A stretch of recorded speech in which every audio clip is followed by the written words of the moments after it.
Chapter 765. Mordred's eyes narrowed. After Wu Ming finished speaking, Mordred already felt that something was wrong. Thus, Mordred hurriedly swung down her attack.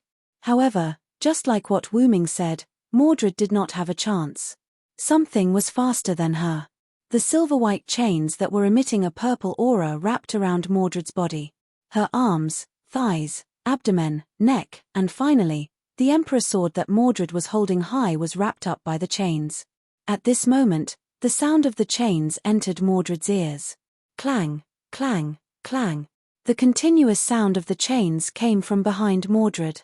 Mordred tilted her head slightly and saw a dark purple ripple. The chains were coming out from there. Although Mordred did not see where the ripple came from, needless to say, it was on Wu Ming's side. Damn it! How dare you trick me?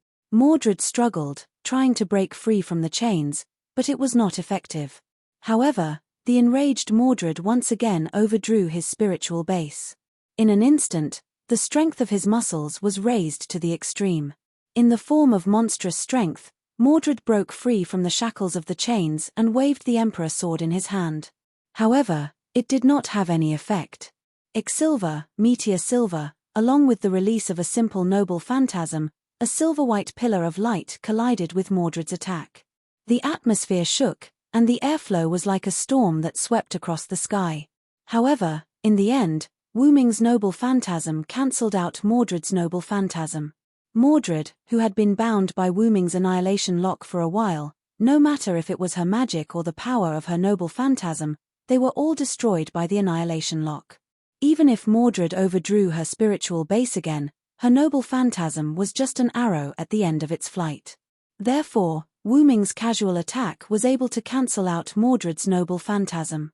Wu Ming shook his head silently, then looked at Mordred's direction. However, there was nothing in Mordred's position other than Wu Ming's annihilation lock. As soon as Mordred swung the Emperor's sword, due to the excessive collapse of her spirit base, she was forced to leave the stage. That's why it's best to talk less and do more. No matter if you're a villain or a real villain, you'll always fall because you talk too much. In fact, if Mordred hadn't been so crazy, she wouldn't have been forced out of the arena due to the excessive collapse of her spirit base. After all, the blessing given by the Lion King's Holy Grail was to go berserk and not die suddenly. Simply put, Mordred can still be saved. However, Mordred had chosen to self-destruct, and in the end, she did not succeed. Compared to a certain Stella, it was too embarrassing. However, leaving this place early isn't necessarily a bad thing. Goodbye, Mordred. Wu Ming seemed to be saying goodbye to Mordred. Is it over? A voice entered Wu Ming's ears. Wu Ming unhurriedly put away the annihilation lock and looked at the figure. Due to his mental strength, Wu Ming noticed the figure's arrival when it was still a distance away, so he was not surprised. It was the bow-wielding man who was busy evacuating the villagers. You must be Arosh Kamango, the great hero of Persia. Wu Ming showed kindness to the archer. I'm not a great hero. I'm just an archer who hopes to stop the war. Arosh smiled and said humbly. However, this also meant that he acknowledged his identity. I've heard about you from Cursed Wrist and Chaldea's master. Thank you for your hard work, Mr. Villo.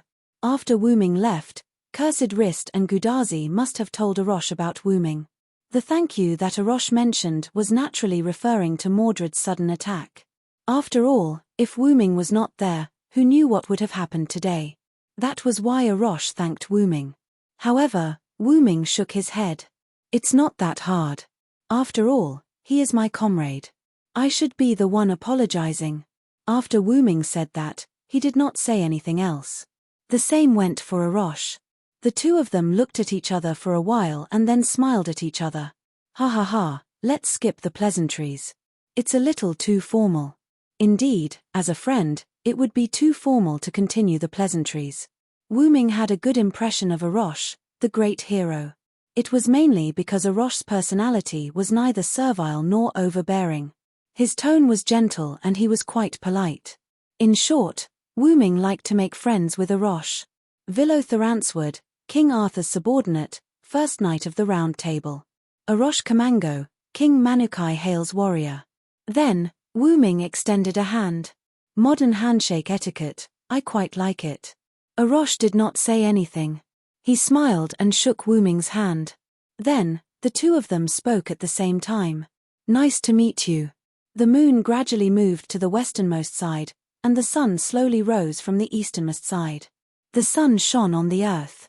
Although the village was in a mess because of the aftermath of the battle, fortunately, there were no casualties. Even Mordred's initial attack had only destroyed a few houses that were used as warehouses and no one lived in them. Wu Ming, Arosh, Quiet Hassan, Ita Tungtar, and Tang Sanzang worked together with the villagers to clean up the village. I really didn't expect that a Knight of the Round Table would leave here. Ita Tungtar was holding some wooden planks and was slightly surprised. My second apprentice is here, that guy will naturally leave. Tang Sanzang said proudly as if she was the one who killed Mordred. Although he wanted to complain about Tang Sanzang's speech, Ita Tungtar, who had seen Tang Sanzang's mouth cannon, said that it was better to avoid it, so he immediately changed the topic. By the way, Arosh, who is by His Excellency Villow's side, doesn't seem to be ordinary. Ita Tungtar looked at Arosh, who was on the other side, sorting out the items with Wu Ming. Arosh is also a local servant in this area. He is a legendary figure who can tear the earth apart. In any case, Tang Sanzang had also wandered around this singularity, so he had a lot of knowledge about the local stories. Therefore, he was no stranger to the great hero Arosh. By the way, where did Quiet Dona go? Tang Sanzang thought of Quiet Hassan, and he couldn't find her at all. However, Ita Tungtar shook his head naturally, and he didn't know where she went. In a corner, Quiet Hassan was looking at Wu Ming's figure. Because of the mask, Quiet Hassan's expression couldn't be seen, but from time to time, some words full of nostalgia could be heard from Quiet Hassan's mouth. Sir Villo. Chapter 766. In the north, near the mountains of East Village, a black shadow was jumping up and down between the mountains, moving toward East Village at a very fast speed. Not far behind this black shadow, several figures were also moving quickly, but they weren't as fast as the black shadow in front of them. Whether it was the black shadow in front or the few figures behind, they were all familiar to Wu Ming. These people were naturally Gudazi and her party heading to the Yazril temple. Is Mr. Cursed Wrist in such a hurry? Ma Shu looked at the figure in front of her that was almost out of her sight, and said to herself in confusion. After all, it's Cursed Wrist's village. It's normal to be anxious, Hassan and Matthew explained as they ran side by side. Because the Yazril temple was located on a mountain higher than East Village, the scene of DNA helix exploding over East Village last night was naturally reflected in the eyes of Gudazi and her party. If such a thing had happened in Hassan's village, she would have been very anxious. Don't worry Tilda, if nothing goes wrong, Assassin should have returned long ago. With him around, the village will never have any problems. Gudazi, who was in Matthew's arms, was full of trust in Wu Ming. Hassan looked at Gudazi deeply, then nodded. But the way Hassan looked at Gudazi made Gudazi feel a little awkward. And the reason for the awkwardness was, by the way, Matthew, why don't you put me down? This position is too embarrassing. Gudazi whispered in Matthew's ear. When they went there, Gudazi was riding the car invented by Da Vinci. However, in the Yazril temple, Da Vinci's car had some problems, so Da Vinci stayed to repair her car. Therefore, on the way back, Gudazi was carried by Matthew. After all, the road was rugged, and Gudazi could not move alone. It was the best choice to be carried by Matthew, Gudazi's servant. Anyway, it was unlikely that Hassan and Cursed Wrist Hassan would carry Gudazi. Even if they were willing, Matthew would not be willing to give the opportunity to carry his senior to others. But if Gudazi insisted, Matthew would still consider it. But, Master, the mountain here is too rugged. Without the help of a servant, ordinary people can hardly move. Matthew denied Gudazi.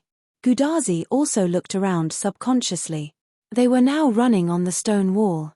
If they slipped, they would fall directly. A servant would be fine, but if it was Gudazi in her human form, she might be done for. Therefore, in Matthew's view, it was too dangerous to let his senior walk alone. It's okay. Da Vinci is still behind. I'll just take her car. Indeed, there was no sign of Da Vinci around Gudazi and the others. Find a place to put me down, Matthew. Da Vinci knows this way. She is a genius. I'll wait here for her to pick me up.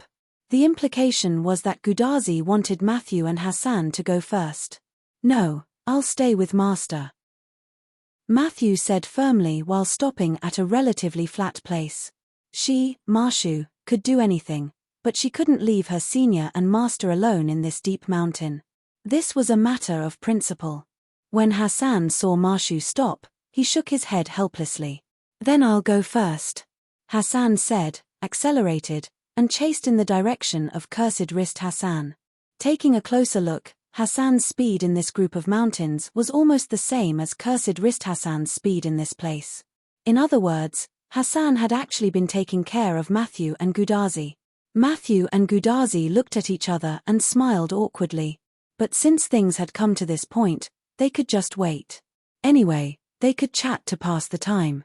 She had to admit that Da Vinci was indeed a genius. Her car was quickly repaired.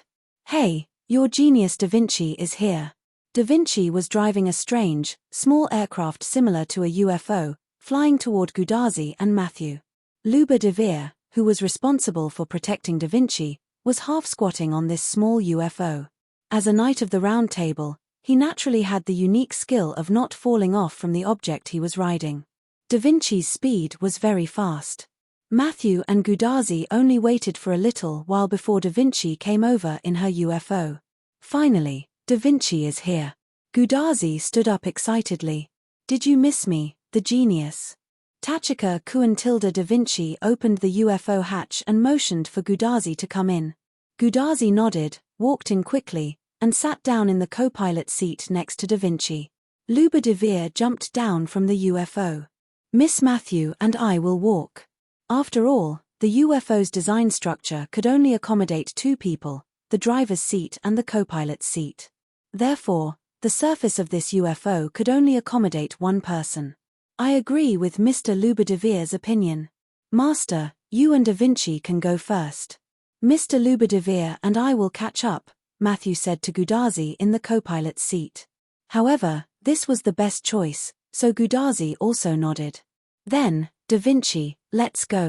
The nozzle behind the UFO suddenly sprayed flames, and the entire UFO flew out directly. Wait a minute, Da Vinci, I haven't fastened my seat belt yet. Looking at the UFO in the distance, Matthew and Luba de Vere didn't know what to say. Then, Luba de Vere looked at Matthew, his compatriot. Let's go, Matthew. Yes, Mr. Luba de Vere. The two also embarked on the journey to Dongji village. At the forefront, Cursed Wrist Hassan arrived at Dongji village first. Standing on a cliff, he looked down at the messy but not damaged Dongji village, as well as the villagers who were packing up and the servants who helped the villagers pack up. Seeing this, Cursed Wrist Hassan breathed a sigh of relief. At least the village was still there, and the villagers seemed to be fine. Immediately afterward, Cursed Wrist Hassan jumped down. In Dongji village, Wu Ming, who had been separated from the other servants and was helping the villagers pack up alone, looked in a certain direction thoughtfully. Immediately afterward, Cursed Wrist Hassan appeared in the direction where Wu Ming was looking. Sure enough, you're back, Mr. Cursed Wrist Hassan. Chapter 767.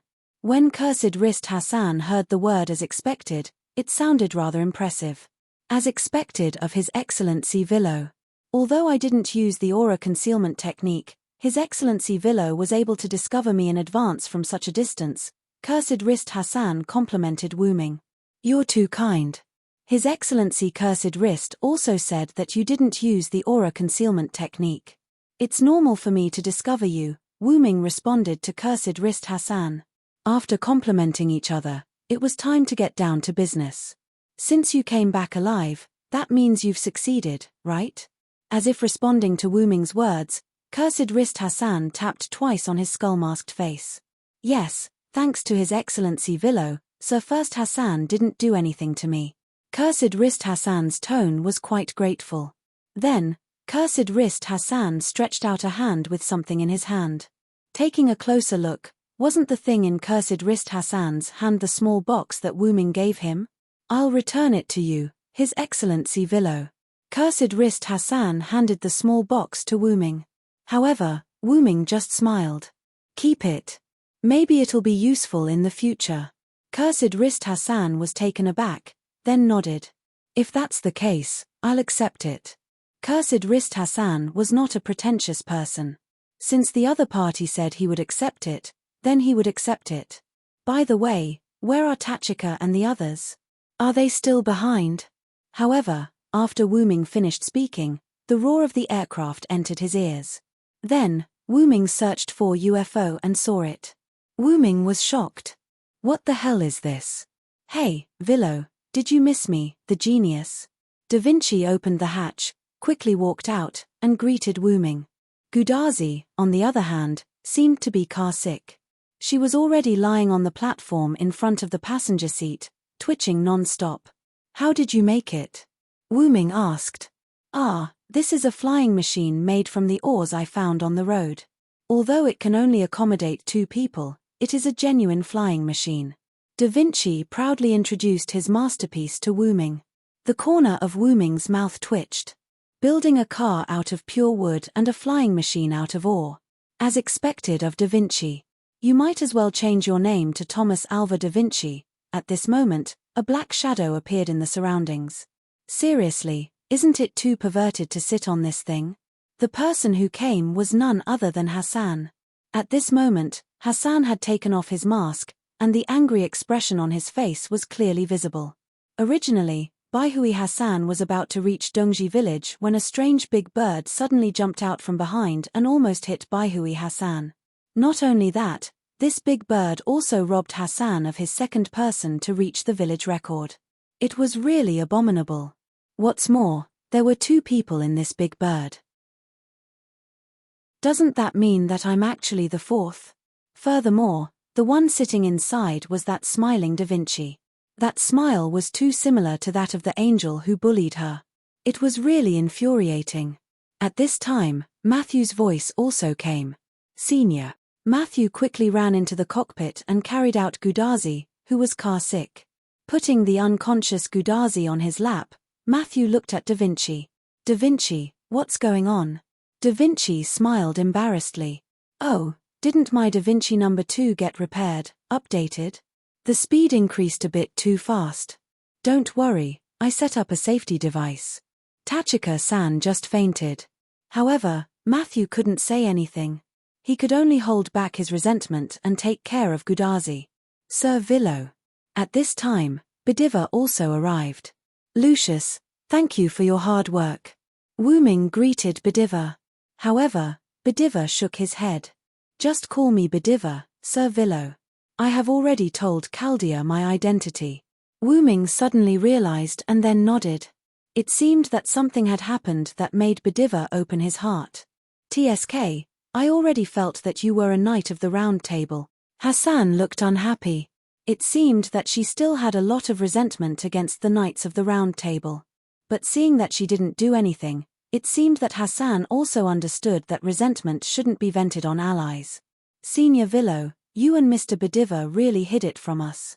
Matthew said with a little temper. Sorry, but even so, I still think it's better for Bediva's identity to be explained by him. Wu Ming apologized with a smile. And Matthew was just joking, so she agreed with Wu Ming's words. On Chaldea's side, monitoring Gudazi's body, Roman couldn't help but complain after hearing it. I thought it was strange at the beginning. Why would Lucius be friends with the Villo? It turns out that it's the relationship between Bediva and the Villo. Hearing Roman's voice, Wu Ming frowned and asked. I suddenly feel that your complaints are so weak. In Chaldea, the doctor's back was grey.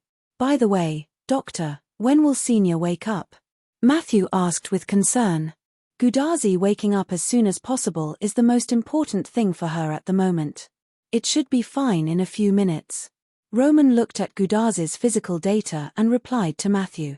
Matthew breathed a sigh of relief. A few minutes, it's not a big deal. In this regard, Wu Ming spoke.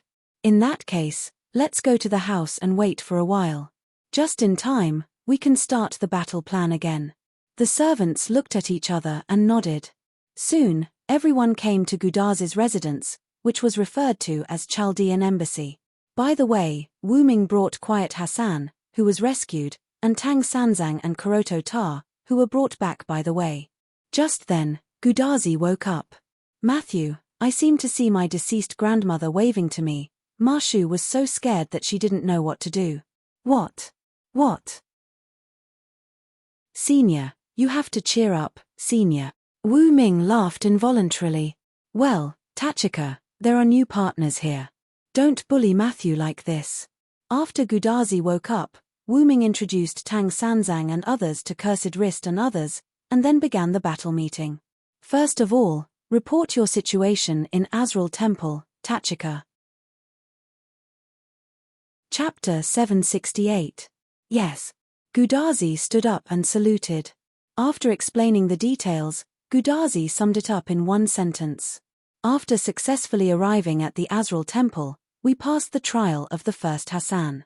After showing the token you gave to the first Hassan, Cursed Wrist Hassan was fine, and the first Hassan said that he would help Chaldea save humanity.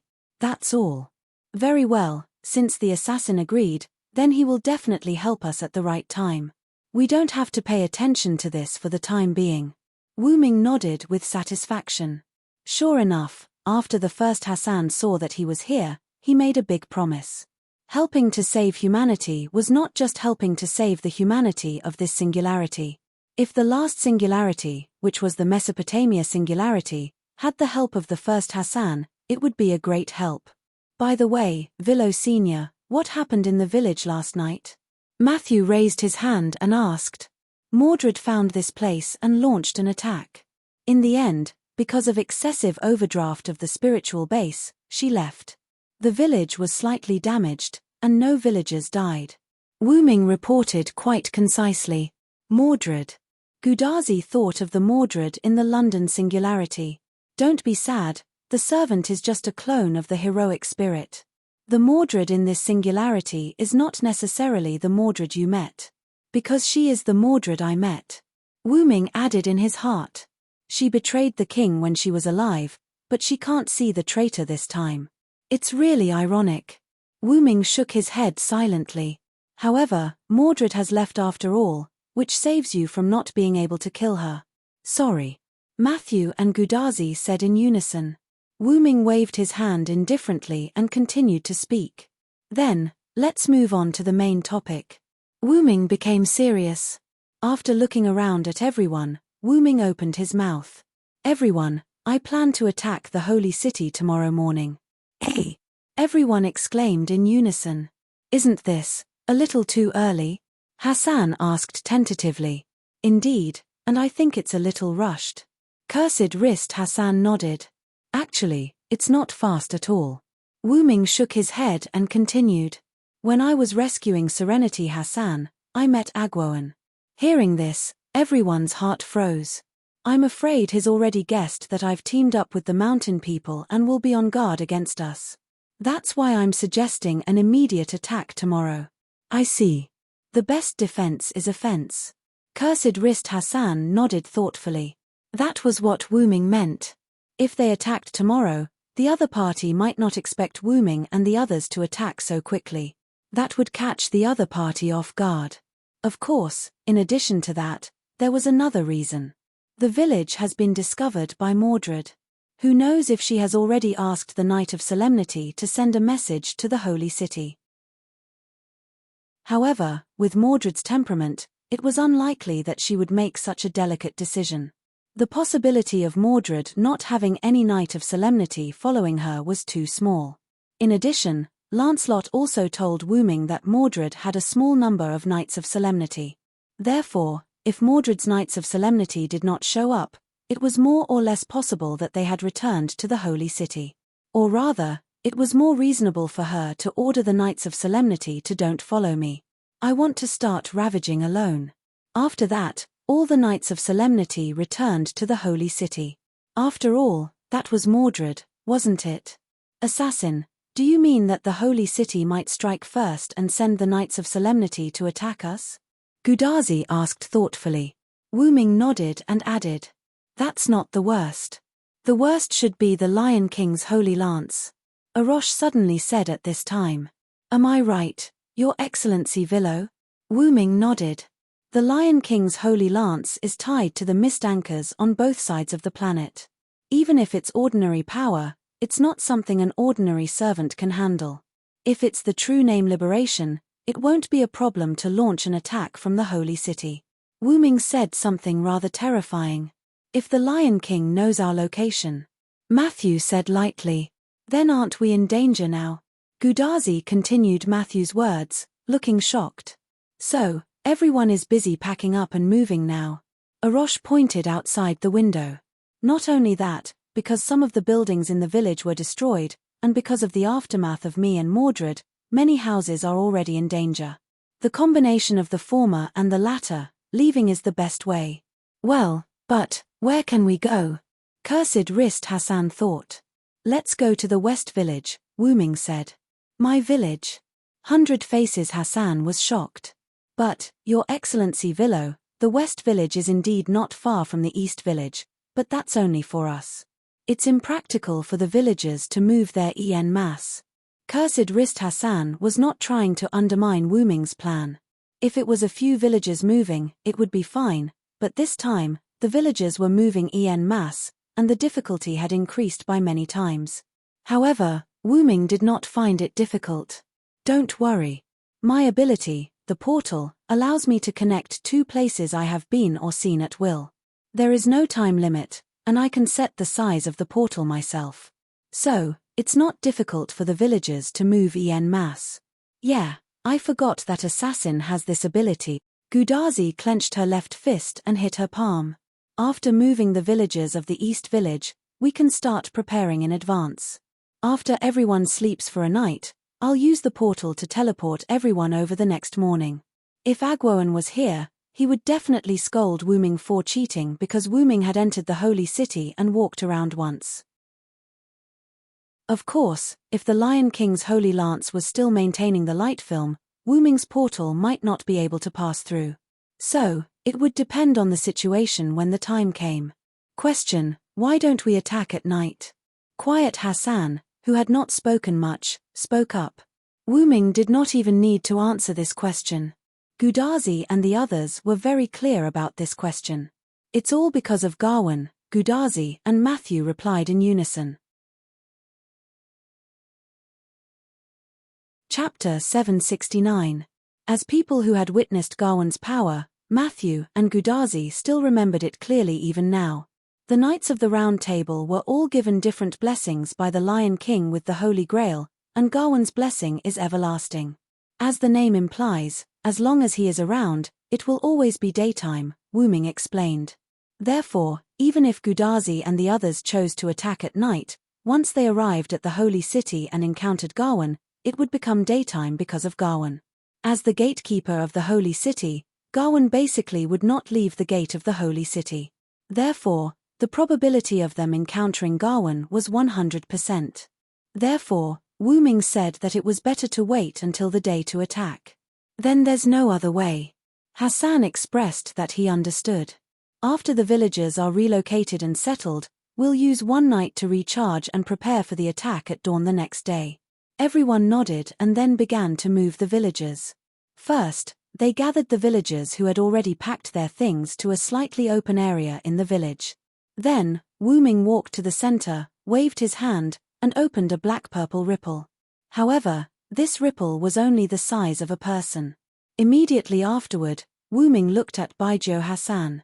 Baijian, come with me first. After all, that was Hassan's home ground. It was not a bad idea to let Hassan return to the West Village to make arrangements. Hassan nodded. She was not stupid. On the contrary, she was very smart, so she naturally understood what Wu Ming meant. She walked to the portal, adjusted her mentality, and walked in first. Immediately after, Wu Ming looked at Cursed Wrist Hassan and the others behind him. I'll expand the area of the portal later. At that time, you can start to arrange for the villagers to go in. Cursed Wrist Hassan and the others all nodded. Then, Wu Ming pounced forward and entered the portal, his figure completely disappearing. In the blink of an eye, Wu Ming came to the West Village that he was familiar with. I'll inform the villagers and let them get ready. After Hassan finished speaking, he left Wu Ming's side as if he was escaping. It seemed that Hassan was quite unwilling to be alone with Wu Ming. After shrugging his shoulders, Wu Ming also left the portal. He was ready to head to Abanti. Because Abonte was hovering vertically over the West Village, it was not difficult to find. Wu Ming came to the monitoring room in Abonte and sat down. Speaking of which, this chair is really comfortable. Wu Ming patted the sofa chair he was sitting on with a comfortable expression.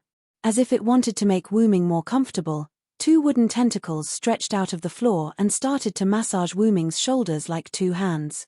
Wu Ming didn't know whether to laugh or cry. "All right, Abonte, I appreciate your kindness. Speaking of which, where's Gilil?" The moment Wu Ming finished speaking, a virtual screen appeared in front of Wu Ming. The picture on the screen was Gilil. At this moment, Gilil was playing in the nearby mountains. It couldn't be helped. Gilil was unlikely to be with the monkey, and other than the village, there was no one else here. So, Gilil could only entertain herself. This guy. Wu Ming looked at Gilil, who was playing with a soul-eating beast that Wu Ming had seen once. Wu Ming showed a helpless expression. "Gilil, can't you see that demonic beast is about to cry, gate?" As Wu Ming chanted the spell, a black-purple ripple appeared beside Wu Ming.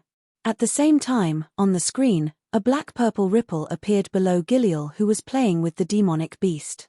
Gilil naturally fell into the black-purple ripple and let out a rather cute sound. Gilil appeared from the teleportation door beside Wu Ming and sat on the ground. "Hey, Master, are you back?" Just as Gopril finished speaking, another black shadow fell out of the portal that had yet to close. It fell straight into Gopril's arms as she sat on the ground. "Oh, my little cutie, have you followed me too?" Gilil smiled and stroked the soul-eating beast's eyeless seaweed head. Then, the soul-eating beast opened its mouth and didn't dare to make any sound. As a demonic beast, it had its own instincts. Its instincts told it that this guy who had been playing with it wasn't someone to be trifled with. The person sitting on the chair over there was even more so. It felt like it was in the stomach of a certain creature, and the surrounding ground and walls gave it a strong sense of crisis. Then keep it and play with it. Remember not to let it run around. It won't do if it hurts someone. Wu Ming wasn't too concerned about the frightened soul-eating beast. "Yes, thank you for your magnanimity, Master Gilil said to Wu Ming with a smile. Then, Gilil came to her senses. "By the way, Master, why did you suddenly come back?" Gilil turned over and sat on the soul-eating beast's back, swaying her legs. "The East Village has been exposed. The villagers of the East Village will move over later." Looking at the villagers of the West Village who were gathered by Hassan on the screen, Wu Ming explained to Gilil. "By the way, did anything happen while I was away? For example, did the West Village expose its location?" "Of course not, Master. Abonte's monitoring ability is very strong. It has monitored everything within a kilometer of the village. As long as it finds anything unusual, it will tell me." Wu Ming nodded. After thinking about it carefully, he realized that something was amiss. In other words, Abonte has been doing things these days, and you have been playing? In an instant, Gilil broke out in a cold sweat. "Hey! No! How could that be, Master I also patrolled around the village, ahahaha.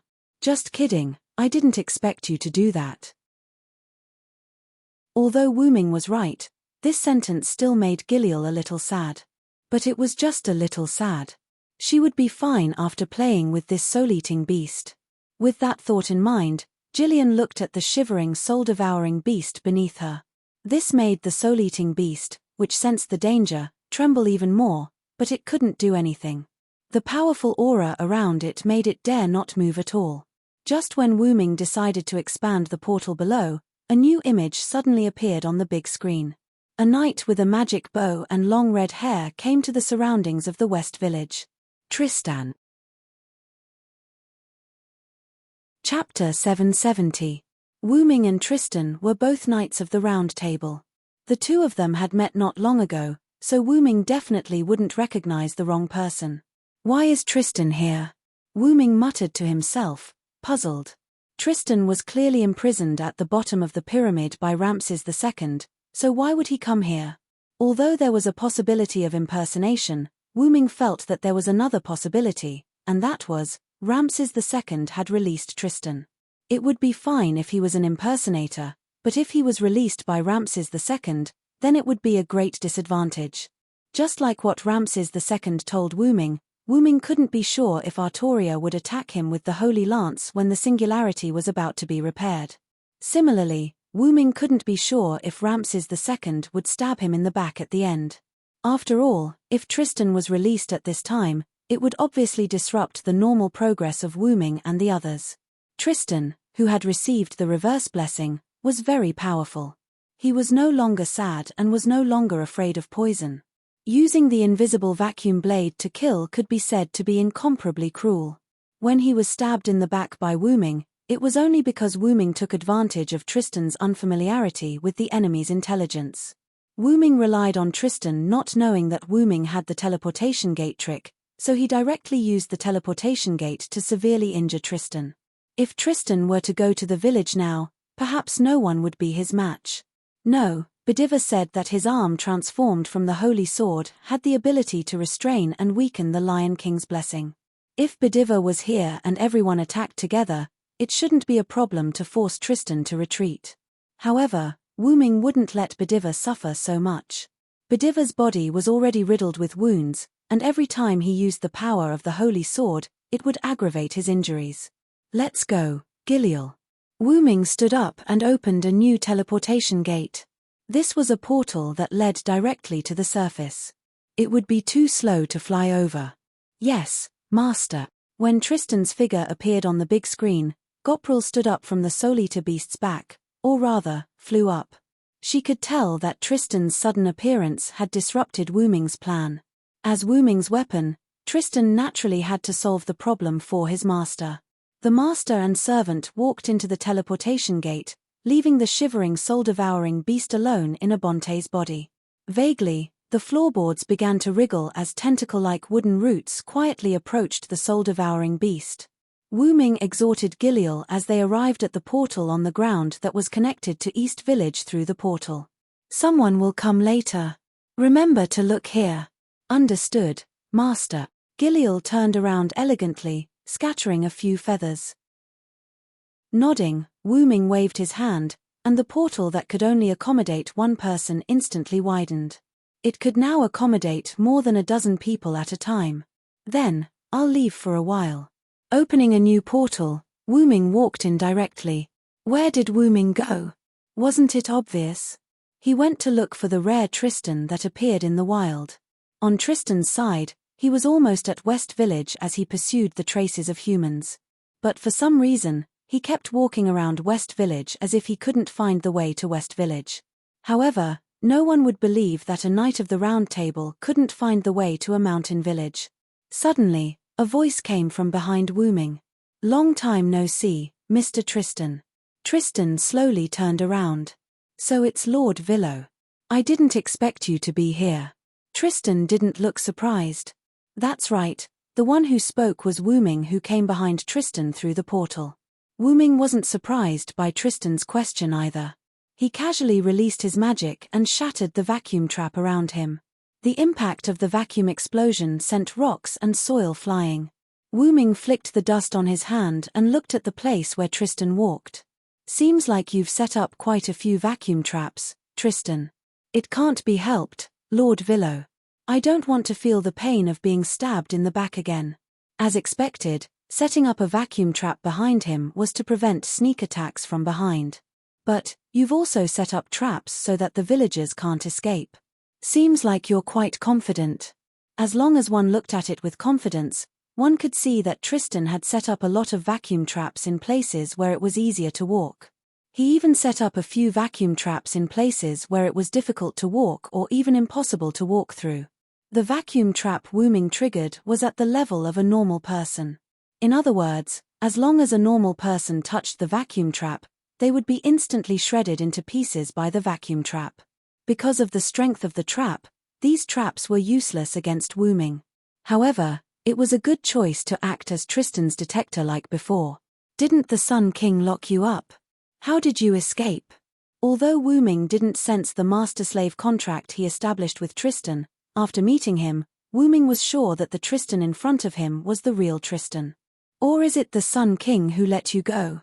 Whether it was the Sun King or the Lion King, it wasn't difficult for them to come into contact with the contract in Tristan's body.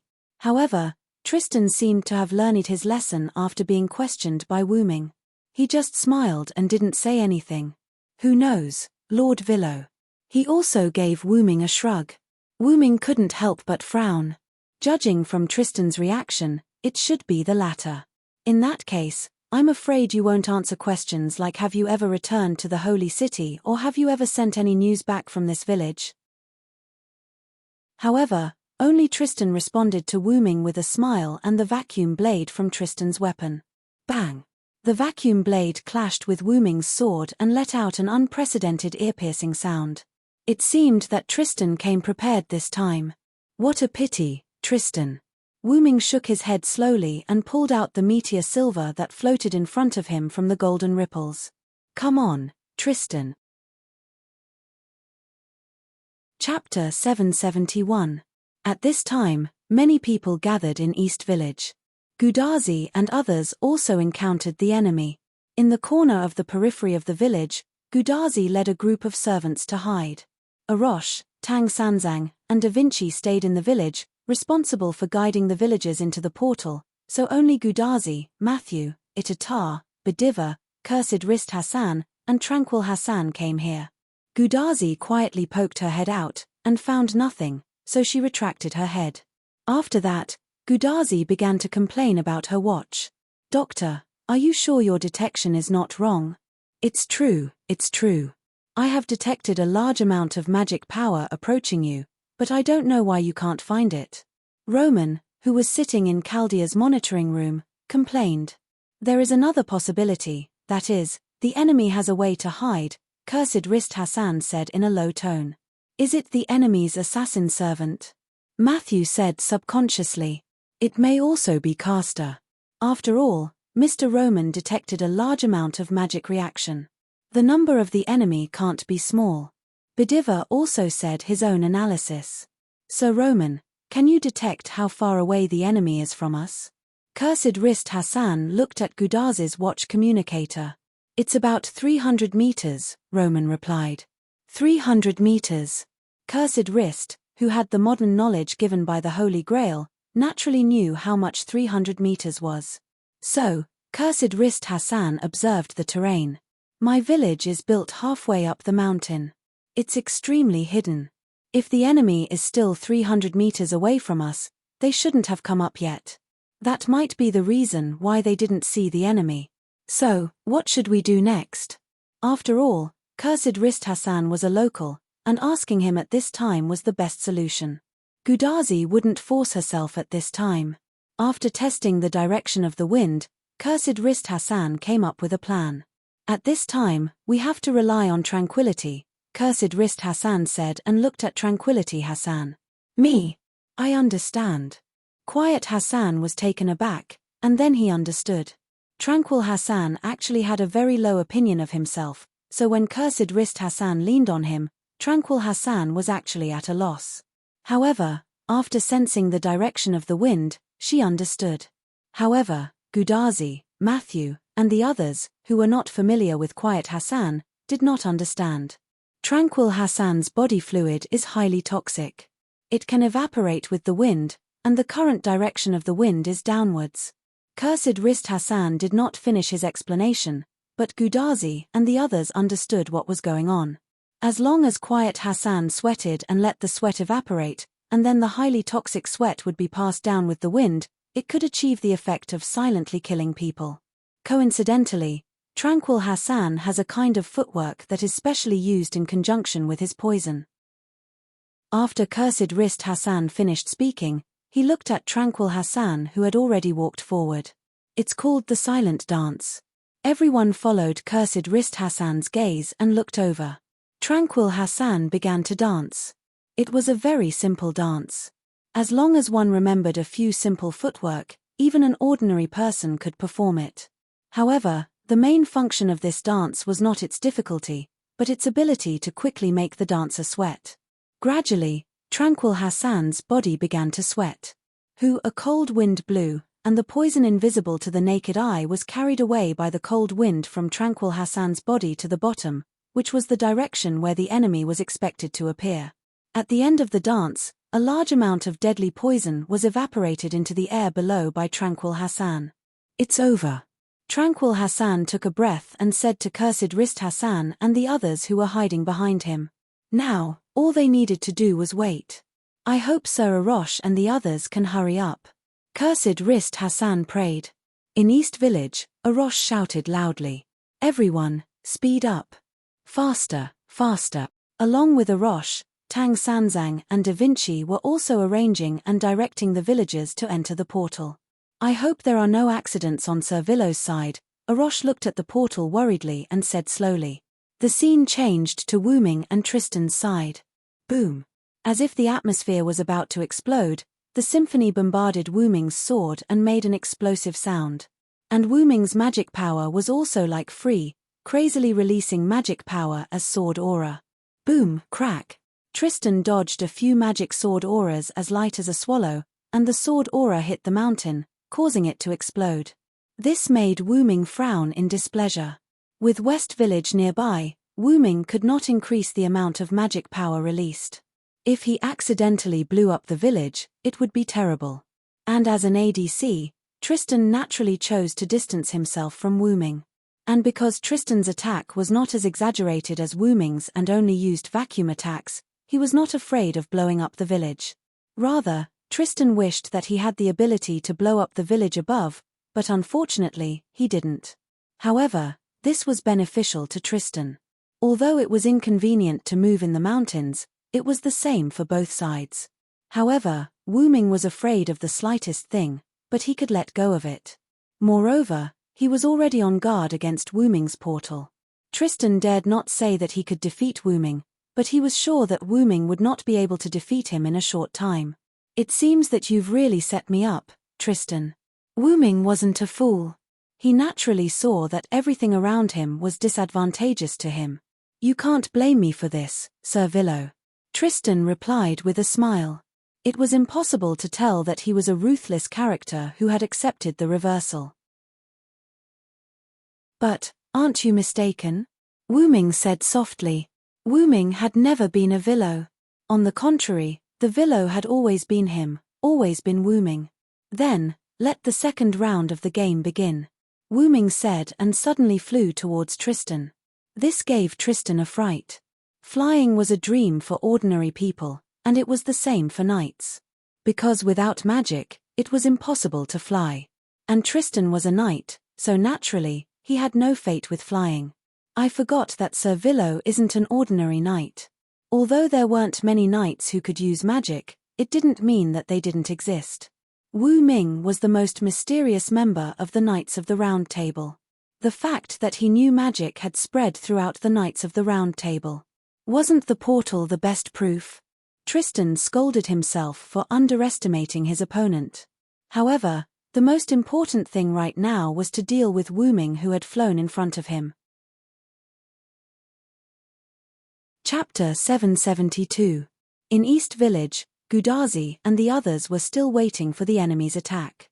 "By the way, which force will the enemy be this time?" Gudazi chatted with boredom.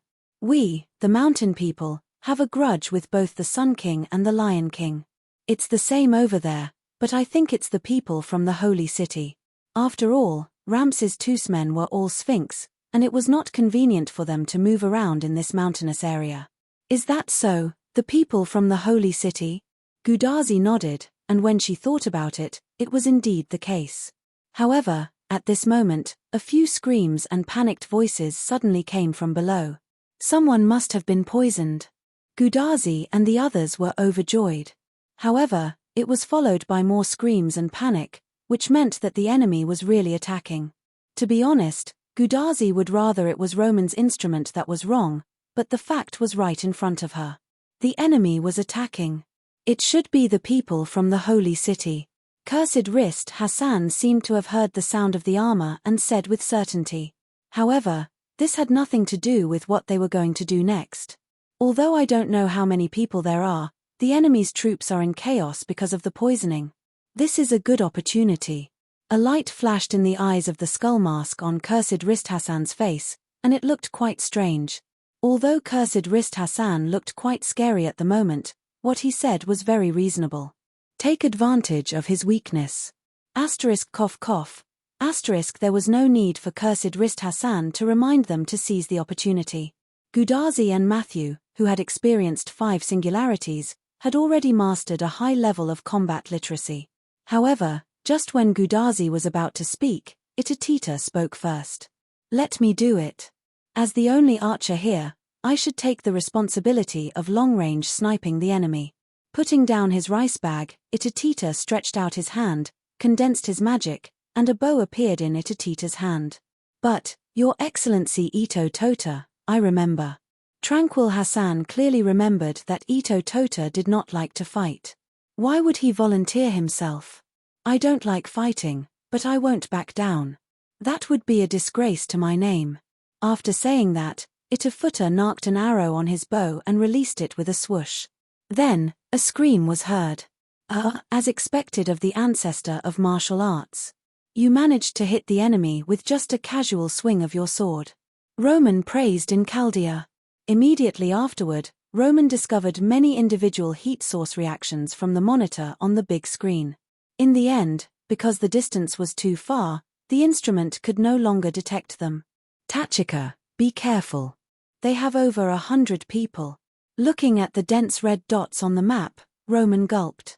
To be surrounded by so many people in such a rugged mountainous area, was it a miracle or bad luck? Understood, Doctor. Matthew, get ready for battle. Gudazi promised Roman, then looked at Matthew. Yes, sir. Matthew Gillett, get ready for battle. However, a withered arm blocked in front of Matthew. Don't worry, Ms. Matthew. Cursed Wrist Hassan shook his head silently. How can we take the initiative to attack in such a place that is easy to defend and difficult to attack? Immediately afterward, Cursed Wrist Hassan explained the terrain they were now in. The mountain road leading to the village was a spiral road, and Cursed Wrist Hassan and the others were now in the middle of the spiral. Not only were there a lot of stones as cover, but they were also facing the road below. Due to the small population, the mountain road was quite narrow. It was impossible for a group of people to charge up. It could only accommodate a few people. If the enemy passed by here, then Cursed Wrist Hassan and the others would have a headache, but they did not. Then, they were in big trouble. Hearing Cursed Wrist Hassan's explanation, Gudazi and Matthew immediately thanked Roman. It's all thanks to the doctor. After all, it was Chaldea's instrument that detected the enemy who had not yet arrived.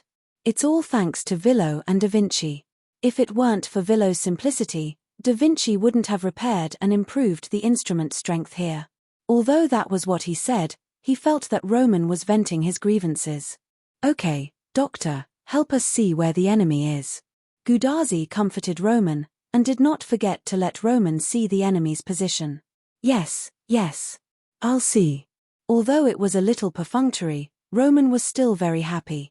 The detection shows that the enemy is at the corner in front where you can't see.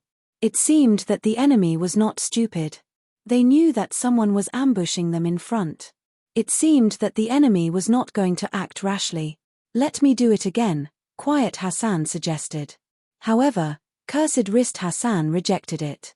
The enemy is already on guard. I'm afraid it won't be effective.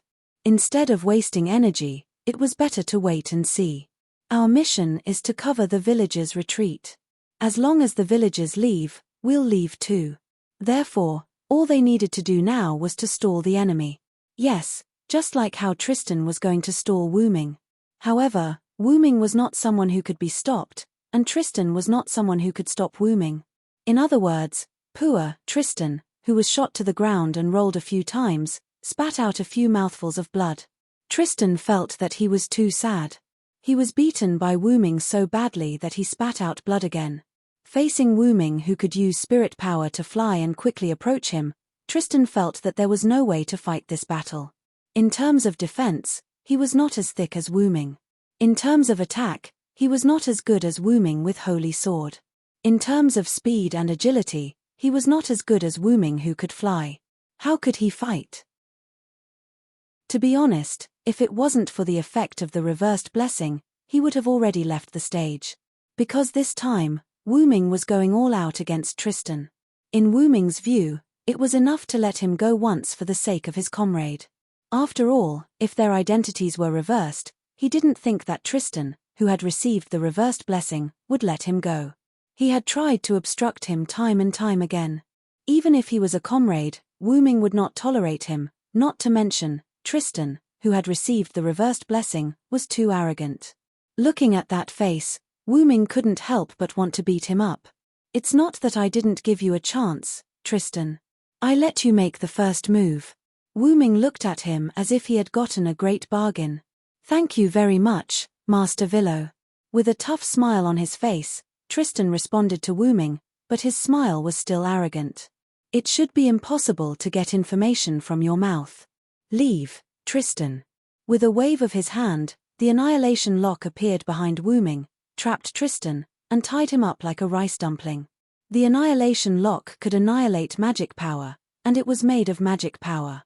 In other words, if the annihilation lock continued to affect the servant could leave the stage. Goodbye, Tristan. Chapter 773. I wonder how Tachika and the others are doing. While putting away the annihilation lock, Wu Ming looked in the direction of Nishino village. If Tristan's arrival was not an accident, then there might be enemies in Nishino village. I have to go back and check it out. However, just as Wu Ming was about to leave, he suddenly stopped. Because Wu Ming suddenly thought of something that can be used. Nishino village, where Gudazi and others were. Gudazi and others were still in a stalemate with the enemies below.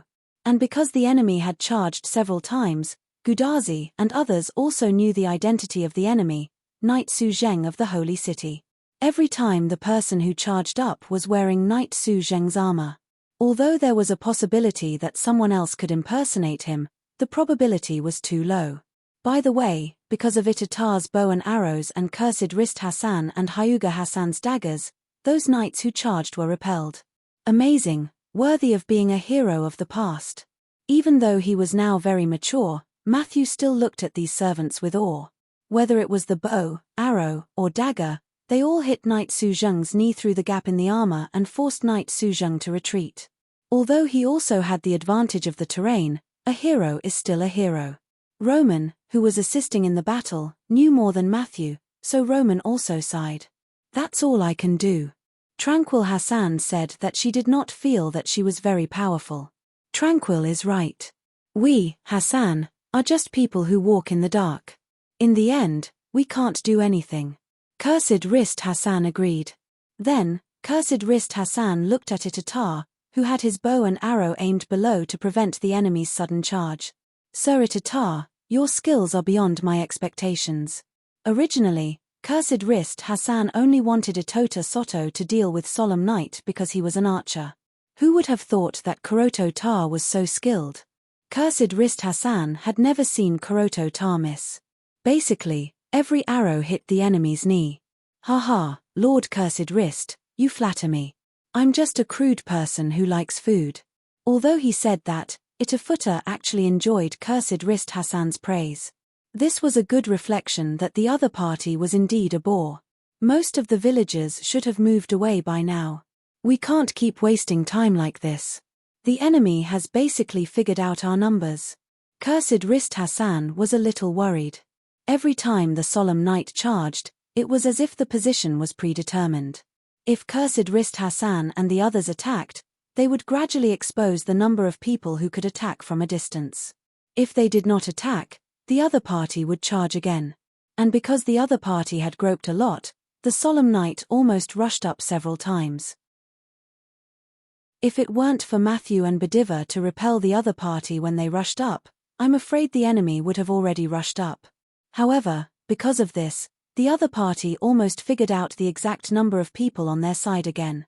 All kinds of phenomena showed that the other party had a wise commander. As long as he was given a little more time, he would probably command the solemn knight to charge up. With this thought in mind, Cursed Wrist Hassan suddenly realized something. How long has it been since the other party launched a charge? About 10 minutes, Roman, who was a combat support, reported. But if I remember correctly, the solemn knight's charge is very regular. About 5 minutes, Roman said again. Could it be that the other party has made a new move? Gudazi also realized the problem. Since the other party has broken the pattern, I'm afraid it's really like what Her Excellency Tachika said. The other party has made a new move. Quietly poking his head out, Cursed Wrist Hassan looked down and found that the other party did not show any signs of charging again. Then, Cursed Wrist Hassan looked at Gudazi and spoke as if he was asking for a discussion. Let's retreat, Her Excellency Tachika. Staying here now was tantamount to waiting for death. Besides, the villagers of Dongji village were almost done with their relocation. After Gudazi nodded, everyone immediately began to retreat toward Dongji village. At the corner below, the solemn knight lined up neatly on the mountain road. The commander at the front was a knight in purple armor and a girl with brown skin wearing revealing clothes. The two of them were Lancelot and Nighticles. There was no doubt that the magician who helped the solemn knight army advance was Nighticles. What's wrong, Lancelot Knight? Aren't you going to charge? The other party might have run away. However, in the face of Nighticle's words, Lancelot just closed his eyes. I know what I'm doing. What a joke. Although his daughter did not notice him, he did notice the other party. It was not easy to find the organization, Wooming, in order to impress his daughter. How could he go against his daughter at this time? If she could say, "You did a great job, Dad," when the time came, he would die without regrets. So, it was fine to drag it out now. Even if the higher-ups held him accountable afterwards, what was there to be afraid of? Anyway, he would have to turn against them later. This was Lancelot's fantasy in his mind with his eyes closed. Nighticles looked at Lancelot with a rather wretched smile with disgust. Obviously, he looks okay, but he actually shows such a smile. It's really disgusting. But it's good not to attack. Anyway, Sir Osmendes only said to help the people of the Holy City. I used magic to bring the other party's troops here, which can be considered as help. In fact, it was not only Lancelot who discovered Matthew through the last wave of the previous charge, but Nighticles also discovered Matthew. However, although it was Sir Osmendes's idea, Nighticles would be happy if she could comply with Sir Osmendes's idea and at the same time ensure the safety of Matthew and the others. Anyway, she was not from the Holy City, and the Lion King had no right to question her. When the time came, she could just push the responsibility to Lancelot. In this way, the two leaders stopped communicating and were in a stalemate. This made the solemn knights suffer. They could only wait here foolishly. It could not be helped. As a knight, the most important thing was to obey the orders of the higher-ups. If something happened, they could just push the responsibility to the leader, Lancelot. It was impossible for Lancelot to betray them. In this way, the solemn knights also relaxed. A large group of people waited here quietly, waiting. Chapter 774. They quickly returned to East Village, and it was Arosh who greeted Gudazi and the others. You're back. Everyone, hurry up and evacuate. The villagers have already retreated, Arosh said. Then, let's go, everyone. With Gudazi's order, everyone passed through the portal and instantly arrived at West Village. No matter what, I feel it's incredible that you can teleport over such a long distance. Villo is really abnormal. Roman, who was sitting in the Chaldea control room, watched Gudazi's coordinates move to a place far away in an instant, and he couldn't help but sigh. Ignoring Roman, Gudazi immediately looked at the villagers around the portal. Everyone, let's go. There shouldn't be anyone left behind, right? The villagers all shook their heads, indicating that no one was left behind. By the way, why don't I see Miss Hassan and Senior Villo? Matthew looked around. Other than the few followers and Gudazi, there were only the villagers of East Village and the villagers of West Village who came to join in the fun. They probably left for a while, but with Assassin's character, she should have left someone to take care of us. Of course, I'm the person my master left behind to take care of you, monkey, you. A rather lively voice reached the ears of Gudazi and the others. Following that, an angel-like figure slowly floated down from the sky, accompanied by a flurry of feathers. I remember you are Miss Gopril, right? Matthew was happy that he still remembered the other party's name. Although as a monkey, although you called my name directly, you are Master's friends. Sigh. Gopril shrugged and looked rather helpless. If Master finds out that I'm rude to these monkeys, he will definitely hit me on the head. Therefore, Gopril, who chose to follow her heart, suppressed the thought that she couldn't see through the monkey in her heart. Master found something unusual around this village. Combined with the sound just now, I'm afraid there are enemies attacking. Gopril crossed her legs, crossed her arms, and maintained a lying posture, floating in the sky. Hey! Since the enemy is attacking, we should go and help Assassin. Then, Gudazi looked at Matthew. Let's go, Matthew. Your senior Villo needs help. Yes. Master. With a wave of his hand, Matthew materialized his shield and was ready to go. Master's battle ended long ago. Besides, Master is not a weakling who needs help, Giliel suddenly said. At the same time, he emitted a terrifying aura. The villagers were so scared that they didn't dare to move, and the servants present were also in a state of facing a formidable enemy. Tachika, be careful. This guy is super dangerous. Roman, who was sitting in Chaldea, detected the magical power of Gopril through the instrument. She was no longer an ordinary servant, she was even stronger than a first-class servant. Even if you say so, Doctor, what can we do now? Swallowing her saliva, Gudazi quietly talked to Roman. Of course, Master likes the weak very much, so I won't do anything to you Tilda. As if the prank was successful, Gopril instantly put away her terrifying aura and put on a cute smile. But no one would think that Gopril was a little girl because of her cute smile. You're scaring people again, Gopril. At this time, a familiar voice came through. Wu Ming's figure appeared directly behind Gopril and stretched out a hand and pressed on her head. Master, you're here. Ahahaha. The smile on Gopril's face changed again, from a cute smile to a harmless smile, and it was getting stronger and stronger. Remember, don't scare people in the future. However, Wu Ming just patted Gopril's head and didn't do anything to Gopril. Hey! Master! In Gopril's opinion, after scaring so many people in such a big occasion, he should at least be punished a little. Without saying much, Wu Ming patted Gopril's head and landed on the ground. It feels like Master is a little unreal. Gopril narrowed her eyes and looked at Wu Ming, who landed on the ground. But immediately, Gopril returned to her original state. Just as Gopril said before, Wu Ming was not so weak that he needed help.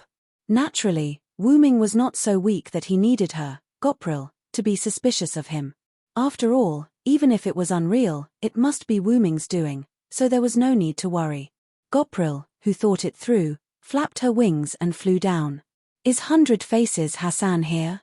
After Wu Ming landed, he immediately looked for 100 Faces Hassan. I'm here. 100 Faces Hassan answered and immediately stood out from the crowd. In fact, she had just arrived, which was why she squeezed out from the crowd. You and Cursed Wrist Hassan, settle the villagers down for the time being, find a room, and start the emergency meeting immediately. Looking at Wu Ming's serious expression, 100 Faces Hassan obediently guided the villagers with Cursed Wrist Hassan. After 100 Faces Hassan prepared a house for Wu Ming and the others for the meeting, Wu Ming and the others gathered together. Did you find something unexpected? Da Vinci was the first to ask. In fact, other than some strange things, Da Vinci was quite reliable. I met Tristan nearby. Didn't he sign a contract with the senior Villo, and the senior Villo sent him to the desert? Matthew's meaning was clear. Why did the other party suddenly come here? It's really strange, and as far as I know, Tristan should have been suppressed by Ramses II under his pyramid. However, Tristan came out. And if I'm not wrong, you guys have also met the enemy, right? Wu Ming looked at Gudazi. Gudazi was taken aback, then nodded. The timing of the arrival of people from these two villages is too coincidental, so I have to think. I suspect that this is a premeditated joint attack. Immediately after, Da Vinci touched his smooth chin. In other words, you suspect that the Sun King and the Lion King have joined forces. What? Gudazi and the others were obviously shocked. That's impossible. Cursed wrist Hassan immediately began to deny it. The Sun King and the Lion King fought for so long, and in the end, because of the stalemate, they were forced to make a non-aggression agreement with each other.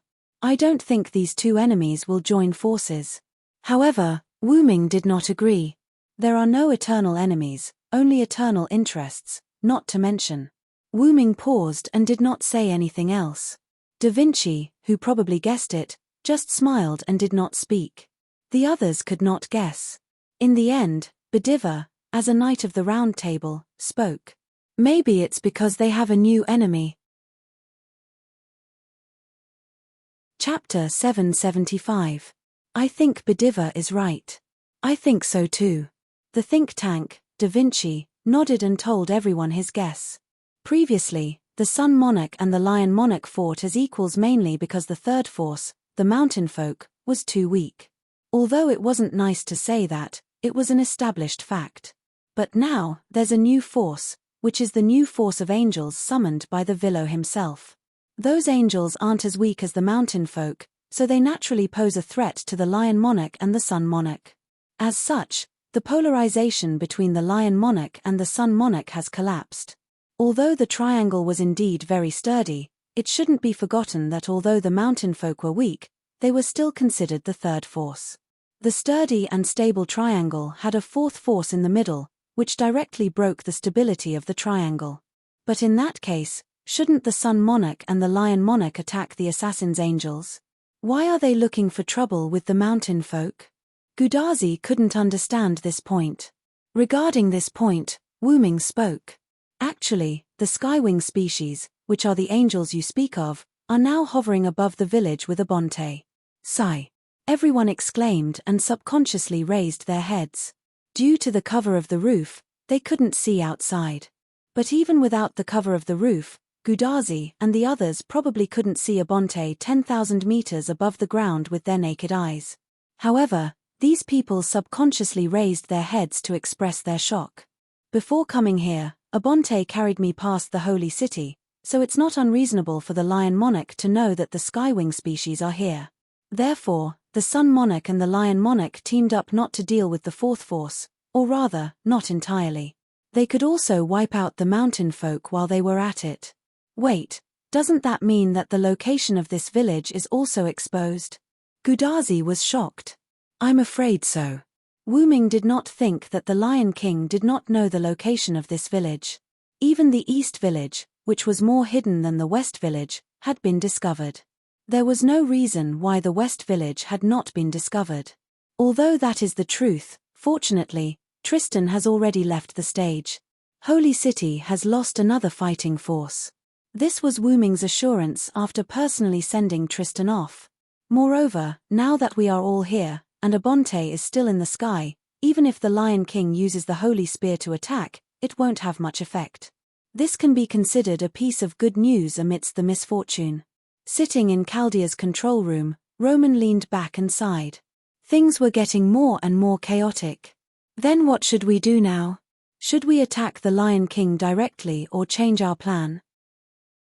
Cursed wrist Hassan said as he looked at Wu Ming, who had vaguely become the backbone of the entire team. Change the plan is certain, but we can't change it at will. After Wu Ming finished speaking, he crossed his chest with one hand, touched his chin with the other hand, and began to think. Wu Ming had begun to doubt whether what the Sun King said to him was misleading him.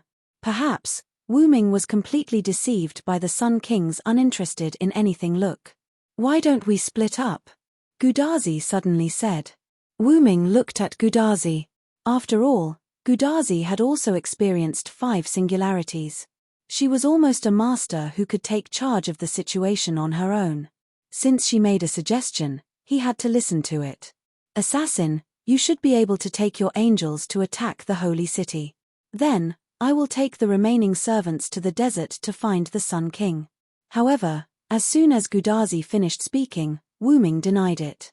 No, you can't beat the Sun King. As long as his shrine is still there, he will not die. Not to mention how huge his shrine complex is, it is not easy to destroy it. Ramses II still has the avatar of the sky god around him.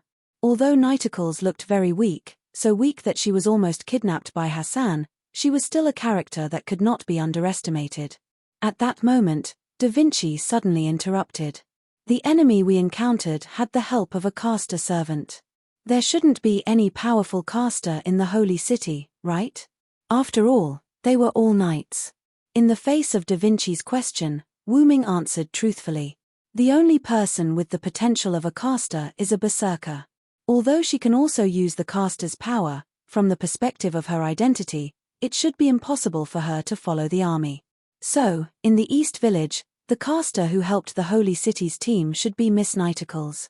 Matthew felt that he should have guessed correctly. After all, it was a cooperation.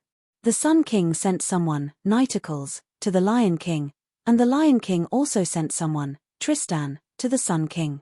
And it also explained why Tristan came to the West Village near the desert.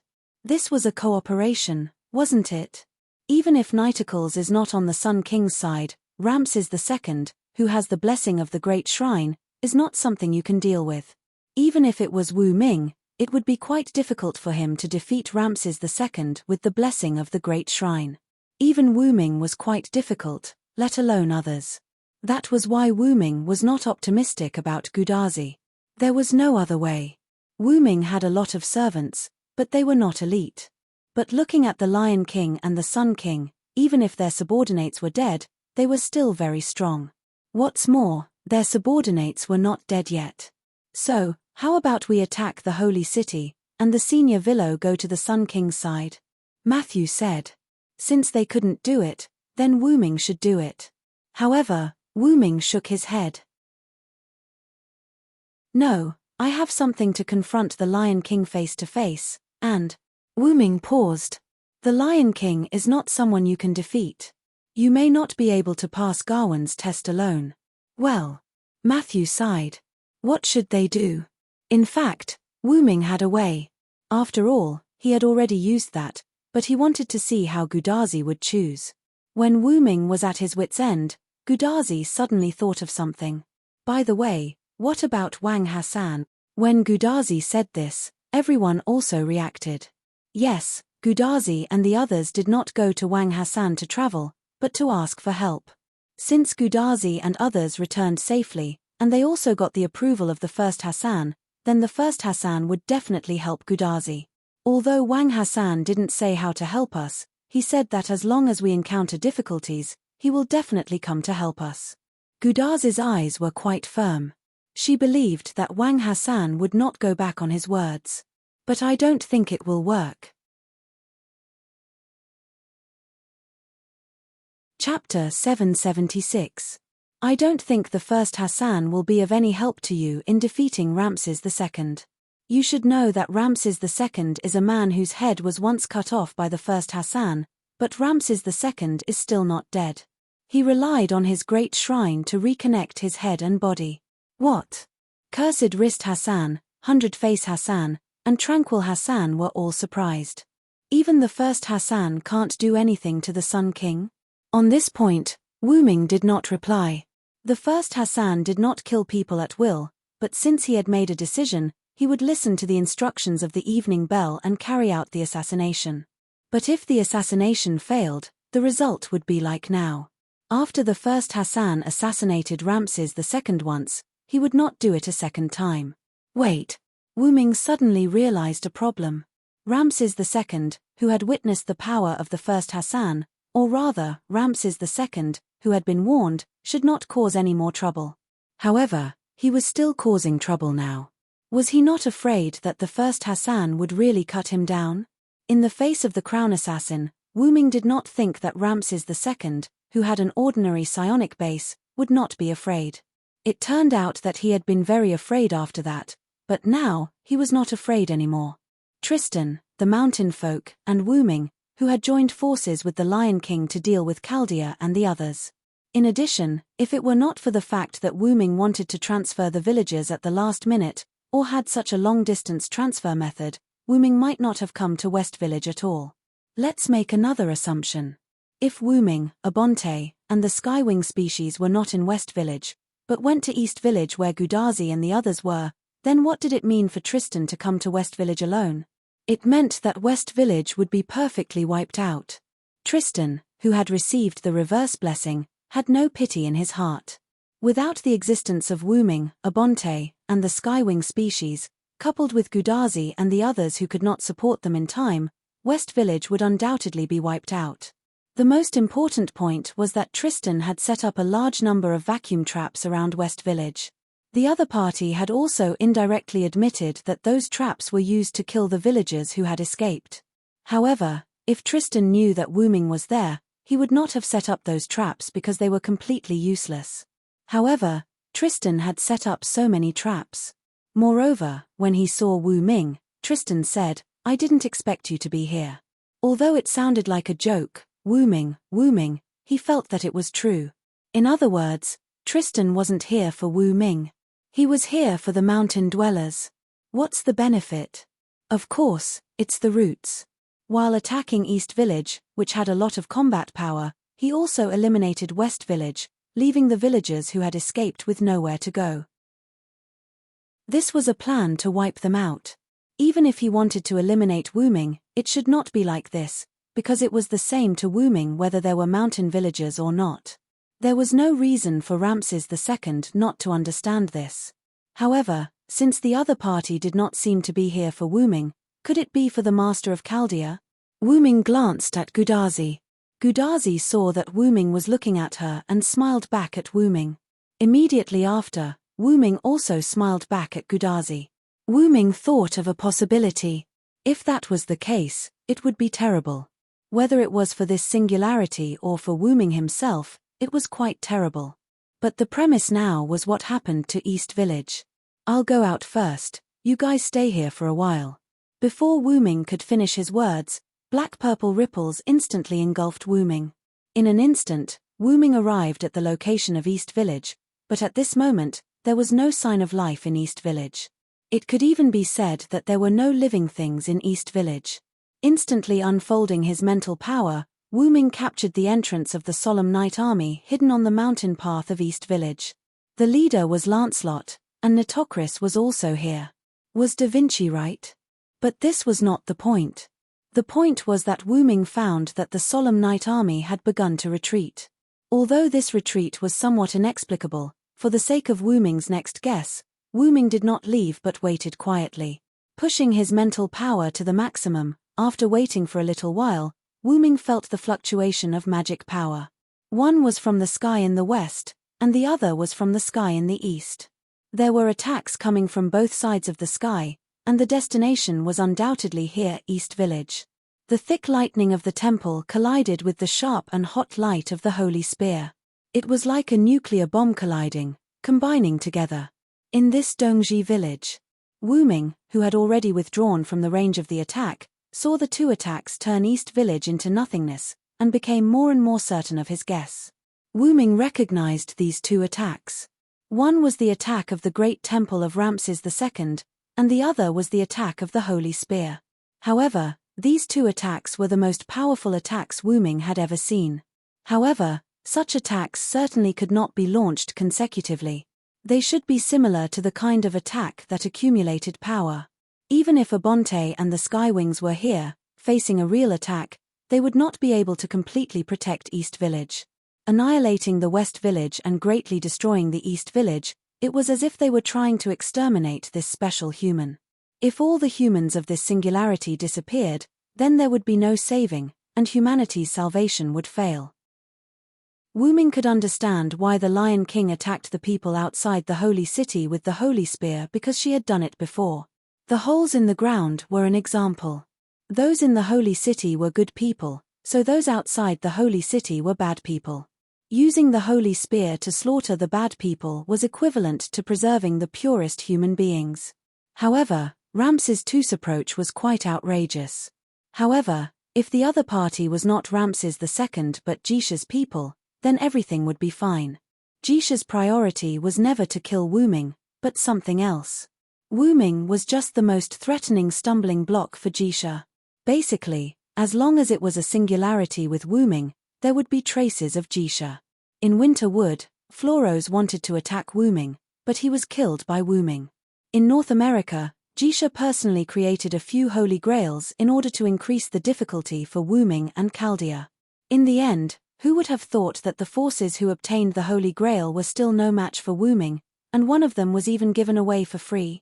And now, at this singularity, the appearance of the Lion King was not Jisha's doing, so his doing should be Ramses II, who previously held the holy grail. Although Wuming felt that Jisha should still be recuperating, it was the same to send his subordinates. Therefore, Wuming was guessing whether Ramses II's sudden betrayal was caused by Jisha or Jisha's subordinates. Or rather, was Ramses II still Ramses II now? Chapter 777. Wuming did not think that Ramses II was the kind of person who would change his temperament. Clearly, he was fine a moment ago, but in the next second, he directly turned hostile. More importantly, the primary purpose of Ramses II at this moment had become to destroy the singularity and accelerate the collapse of the singularity. Suppose that your task was to kill someone you caught, but in the end, you found that the person you caught was not completely dead, and then someone came to save the person you caught. Then, would you choose to kill the person who was not completely dead, or would you choose to kill the person who saved the person first, and then kill the person who was not completely dead? Of course, smart people would choose the former, so Ramses II also chose the former, directly destroying the singularity. And it just so happened that this choice was also what Jisha was happy to see. As for the Lion King, no matter what her real plan was, she would also be happy to see the destruction of the mountain people. After all, a group of ants building a nest in front of your house, even if they were harmless, you would not like it. The most important thing was that the Lion King needed to collect pure people, and the impure people had to be destroyed. The traces of the Holy Lancer's baptism on the earth could also be very good at explaining all this. Therefore, the Lion King and the Sun King began to cooperate. The Sun King released Tristan and let him destroy West Village, while the Sun King lent Nighticles to the Lion King. An army with caster's magic would definitely be stronger than nothing. If it were not for Chaldea's instrument being indirectly destroyed by Wuming and upgraded several times by Da Vinci, perhaps Roman would not have found out that someone was approaching East Village. If that was the case, by the time he found out, the Solemn Night would have already come to the entrance of the village. Although the Solemn Night could not defeat the servants, let alone Wuming and Wuming's skywing species, he could not withstand the Solemn Night's many people, and the Solemn Night could fight a war of attrition. Moreover, the Solemn Night did not need to wipe out the villagers of East Village. What was the role of the Solemn Night? There was no doubt that it was used as a foreshadowing, and the real move was still behind.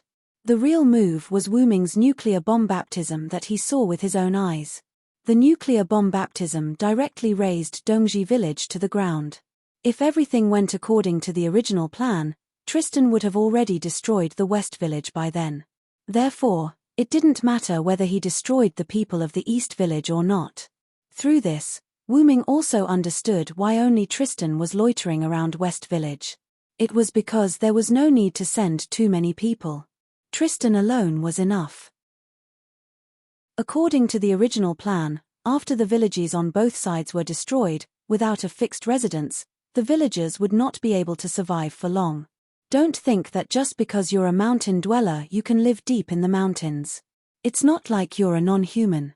Mountain dwellers are also human. There must be some who survived, but the number of survivors must be quite small. If the Lion King and the Sun King sent troops to search the mountainous areas, the people of the mountains would definitely be wiped out. Of course, all of this could only be carried out under the premise of going according to the original plan. Tristan being discovered by Wuming meant that this plan couldn't be carried out. Even if Wuming wasn't in the West Village, Agbont and Gopril would be enough to make Tristan suffer. However, what Wuming didn't understand was how the other side knew that there were only 2 villages in the mountain dwellers. And how did they discover and attack them almost simultaneously? Wuming still couldn't figure this out. However, if there were Jisha's people on the Sun King's side, or if the Sun King himself had been replaced by the demon god Pillar, knowing the specific location of the two villages wouldn't be too hard to accept. After all, it was Jisha. After obtaining the black soil, the other side was much stronger than before. Moreover, if the original Jisha wanted to replace Ramses II, it wasn't impossible. However, Wu Ming was quite optimistic about this. Looks like Jisha can't sit still anymore. Wu Ming smiled. After all, it was because he was worried that he took action again. However, the other side didn't expect me to discover Tristan. They also didn't expect me to be able to transfer the villagers of the East Village to the West Village. However, if they continued to wait, the other side might make a comeback. This wasn't what Wu Ming wanted to see. As the saying goes, offense is the best defense. Even if the plan of Wu Ming's group was disrupted, because of Wu Ming, the other side's plan was also disrupted. Next, it would depend on who made the first move. Then, let's go back first. Wu Ming said. Gudazi and the others were probably anxious from waiting. With a wave of his hand, Wu Ming opened a teleportation gate and directly went in. In an instant, Wu Ming returned to the temporary meeting room in the West Village. As soon as Wu Ming returned, Gudazi immediately pounced on him. Assassin! We have a way to deal with the Sun King. Gudazi was quite excited, like a golden retriever eager to be patted by its owner. After patting Gudazi's head, Wu Ming said, "Then tell me, what is the way?" At this time, the servant who had the ability to solve the problem of Ramses II's shrine stood up. About the great shrine of Ramses II, my noble phantasm should be able to destroy it. Wu Ming took a closer look and it turned out to be a roche. So that's how it is. The earth-shattering strike was sublimated and became a noble phantasm. Although that was what he said, Wu Ming was a little worried.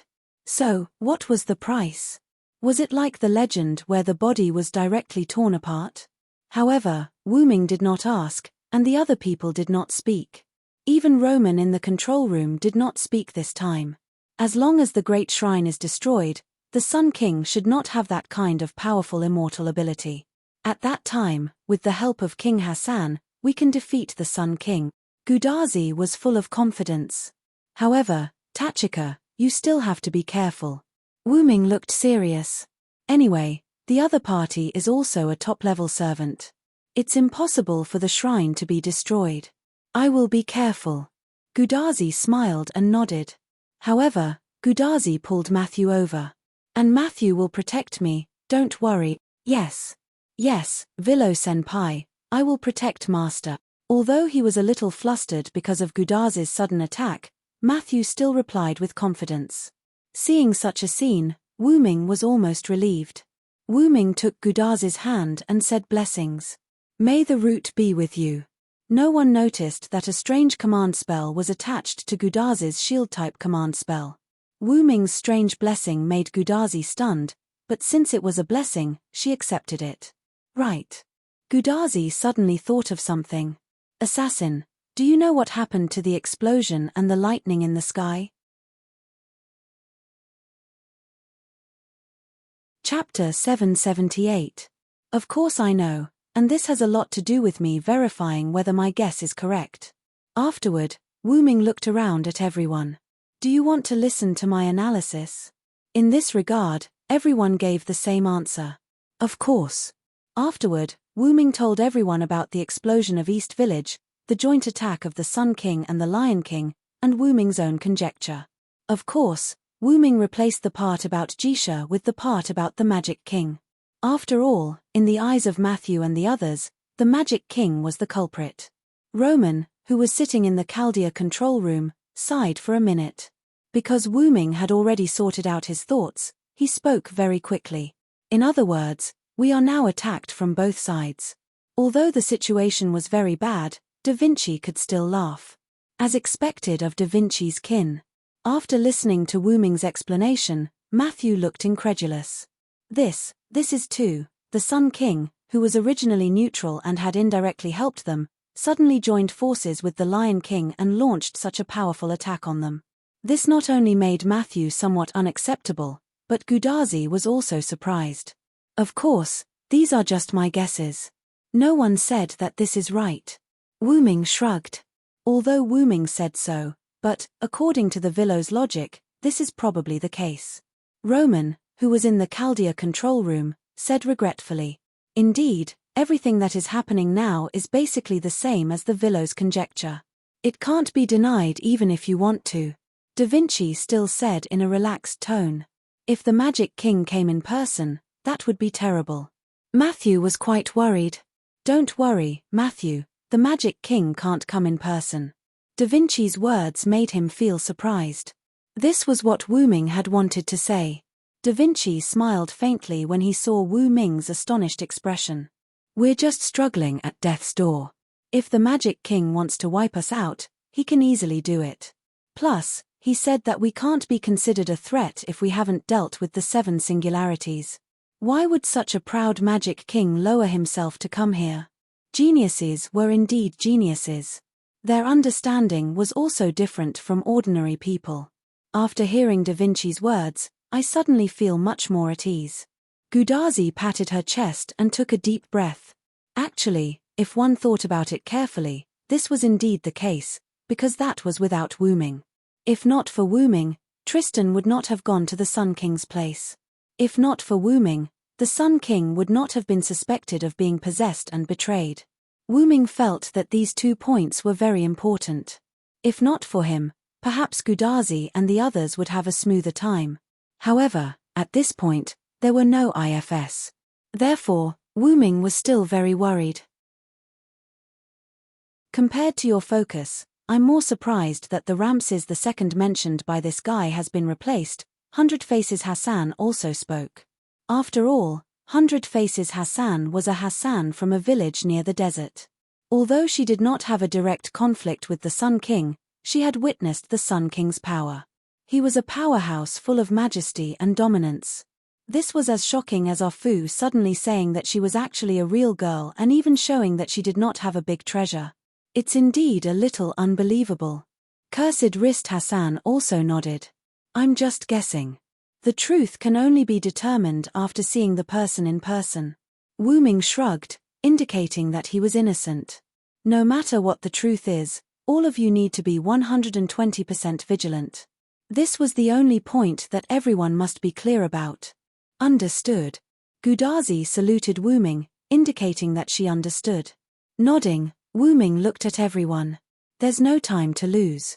Everyone, let's go now and try to fix this singularity today. Huh? Can it be so fast? Roman was quite surprised. Not to mention rushing, even fighting would take some time. Of course it can be so fast. After all, I'm here. Wu Ming snapped his fingers. In an instant, a dark purple portal opened under Gudazi's feet. Senpai, accompanied by Gudazi's scream and Matthew's wail, Gudazi disappeared instantly. But then, Gudazi fell from the portal that appeared above Wu Ming. However, Wu Ming carried Gudazi in a princess carry. Woo woo. You really scared me. Assassin Tilda Gudazi hugged Wu Ming's neck and acted coquettishly.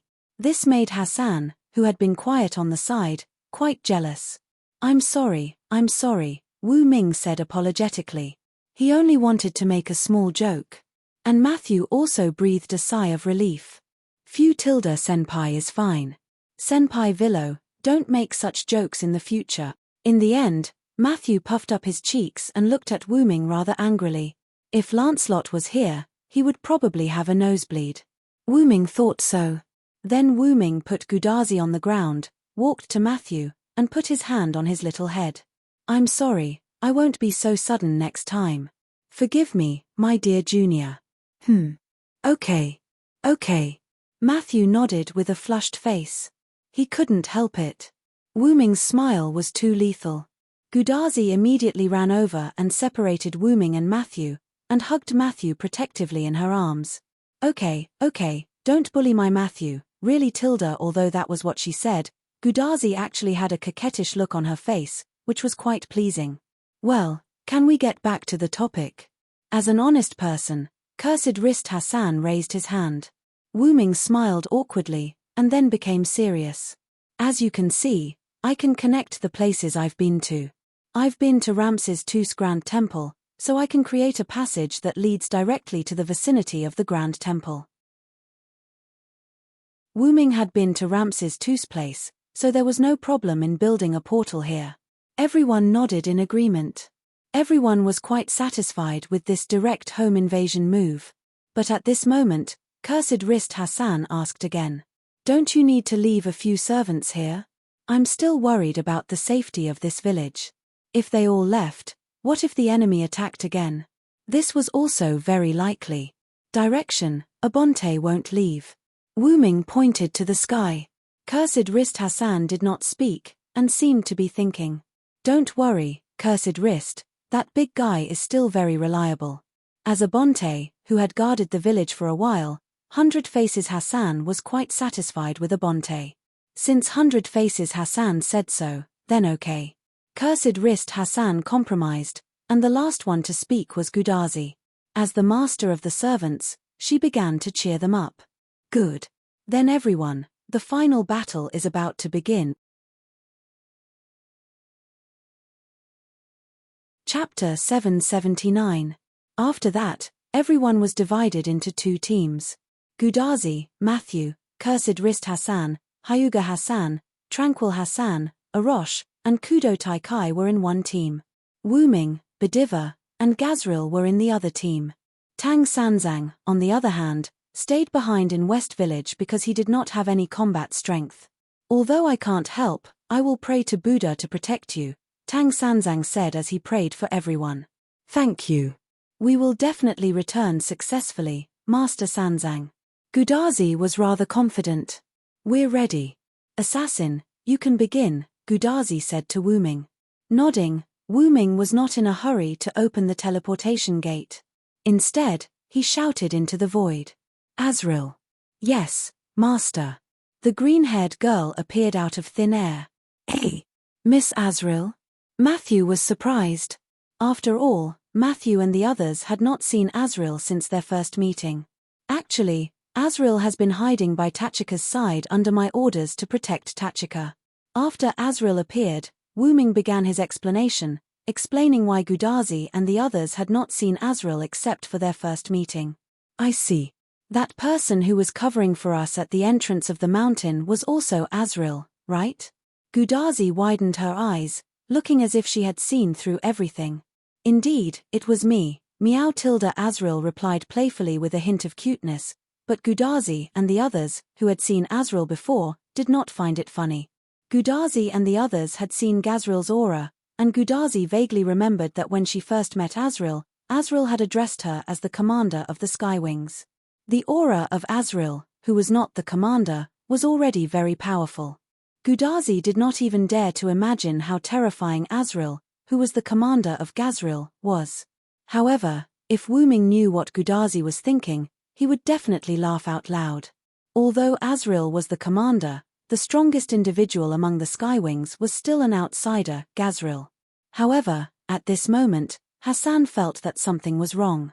Hassan looked angry, his hands clenched into fists, and he stared at Osriel. Although 100 Faces Hassan was wearing a mask, the change in the atmosphere made it clear that 100 Faces Hassan was glaring at Osriel.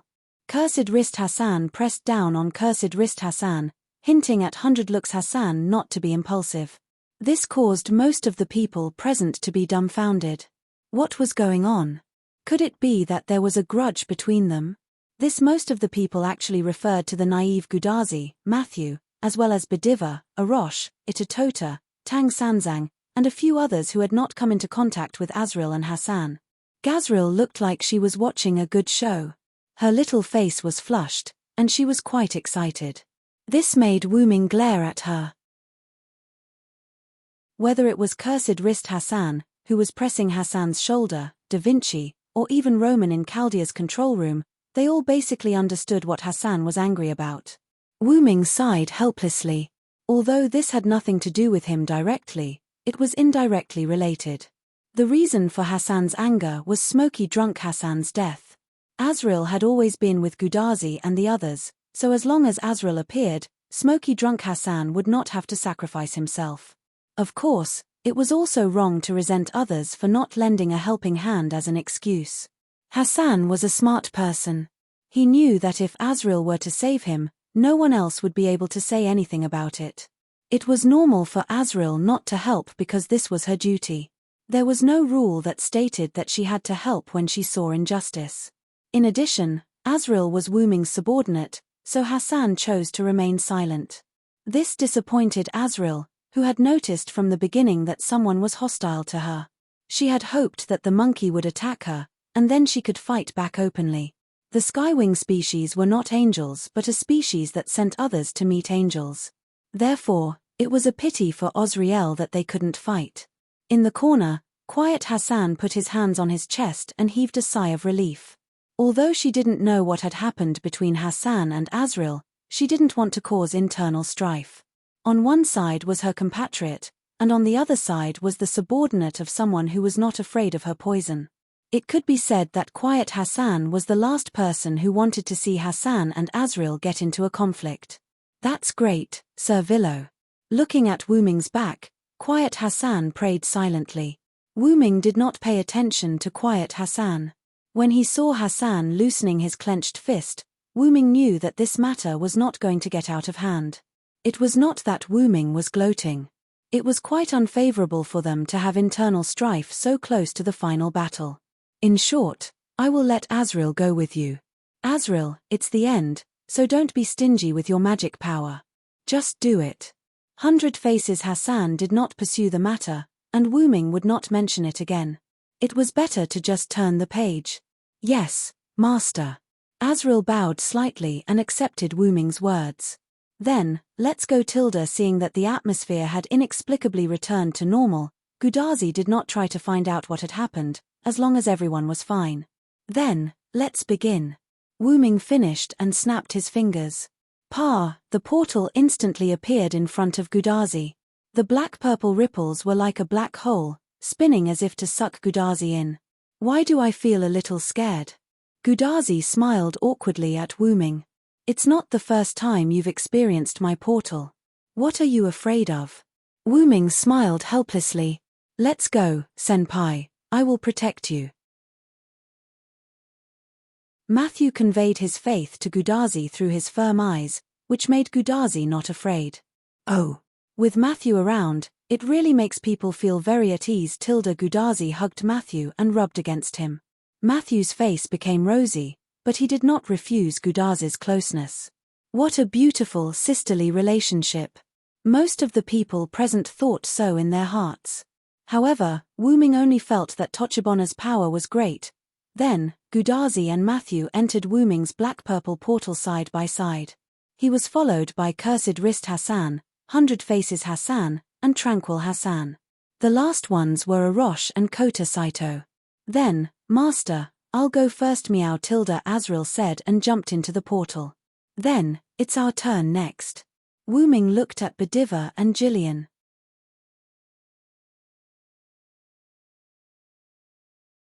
Chapter 780. You go first, Bediva. Wu Ming snapped his fingers and opened another portal. Then, Sir Villo, I'll wait for you first.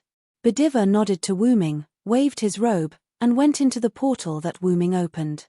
Then I'll be the second, Master. Giliel smiled and flew into the second teleportation portal.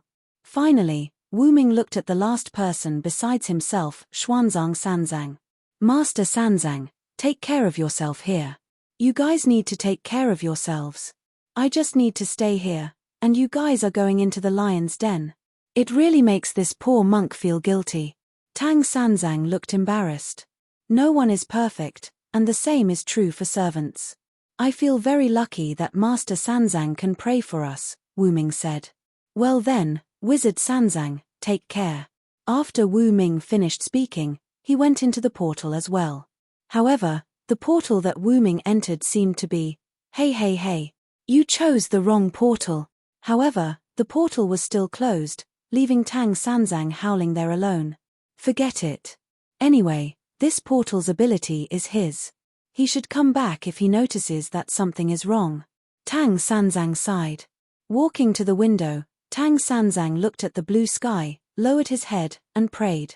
Amitabha, indeed, Wu Ming entered the first portal last, which meant that the portal that Wu Ming entered was the Sun King's side.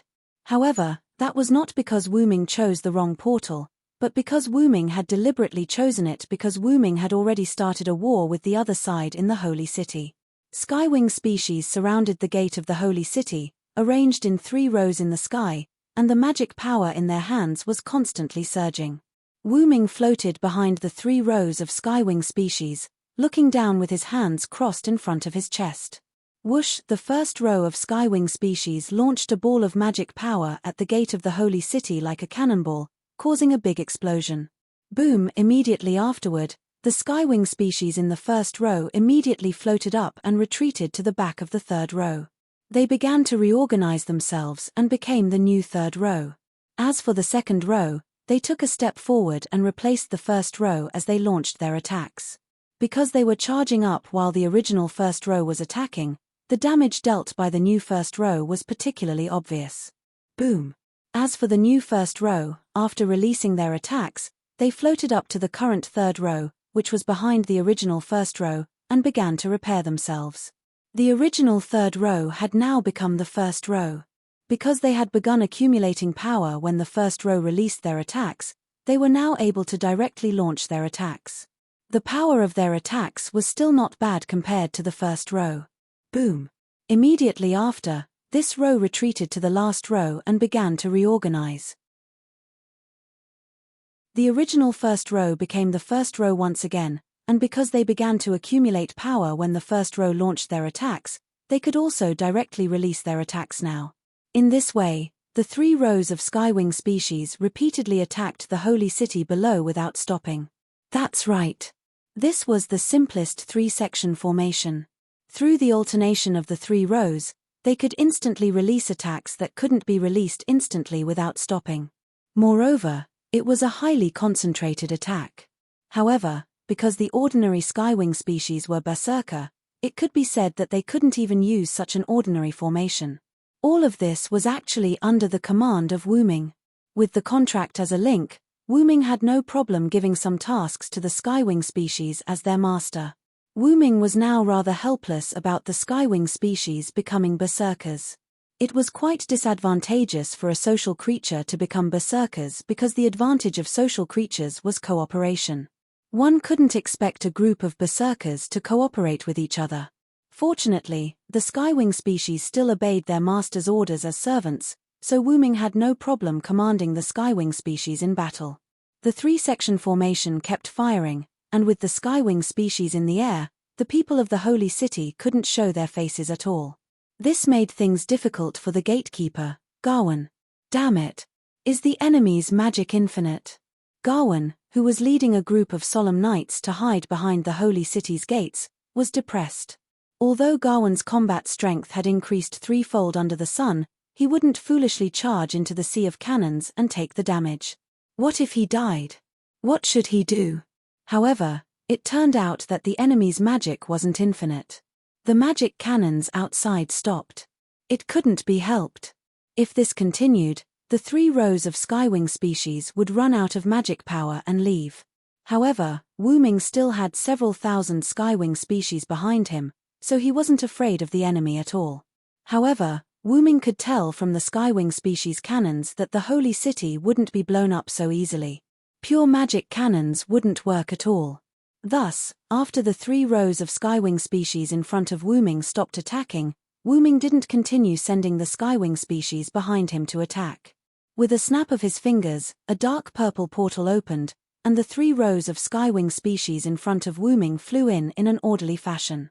The other side of the portal was inside a Bonth's body. Although the skywing species had descended as servants, and their magic power was exhausted or killed, it wouldn't affect their main body. Wu Ming still didn't want anything to happen to them. If he had the ability to protect his subordinates, why wouldn't he do it? Wu Ming had a wicked taste, but it was also divided into different aspects. The 3 rows of skywing species all entered the portal, and suddenly, a portal appeared beside Wu Ming. Bediva walked out with an expression that said, "The wind is blowing and the water is freezing." Then, he began to fall. This gave Bediva a fright. Why was the exit in the air? Wu Ming immediately used his mind power to pick up the falling Bediva. Sir Villo. This is.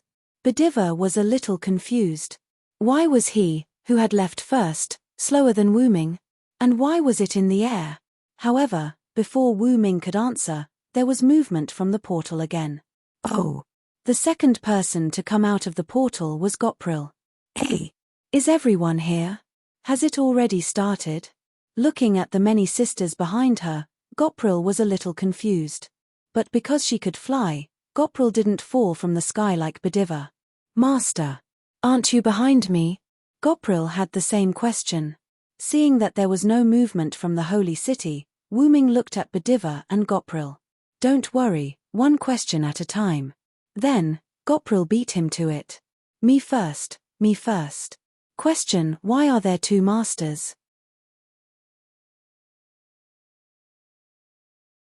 Chapter 781. Because the one talking to you in West Village just now was my clone, Wu Ming answered truthfully. Clone? Both Jillian and Badiva were taken aback, and then they were shocked. As expected of Lord Villo. I didn't realize that it was a clone at all. That clone gave me the feeling that it was Lord Villo's main body. Badiva had your amazing expression. It not only highlighted Wu Ming's strength, but it also didn't look exaggerated. It was just right. It was nothing to have an outstanding expression. Wu Ming had seen many people like this, but those guys were all acting. As for Badiva, Wu Ming knew very well that this guy's expression was his true expression. This made Wu Ming feel rather uncomfortable. That's one of the god's authority I obtained in the other world. A perfect clone. Except for the extremely special ability that can't be replicated, the clone is exactly the same as the main body. This authority was naturally Wu Ming's 12 clones dependent incarnation. However, the dependent incarnation had already been used by Wu Ming when he summoned the Skywing species, so why could he continue to use it? This was thanks to the Dragon Seed incarnation. The Dragon Seed incarnation mainly gave Wu Ming the ability to dragonize, but Wu Ming was a dragon himself, so this ability was slightly useless. However, there were no useless abilities, only poor users. Wu Ming had long discovered that the Dragon Seed incarnation could give the user an extremely strong physique. Whether it was physical fitness or magic power, they were all unprecedentedly improved. It was especially effective when combined with Giant Incarnation, Phoenix Incarnation, and other avatars. Therefore, Wu Ming wondered if the Dragon Seed incarnation could be used to strengthen other avatars. After Wu Ming experimented, he found that this idea could be done. Because of Tristan's appearance in West Village, Wu Ming already had doubts about Ramses II. After sending Tristan off, Wu Ming was not in a hurry to go back. Instead, he studied how to strengthen the Dragon Seed incarnation to other incarnations to see what effect it would have. Wu Ming decided to strengthen the Dragon Seed incarnation on his dependent incarnation, which allowed Wu Ming's dependent incarnation to revive. Because it was a degraded version of the avatar ability, each avatar could not use it again after using it once.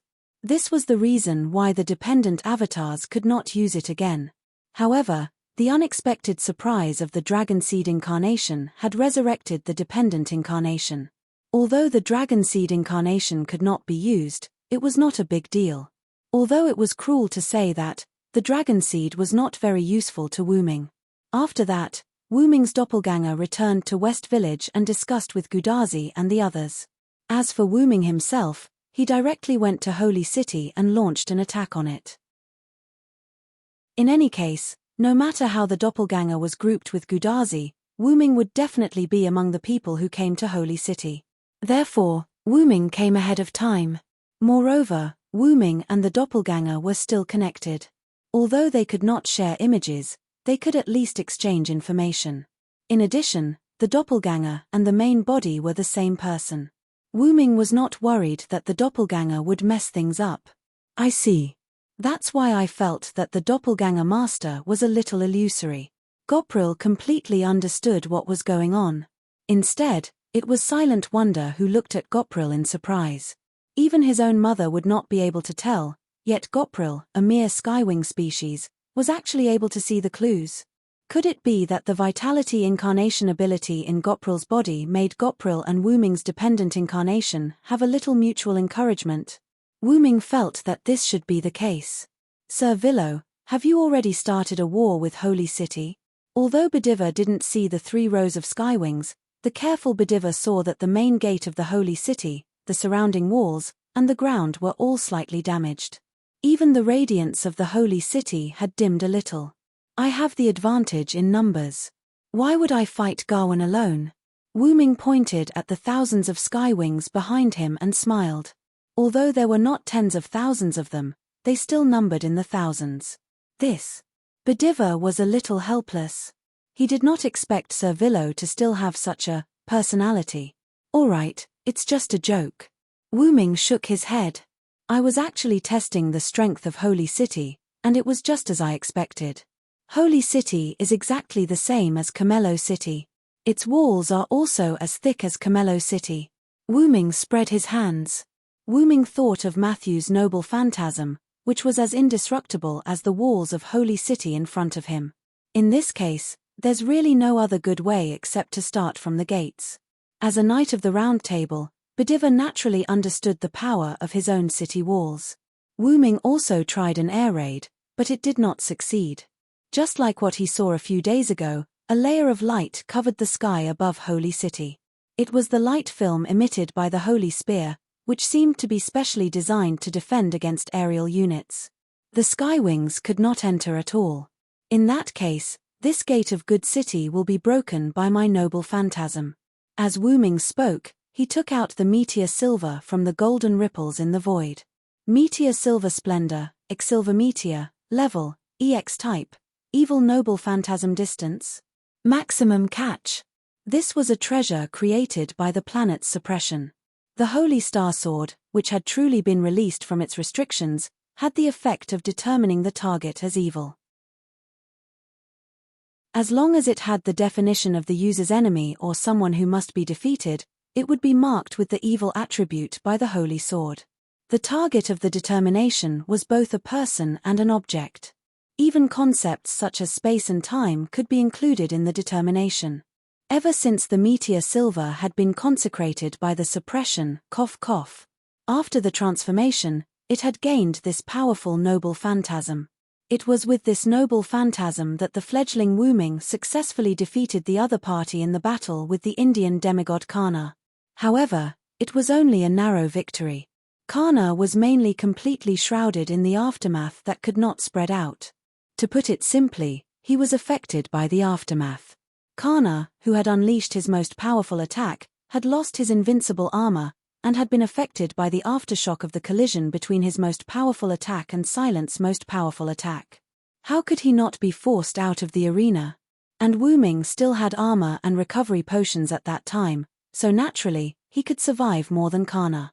Back to the main point, the main effect of Wu Ming's noble phantasm was to determine the target of the attack as evil, and then he would launch the attack. At that time, Wu Ming, who was fighting Karna, had used this noble phantasm more like a light cannon than an evil judgment. That was why he had won by a narrow margin.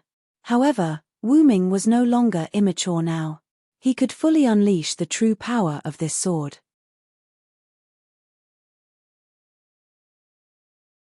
Chapter 782. At this moment, Wu Ming suddenly received news that his clone and Gudazi had gone to an incredible place. Is it because of the Great Shrine's barrier that caused the teleportation to deviate? Wu Ming muttered to himself in an extremely soft voice. This was Wu Ming's oversight. When Wu Ming had gone to find Ramses II, Ramses II's Great Shrine had blocked Wu Ming's teleportation gate. Although it was indoors, it was very likely that Ramses II had spread the barrier to the entire Great Shrine complex, or even the surroundings of the complex. Wu Ming was not surprised. After all, the other party was a top-tier servant. Thus, the teleportation deviation could be said to have been caused by Wu Ming's negligence. However, with my clone around, there shouldn't be any problems. Although after entering the Atlas courtyard, the connection between the original body and the avatar had weakened a lot, even so, Wu Ming didn't think that anything would happen to Gudazi and the others. When his clone had held Gudazi's hand to pray to Gudazi, he had attached a command seal to the back of Gudazi's hand. That command seal could be considered the key to opening Wu Ming's prized artifact. The clone finally entered the teleportation gate that Gudazi and the others had used. The moment he entered, The clone changed the destination of the teleportation gate to his prized artifact, Dragonist. When an accident happened, the clone could use that switch to save the situation. Besides, Gudazi had so many servants. While he did not dare to say that she would be able to take care of everything on her own, it would be a groundless worry if something happened. Thus, Wu Ming only needed to take care of the matter at hand. Then, I'll begin. After Wu Ming said that, the Skywings seemed to have received some sort of order and collectively retreated. Only Gopril and Bediva, who was being controlled by Wu Ming's mental power, remained by Wu Ming's side. Closing his eyes, Wu Ming held the hilt of Meteor Silver with both hands and held it upright in front of his chest as he began to activate his prized artifact. The stars hidden in the world, Wu Ming's ethereal voice came out of his mouth. Next, Meteor Silver's blade began to emit a silver-white light that illuminated everything around it. Holy sword to annihilate all evil, cracks appeared on the silver-white blade of the silver meteor sword, and an even purer golden light burst out from the cracks. Don't cover your light. When Wu Ming finished chanting this sentence, the entire blade of meteor silver instantly shattered with a crack. The golden sword of light that did not have a physical body was born from the destruction. Like a sprout that was about to grow into a towering tree, it constantly floated and grew. The completely shattered blade of meteor silver turned into silver fragments that adhered to the golden sword of light and extended along with it. Inside the holy city's gates, Gawain gulped and immediately ordered the Knights of Solemnity to retreat. He knew that this was not something that they, or even the holy city's gates, could stop. Shine. Finally, like the straw that broke the camel's back, the golden sword of light burst forth once more, a scorching and dazzling radiance illuminating the earth. Gopril and Bediva, who were next to Wu Ming, could not help but use their hands to cover their eyes. The radiance of Meteor Silver was simply too dazzling. Silver Meteor, Meteor Silver Splendor. With the final prized artifact, true name Liberation, Wu Ming swung it down. Whoosh! Like a surging river, the golden light swept toward the holy city's gates like a flood and slammed into them. Boom! The Skywings all closed their eyes and used their wings to cover themselves. Bediva and Gopril could not help but retreat because of the pressure generated by this attack. Sir Villo. Bediva forced his eyes open and looked at Wu Ming in front of him. Bediva had never known how powerful Wu Ming was. This power can definitely save my king. Bediva prayed, but in the end, because the radiance was too dazzling, Bediva still closed his eyes. The radiance lasted for a few moments before quickly disappearing. The holy city's gates had already been opened. There was no sign of damage. It was as if the holy city's gates had never been there in the first place. They had completely disappeared. The gates that were defined as evil had been completely removed by the holy sword of justice. Wu Ming landed on the ground, and Bediva and Gopril followed him down. After landing on the ground, Bediva looked through the gates and saw the holy city's interior. The trees were neatly trimmed, and it did not reduce its beauty. The ground was all stone, without any trace of dust. Moreover, the roads were very neatly planned, and even the buildings were bright white, as if they were made of marble. Bediva could even vaguely see a fountain through the gates. Everything was so beautiful that it was practically an ideal city. Although it was very much like Camelot, it was even more beautiful than Camelot. Bediva had already begun to understand why people who were not pure could not enter. Letting evil people step into such a beautiful city was simply a stain on it. Of course, it might be better if one ignored the large number of solemn knights and Gawain who had begun to urgently assemble. Are you ready, Bediva? Wu Ming asked Bediva without turning his head as he looked at the solemn knights walking out of the gates. There was no doubt that Wu Ming was asking Bediva if he was ready to rush into the holy city and face the Lion King. Yes. Always ready, Sir Villo. Bediva's eyes became firm as he answered Wu Ming with a firm tone. Then, let's begin, everyone. At Wu Ming's command, the skywing species curled into a ball in the sky instantly spread their wings and swooped down collectively, beginning the battle with the solemn knights. On the other side, at Gudazi's place, time jumped forward. A black-purple ripple appeared somewhere in the desert, and then a girl with orange hair and a girl with a shield appeared from it. These two were naturally Gudazi and Matthew.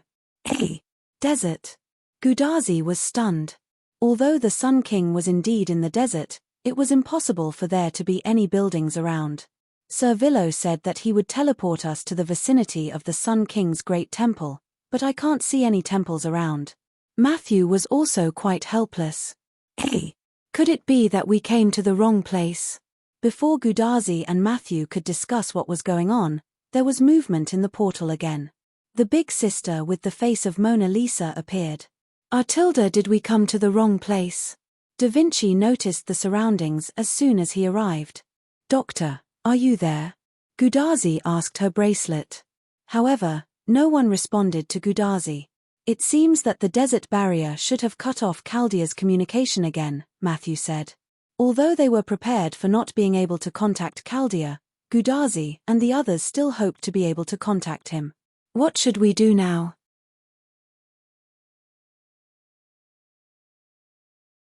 Chapter 783. The portal should be two-way. Senior, let's hurry back through the portal, Matthew suggested.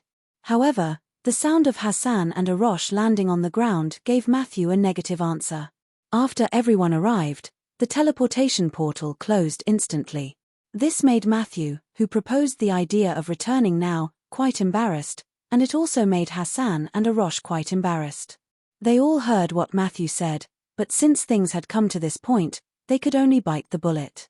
Hassan, who jumped out of the portal, landed on one knee. Maintaining the posture of kneeling on one knee, cursed wrist Hassan, like Gudazi and Matthew, was full of doubts about the scene in front of him. Did we come to the wrong place? Although he did hear Matthew's words, cursed wrist Hassan did not know why Matthew wanted to go back through the portal. But now, cursed wrist Hassan almost understood. We should have come to the wrong place. 100 Faces Hassan stood up, took 2 steps, and looked around. Quiet Hassan nodded slightly as if he knew her name. As the only archer, Arosh made full use of the function of her telescope. The surrounding is a flat desert, there are no sand dunes, and there are no traces of any buildings, Arosh said. What do we do now? Arosh looked at Gudazi. Without wooming, Gudazi, as the master, was their leader. Anyway, the portal has been closed. Let's explore the surroundings and see which direction is the Sun King's territory. Immediately afterward, Gudazi looked at Da Vinci. Only Da Vinci was a caster, and this time, they had to rely on caster. It's useless to look at me.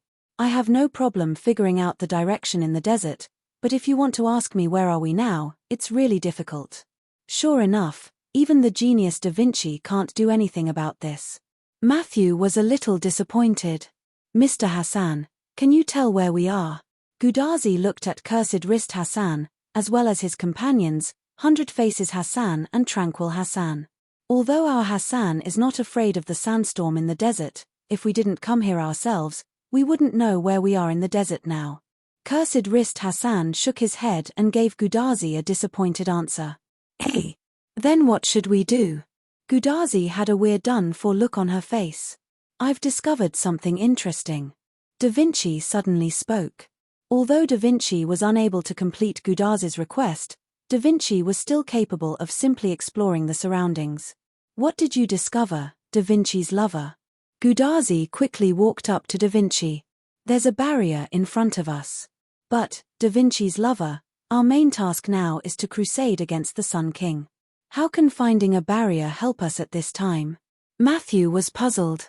Although that's true, Matthew, if there's a building with a barrier in the desert, if it doesn't belong to the Sun King, then there must be a big secret. After all, the Sun King had moved all the buildings together to form his temple complex. Now that we have no clue, there's no harm in taking a look. Maybe we can find out where we are now. With that, Da Vinci took the lead and walked over. Hey, wait for us, Da Vinci's lover. Gudazi pulled Matthew and quickly caught up. Meanwhile, the 3 Hassans and Arosh looked at each other. What should we do? Cursed wrist Hassan asked quietly. Follow me. 100 Faces Hassan finished speaking, and with a handsome swing, he followed Gudazi. Quiet wrist Hassan followed closely behind 100 Faces Hassan. Indeed, as Ms. Da Vinci said, We can only take one step at a time. Arosh smiled and said something to cursed Rist Hassan, then quickly followed. I didn't say I wouldn't follow, I just wanted to ask. Scratching his head, cursed Rist Hassan, who was left alone, also followed. Wu Ming's clone in the Dragon Lair space saw the situation outside through the special command seal on the back of Gudaz's hand. The clone was also very sorry about the unexpected teleportation deviation. However, he was quite interested in the barrier and buried building that Da Vinci mentioned. If it's not Ramses II's building, what could it be? The clone pondered. Everything is normal on the main body's side, and I don't have to rush to attack Ramses II. Let's see what Tachika and the others can find. There was something the clone did not say. He had a hunch that the Sun King was the final enemy. On the Holy City's side, the Skywings and the Solemn Knights were fighting. As soon as they came, the Skywings condensed energy weapons and began a melee battle with the Solemn Knights. It could not be helped.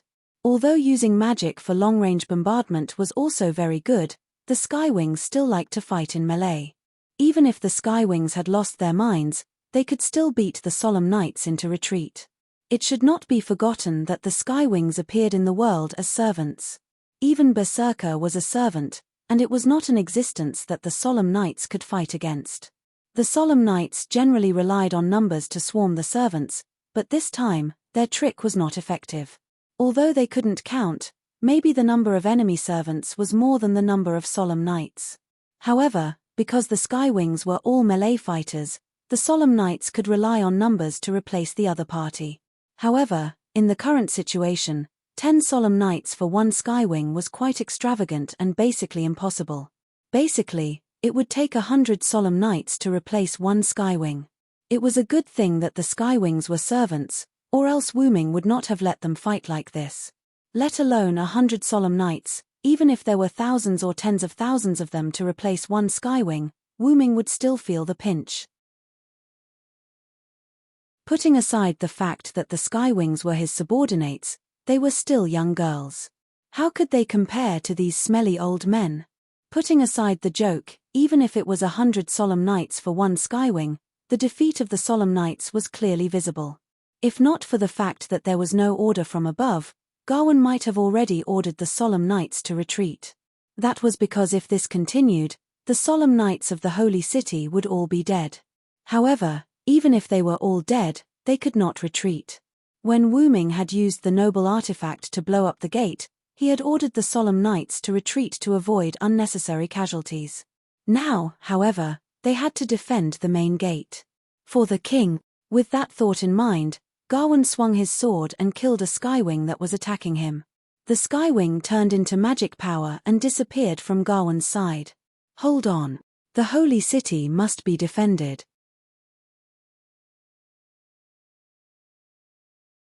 Chapter 784. Wu Ming and Bediva stood at the back of the fighting army and watched. Giliel could no longer bear the excitement and had run to the battlefield to fight. The reason Wu Ming did not go up to fight was very simple. His ultimate goal was never to fight, but to charge into the Holy City. There was simply no point in fighting. Fighting was a reward for the Skywing breeds, so Wu Ming gave this reward to the Skywing breeds who enjoyed fighting. Wu Ming glanced at the eager Bediva and said, "What? What's wrong, Bediva? Do you want to fight too?" "No, Sir Villo. I just feel that we shouldn't be idling here." Bediva silently shook his head. Bediva was a knight of noble character, after all. Seeing his own people charge into the fray while he enjoyed the safety in the rear was something he could not bear. "You don't need to think too much, Bediva. The Skywing breeds are god-killing weapons. Fighting is what they like to do." Wu Ming then pointed at the Skywing breeds closest to Bediva and said, "Look." Bediva looked over and saw that the Skywing breeds in the midst of fighting was smiling. Not only that, but the Skywing breeds around her were also smiling. It was clearly a berserker, but they were smiling. It was impossible to say that they were not happy, and this was a joy that came from their very bones. That's why having the Skywings fight is actually a reward for them. Besides, as Wu Ming said this, he narrowed his eyes and looked at Gawain, who was constantly killing the Skywing breeds. "We still have an even more important mission. The Skywing breeds were truly very powerful, and the Solemn Knights could only kill 1 out of 100 of them, but that was only for the Solemn Knights. To Gawain, who had the Knightless blessing, the Skywing breeds that enjoyed fighting were not frightening. No matter how powerful a beast was, it was still a beast. Hunters always had a way to deal with beasts. Just like now. The Skywing breeds attacking Gawain swung their scythes at him, but Gawain dodged to the side. Due to inertia, the Skywing's scythe landed heavily on the ground. But because of this momentary inertia, Gawain's solar holy sword cut off the Skywing's head. The headless Skywing seed shook twice, turned into pure magic power, and disappeared.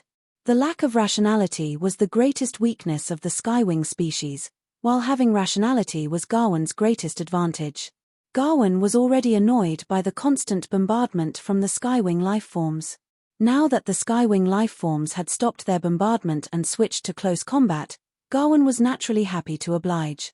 Although the Solemn Knight was retreating, it was still better than not daring to go out and fight with the enemy. Previously, he would have died in vain if he went out. Now, at least he could take a few enemies with him. Of course, even if they wanted to defend, there was no way to do so. The Holy City's gate was gone, and there was no way to defend. After Gawain killed quite a few Skywing species, the surrounding Skywing species realized the threat he posed. The Skywing species had indeed gone berserk due to their berserker class, but their instincts were still there. Just as the instincts of wild beasts told them that beast hunters were dangerous, the instincts of the Skywing species told them that this golden-haired monkey wielding a white longsword and wearing white armor was very dangerous. Several Skywing species swarmed forward, attempting to tear apart this threatening monkey from all directions. However, it was clear that this golden-haired monkey was not afraid of attacks coming from all directions. In fact, it was perfect for dealing with enemies coming from all directions. Excalibur Galatine. Gawain instantly released the Solar Holy Sword, which turned into a scorching sun and sent the Skywing species that got close to Gawain flying. Because they were deep in the battlefield and the Solemn Knight was still around, Gawain's Noble Phantasm did not do much, only using the lowest level of Noble Phantasm release. Thus, the Skywing species that were attacking Gawain were sent flying instead of being vaporized by the heat. However, even the lowest level of Noble Phantasm release was still quite scorching for the Skywing species that were close to Gawain. These Skywing species that were sent flying turned into magic particles in the next second and left the battlefield. Gawain waved his Solar Holy Sword and was quite satisfied. At this rate, the main gate won't fail. However, reality told Gawain that he could not casually raise flags. Ixilver. The half-released Noble Phantasm instantly slashed at Gawain. As expected of Gawain, he immediately placed the Solar Holy Sword in front of him. Clang. The dazzling white meteor silver clashed with Gawain's Solar Holy Sword, producing an ear-piercing sound of metal clashing. Because meteor silver was in a half-released state, Gawain could not help but half-kneel after receiving the attack. Bang! This was the sound of Gawain's knee hitting the ground. Gawain stood up and spread out meteor silver, panting as he looked ahead. Sir Villo, since when have you become a sneak attacker? I don't want to hear you say that, Gawain. Wuming waved his sword and removed the meteor silver's Noble Phantasm from its half-released state. This is a battlefield. Do you think I'll yell I'm going to attack you before attacking you? Don't make me laugh. However, Wuming still laughed, but it was a mocking laugh. Gawain naturally understood what Wuming meant. Or rather, how could he not understand? There was no such thing as a sneak attack on a battlefield where danger lurked everywhere. From the moment you stepped into the battlefield, it meant that you agreed to be attacked at any time and place. That's my fault. However, Gawain did not have the slightest fault. Instead, he assumed an attacking stance. It couldn't be helped. The Holy City had already given the order that Wuming was an enemy. As a knight who completely obeyed the king, Wuming was Gawain's enemy. You go in first, Wuming suddenly said. Of course, this was not said to Gawain, but to Bediver who was walking behind Wuming. Sir Bediver. Gawain was stunned, but he soon understood. Back then, Chaldea's master claimed to be the messenger of this new force, and Bediver had escaped with Chaldea's people. Therefore, Bediva was naturally one of them. It was not strange that he would appear at this juncture. The holy city's gate is open. You go in first, I'll be right behind you, Wu Ming repeated. Yes, Sir Villo. Bediva obeyed Wu Ming's words and immediately ran towards the holy city's gate from the other side. Wait. Gawain would not let Bediva enter even if it was him. However, Wu Ming directly rushed forward and swung Meteor Silver down heavily again. Bang! Another clash of swords.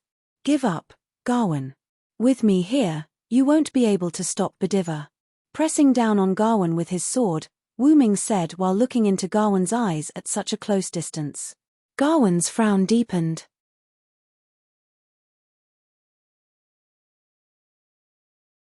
Chapter 785. As a comrade who had served King Arthur for many years, Gawain understood Wu Ming very well, just as Wu Ming understood Gawain very well. Similarly, Gawain also understood how terrifying Wu Ming was. He had a mysterious background, an ageless face, and mysterious runic magic. Even in the Knights of the Round Table, Wu Ming's martial prowess was one of the best. Unlike Gawain's wide-open swordsmanship, Wu Ming's swordsmanship was both wide-open and agile. This was all thanks to the teachings of Wu Ming's master and sister, Skaha. Wu Ming and Gawain exchanged blows. Sometimes, their sacred swords would clash, creating sparks. Sometimes, they would dodge, creating dangerous situations. Sometimes, they would attack and defend quickly, their swords dancing in the air. In the end, they would occasionally kill a few Knights of Solemnity and Skywings. Of course, it was Wu Ming who killed the Knights of Solemnity and Gawain who killed the Skywings. Although it was only a few exchanges, if an expert was present, they would realize that Wu Ming and Gawain had engaged in an extremely thrilling exchange of blows. However, because Wu Ming was not pursuing the pinnacle of martial arts, Wu Ming's martial prowess had not yet reached the level of being invincible. Furthermore, Gawain's saint's number had tripled his strength, so Wu Ming had not immediately taken him down. However, Gawain could not do anything to Wu Ming. As expected, you haven't changed, Gawain. Wu Ming and Gawain stood a few meters apart, staring at each other. Wu Ming and Gawain had exchanged a few blows, undoubtedly to test Gawain's ability. Gawain was exactly as Wu Ming had expected him to be. After all, I'm already dead. How can I grow? Gawain would not ignore Wu Ming just because he was an enemy. But even so, Sir Villo, you can't take me down immediately. With the protection of Knightless, Gawain was even confident that he wouldn't lose to Wu Ming. In this way, Bediva, who had barged into the holy city but didn't receive any reinforcements, was no longer a concern. After all, Agwoan was still in the holy city. So, while you stopped growing, I didn't stop growing at all. It was also because of this that Wu Ming didn't do much research on martial arts. Unlike Luo Hao in the God-Slayer world, who had studied martial arts to the extreme and reached the pinnacle of martial arts, Wu Ming was neither interested nor necessary. After all, Wu Ming only needed the means to defeat the enemy. Wu Ming stabbed the Meteor Silver into the ground and held the sword hilt with one hand. He then closed his eyes and placed his other hand on his heart as he began to chant. I am the strongest, and I hold victory in my hands. No matter if it's a human or a demon, he's someone who will defeat all his enemies. Not good. Before Wu Ming finished chanting, Gawain sensed danger. He absolutely could not allow the other party to finish reading this inexplicable sentence. That was what Gawain thought. Gawain stomped on the ground and rushed toward Wu Ming with the solar holy sword that was beginning to heat up. However, Gawain's speed was not as fast as Wu Ming's mouth. I will defeat any enemy that stands in my way. The moment he finished chanting, Wu Ming opened his eyes. His originally red eyes had now turned golden, and a golden mist began to appear around Wu Ming's body. Excalibur Galatine. Gawain instantly released his noble phantasm and attempted to use it to attack Wu Ming. However, a large golden hand grabbed Gawain's body instantly. The golden mist around Wu Ming began to spread and solidify, forming a golden giant with only the upper half of his body. The hand that grabbed Gawain was none other than the giant's hand. Gawain's noble phantasm exploded in the giant's palm, and the flames of the sun seeped out from the gaps between the giant's fists like fireworks. Immediately after, The giant seemed to stand up, its two legs stepping out of the ground and firmly landing on the ground. Boom! Boom! The giant landed with two loud thuds, causing the skywings and the Knights of Solemnity to stop in their tracks. That's, how could there be an enemy like that? It was a good thing that the skywings had gone berserk and could not speak, or else they would have been very excited. Everyone stopped what they were doing. This was not an act but a subconscious reaction. Everyone could sense the extreme danger of the golden giant, and they all stopped what they were doing. They all watched helplessly as the golden giant grabbed the sun that was still spewing flames. Then, the giant raised Gawain up high and slammed him down on the ground. The moment he hit the ground, the giant opened its palm and pressed Gawain firmly into the ground. Boom! Whoosh! A deafening sound created a visible shockwave that swept through the entire battlefield with the golden giant at its center. Ah! Wah! The Knights of Solemnity and the skywings were all sent flying. Wu Ming was at the golden giant's heart, looking down at Gawain, who was pressed down by the giant's palm, without the slightest bit of surprise. This was why he did not pursue martial arts to the extreme. He had a way to defeat his enemy. What is this? Gawain clenched his teeth and asked Wu Ming in a rather sorry state. Killed the authority of a god. Personally, I think it's not bad, Wu Ming casually described. Gawain could only bitterly smile. It was indeed not bad. Gawain was unable to resist at all. Gawain's flames could indeed cause damage to the golden giant, but they were not very effective. Furthermore, the golden giant was formed from dense air, and it would immediately replenish itself after being burned. Thus, Gawain had no way of dealing with the giant. Furthermore, the giant's main ability was immense strength, so Gawain was completely unable to get up while being pressed down by the golden giant. Even the solar holy sword had fallen out of his hand and was pressed to the side. "I've lost, Lord Villo," Gawain said indifferently as if he had given up. "It's good that you understand." After all, he did not have to kill him. If possible, Wu Ming wished to spare Gawain's life. "However, I swore an oath to my king that I would defend the city gate until the very end." However, Wu Ming really wanted to retort, "Your city gate was destroyed by me a long time ago." "Hold on, are you thinking of?" Wu Ming suddenly realized a problem. Gawain's words sounded like he was speaking from the bottom of his heart before he died, as if he wanted to drag his enemy down with him. "That's right, Lord Villo. I'm going to self-destruct." Gawain bared his white teeth, looking very proud. Then, the solar holy sword and Gawain's body began to emit a blazing light. Boom!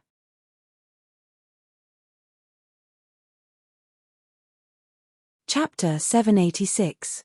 On Gudazi's side, everyone followed Da Vinci to, or accidentally fell into a mysterious clubhouse. This clubhouse, in Da Vinci's view, was simply magic workshop. Da Vinci looked at the entrance in front of him and made such a judgment. "What? Da Vinci, is this the magic workshop?" However, for such a large-scale workshop, there should be records of it in history. Da Vinci fell silent. Because she couldn't find the information of this magic workshop from her memory. "This is Atlas Courtyard." Suddenly, a man's voice came from the shadows. "Who is it?" Cursed Wrist Hassan, 100 Faces Hassan, and Tranquil Hassan immediately took out their daggers, full of vigilance. Until the other party made a sound, Hassan didn't find a person in the shadows, which undoubtedly made Hassan lose face, but at the same time, the other party also made Hassan feel danger. Hassan alone couldn't discover this. This unknown servant was dangerous enough. "Senpai." Matthew also immediately summoned a shield and stood in front of Gudazi. The man who made a sound in the shadows gave everyone the feeling that he was a servant after he leaked his aura. "Confirmed that the other party is a servant, Master, please be careful." Matthew reported to Gudazi. Arosh, on the other hand, was not vigilant because of this, or Arosh felt that the other party was not a bad person. "Da Vinci, we." Gudazi just wanted to discuss with Da Vinci, but Da Vinci suddenly shouted as if he was possessed. "Atlas Courtyard." Da Vinci took 2 steps forward and looked at the shadows. "Is this really Atlas Courtyard? What's wrong with Da Vinci? Where is Atlas Courtyard?" Gudazi knew nothing about it, so she looked at Matthew, who had some understanding of the magic world. Senior, I don't know the details. I only know the name Atlas Academy. It's said to be one of the 3 major departments of the Magic Association, but it doesn't have any contact with outsiders. Matthew returned to Gudazi based on his own understanding. Although it's one of the departments of the Magic Association, it's the same as the Imitation Scarlet Sea. It's a secret society that doesn't communicate with outsiders, Da Vinci explained. He's also an expert in alchemy. It's said that the 7 alchemy tools sealed in Atlas Academy can destroy the world 7 times, the man in the shadow explained. Hey! Destroy the world 7 times? This gave Gudazi a fright. Ignoring Gudazi's shock for the time being, Da Vinci revealed another secret. It's said that the headquarters of the Academy of Atlas is located in Egypt's Atlas Mountains. It seems that it's true. After all, this is the territory of Ramses II, which is Egypt, so it's not surprising that Atlas Academy exists here, the man in the shadow said and walked out of the shadow. He was wearing a suit like an English gentleman, holding a decorative cane in one hand, and a rather old pipe in the other hand, or a detective's face. Nice to meet you, everyone from Chaldea, Hassan, and the great hero of West Asia, Mr. Arosh. The man with the pipe said everyone's identity as soon as he opened his mouth. This caused everyone to suck in a breath of cold air. Although the other party didn't completely say the name of Gudazi, since he could say the name of Chaldea, then he should know the name. The other party should say it for brevity. I'm sorry for forgetting to introduce myself. The man with the pipe showed a rather sorry smile and then began to introduce himself. I am Sherlock Holmes, a caster servant. Nice to meet you, the last master of Chaldea, Rika Fujimaru. This time, the other party said the name of Gudazi, but that was not the point. The point was the other party's real name, which shocked Gudazi and the others. Sherlock Holmes. At the gate of the Holy City. The big explosion caused by Gawain's self-explosion swept almost half of the battlefield. It could only be said that he deserved to be called the Sun Knight. His self-explosion was like a burning sun. It completely turned into a red fireball burning on the flat ground in front of the Holy City. However, this sun explosion only lasted for a short while, and soon the fireball disappeared, and the explosion stopped. However, the entire battlefield was destroyed. Because the Holy City was protected by the city walls, other than the street without the city gate that had turned black and melted, the walls of the Holy City were just like bricks that had been severely burned by the flames. There was basically no major problem. On the flat ground in front of the Holy City, there were no jagged holes, only a huge semicircular pit, which was mainly caused by the fireball. The huge pit was filled with magma, and the high temperature had caused the ground to melt. Whether it was soil, rocks, minerals, or anything else, they had all melted together to form this magma. It was also because of the explosion of the sun that the Knights of Solemnity were basically all dead, and only a few Knights of Solemnity who were far away from the explosion were still alive. In other words, their bodies were still there, but they had already lost their vitality inside their armor. The moisture in their bodies had been completely dried up, which was the fate of the Knights of Solemnity at the very edge. Compared to the Knights of Solemnity, the Skywings were both better and worse. Most of the Skywings, like most of the Knights of Solemnity, were instantly melted by the explosion of the sun and left the battlefield. However, because they were servants, the Skywings at the very edge were not as dried up as the Knights of Solemnity. Instead, they stubbornly survived. However, they were basically injured to the point where they couldn't continue fighting. Wu Ming had been at the very center of the explosion and had indeed disappeared. In the center of the huge pit, in the slowly condensing magma, a golden hand suddenly extended out of the magma.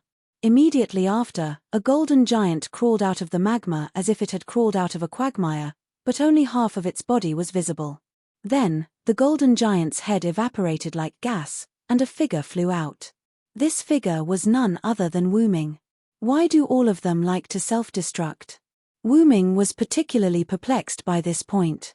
To be honest, Wu Ming had encountered many enemies who liked to self-destruct, such as Shutendoji of the Winterwood Peculiarity, Ibaraki Boy of the American Peculiarity, and Mordred at the entrance of Higoshi Village.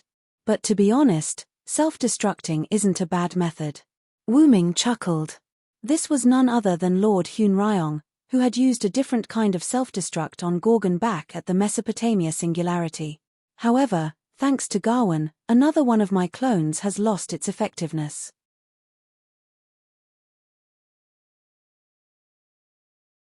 Chapter 787. Wu Ming turned to look at the headless golden giant in the lava. After the golden giant spat out Wu Ming, its body began to turn into golden particles and gradually dissipate. Wu Ming, who was completely protected by the giant, was unscathed, but his avatar had been rendered useless. However, it was not as if there was no good news. The solemn knights of the Holy City had basically been wiped out, and while the Skywings had also suffered heavy casualties, they had only lost their avatars. Their main bodies were completely unharmed. Meanwhile, Wu Ming had used an avatar to exchange for Gawain, the gatekeeping general. Thus, overall, it was not a loss, and from the overall situation, the Holy City did not have many servants left.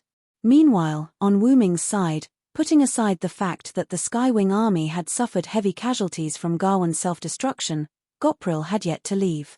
With that thought in mind, Wu Ming began to search for Gopril's figure. Cough, cough, cough, cough, cough. What was that fireball? It came out of nowhere. Gopril's calves and feet were connected to her thighs as she sat on the ground in a rather sorry state, shaking her head that had been blasted by the explosion. Don't look at how Gopril's body was covered in dust and looked like she had been roasted into charcoal. However, Gopril was completely fine. No, to be more precise, she had completely recovered from her injuries. With the support of the Vitality Avatar, no matter how severe her injuries were, as long as Gopril had not been completely reduced to ashes, she would be able to fully recover in no time. When Gawain self-destructed, while Gopril was not in the center, she was still within the range of the explosion, so she had suffered quite a bit of burn damage. However, in that moment of chaos, Gopril's injuries had completely healed by relying on the power of the Vitality Avatar. After coming back to her senses, Gopril looked at her body and saw that she had no other injuries aside from a little black. She immediately began to laugh. Speaking of which, Master's power is really useful. Hee hee. Bang. However, Wu Ming gave her another blow to the head. Ouch! Gilliel cried out in pain as she clutched her head with tears in her eyes. What are you laughing at? Clean yourself up and get ready to enter the Holy City with me. I know, Master. Gilliel puffed up her cheeks and wiped the tears from the corner of her eyes. Although he was dissatisfied, he had to endure it. While Gopril was cleaning herself up with magic, Wu Ming collected the surviving Skywing species. Even though Gawain's self-explosion had forced quite a few people out, there were still close to 1,000 survivors. However, due to their injuries, these Skywing species were no longer fit to continue fighting. You guys go back and rest. With that, Wu Ming gave the order for the gathered Skywings to return. Even if it was a servant, its main body would be fine even if it died here. Wu Ming did not wish to treat the Skywing species as a lifeless consumable. Even after transforming into Berserker, the Skywings still felt like they were dreaming. Even if it was a dream, Wu Ming hoped that they would not have a terrible dream this time.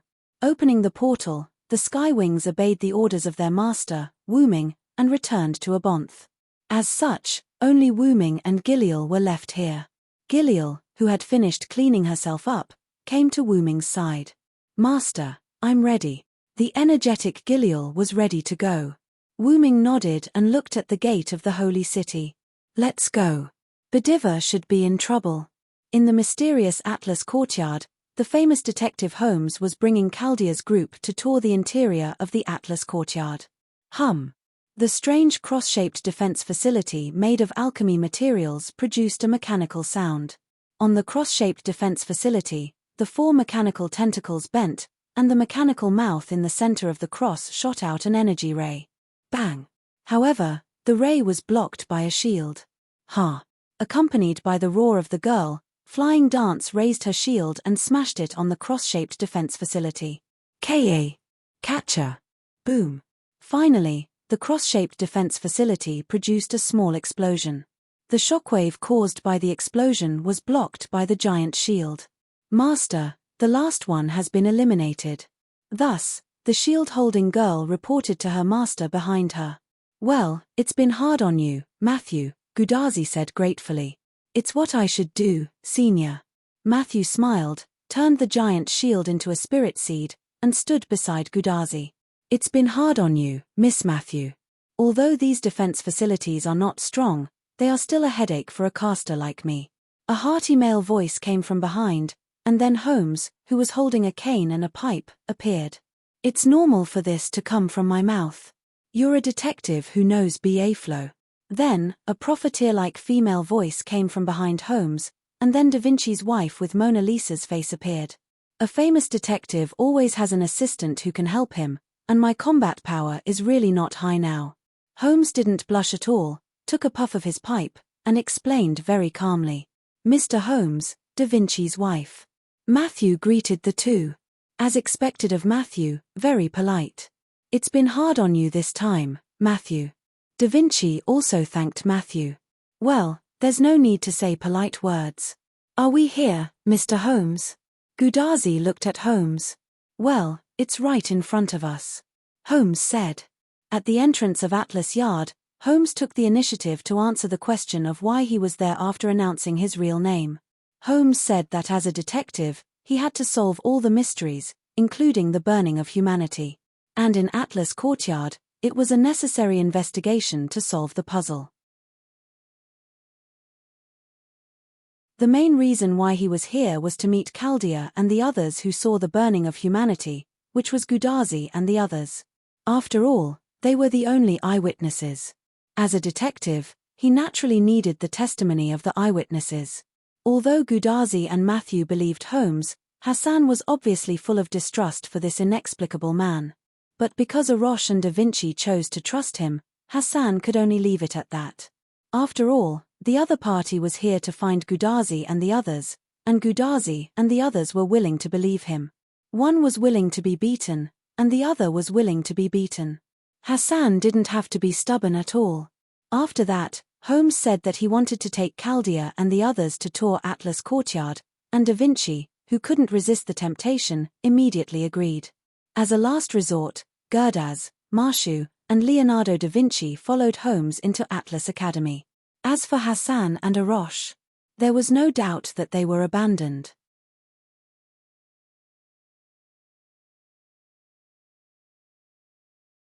Chapter 788. Holmes rejected Arosh and Hassan's entry with the reason that they have no need to enter at all. Arosh was fine with it, but Hassan's bad temper couldn't be tolerated, and cursed wrist Hassan also thought that Holmes was full of problems. In the end, after Gudazi and Da Vinci's comfort and persuasion, Hassan and Arosh became gatekeepers. Holmes, Gudazi, Matthew, and Da Vinci entered Atlas Yard. Da Vinci was making a fuss along the way, while Gudazi and Matthew answered Holmes' questions.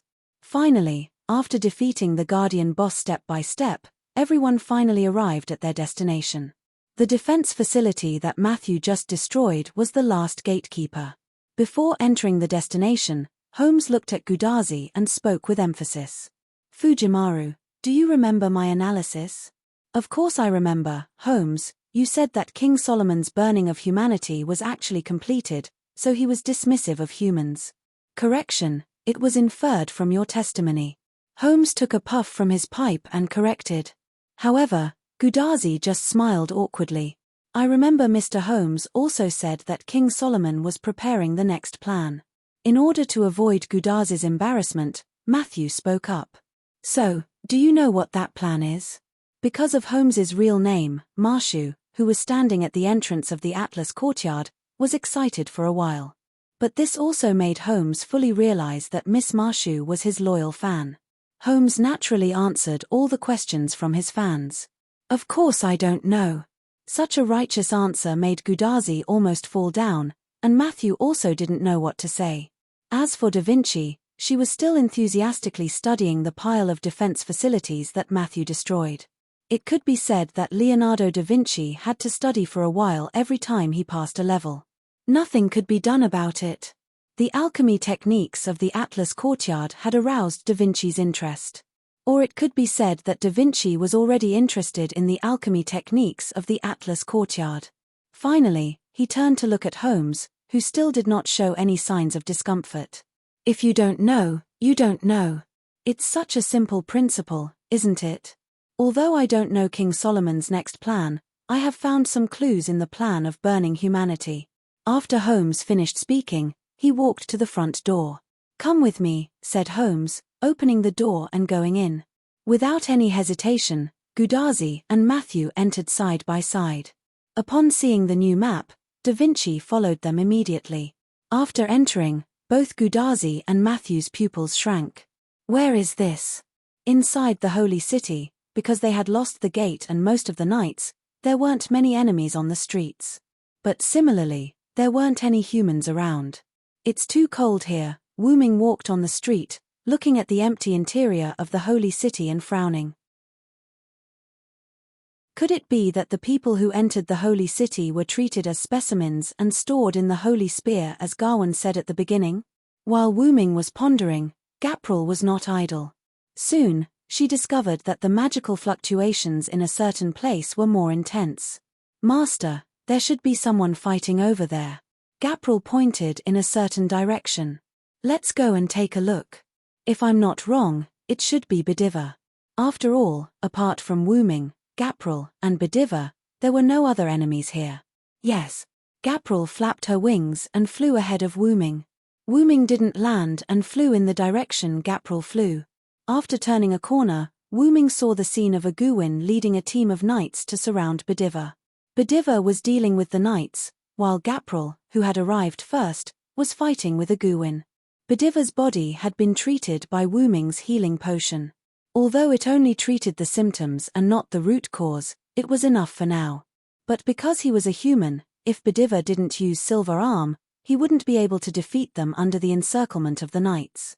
But protecting himself wasn't a problem. And logically speaking, Gapril was much stronger than Aguwin, but for some reason, Gapril couldn't take down Aguwin in a short time. Wu Ming carefully looked at Aguwin and discovered that the veins under Wu Ming's skin were bulging as though they were about to explode, just like a berserker. Not only that, but Wu Ming could also feel that Aguwin's mana had increased by leaps and bounds, as well as his other abilities. That was why Gapril couldn't take down Aguwin in a short time. Could it be that Aguwin received the blessing? Wu Ming guessed. Or is it the result of using a large number of berserk runes? Apart from receiving the blessing of the Lion King's Holy Grail, using a large number of berserk runes could also reach Aguwin's current state. But it's only a dead end. Wu Ming helplessly shook his head. Then, Wu Ming took out Meteor Silver from his noble artifact space and rushed towards Aguwin. And Aguwin had already discovered Wu Ming the moment he appeared, but because of Gapril's entanglement, Aguwin couldn't pay attention to Wu Ming. And Wu Ming actually rushed forward himself, which was completely in line with Aguwin's intentions. Villo! Aguwin bellowed, suddenly flinging Gapril aside and rushing towards Wu Ming. Asterisk clang. BZZT BZZT BZZT. Asterisk Meteor Silver and Aguwin's knight's greatsword collided. After an ear-piercing collision sound, the two swords clashed and produced sparks. Go help Bediva. Wu Ming glanced at Gapril. Gapril, who was flung away by Aguwin, wanted to fight Aguwin again, but since Wu Ming said so, she could only give up. And so, Gapril vented her resentment on the solemn knights. Villo RRR. Aguwin bellowed again, causing Wu Ming to shift his gaze. Wu Ming's expression turned solemn. He could feel that Aguwin's strength was growing bit by bit, and Wu Ming felt that he would soon be unable to suppress Aguwin. As someone who was extremely close to Wu Ming, Aguwin could naturally feel the changes in Wu Ming. Ha ha ha. How is it? Villo. This is the power of the Holy Grail's blessing and berserk runes. How is it? Isn't it very powerful? Ahahaha.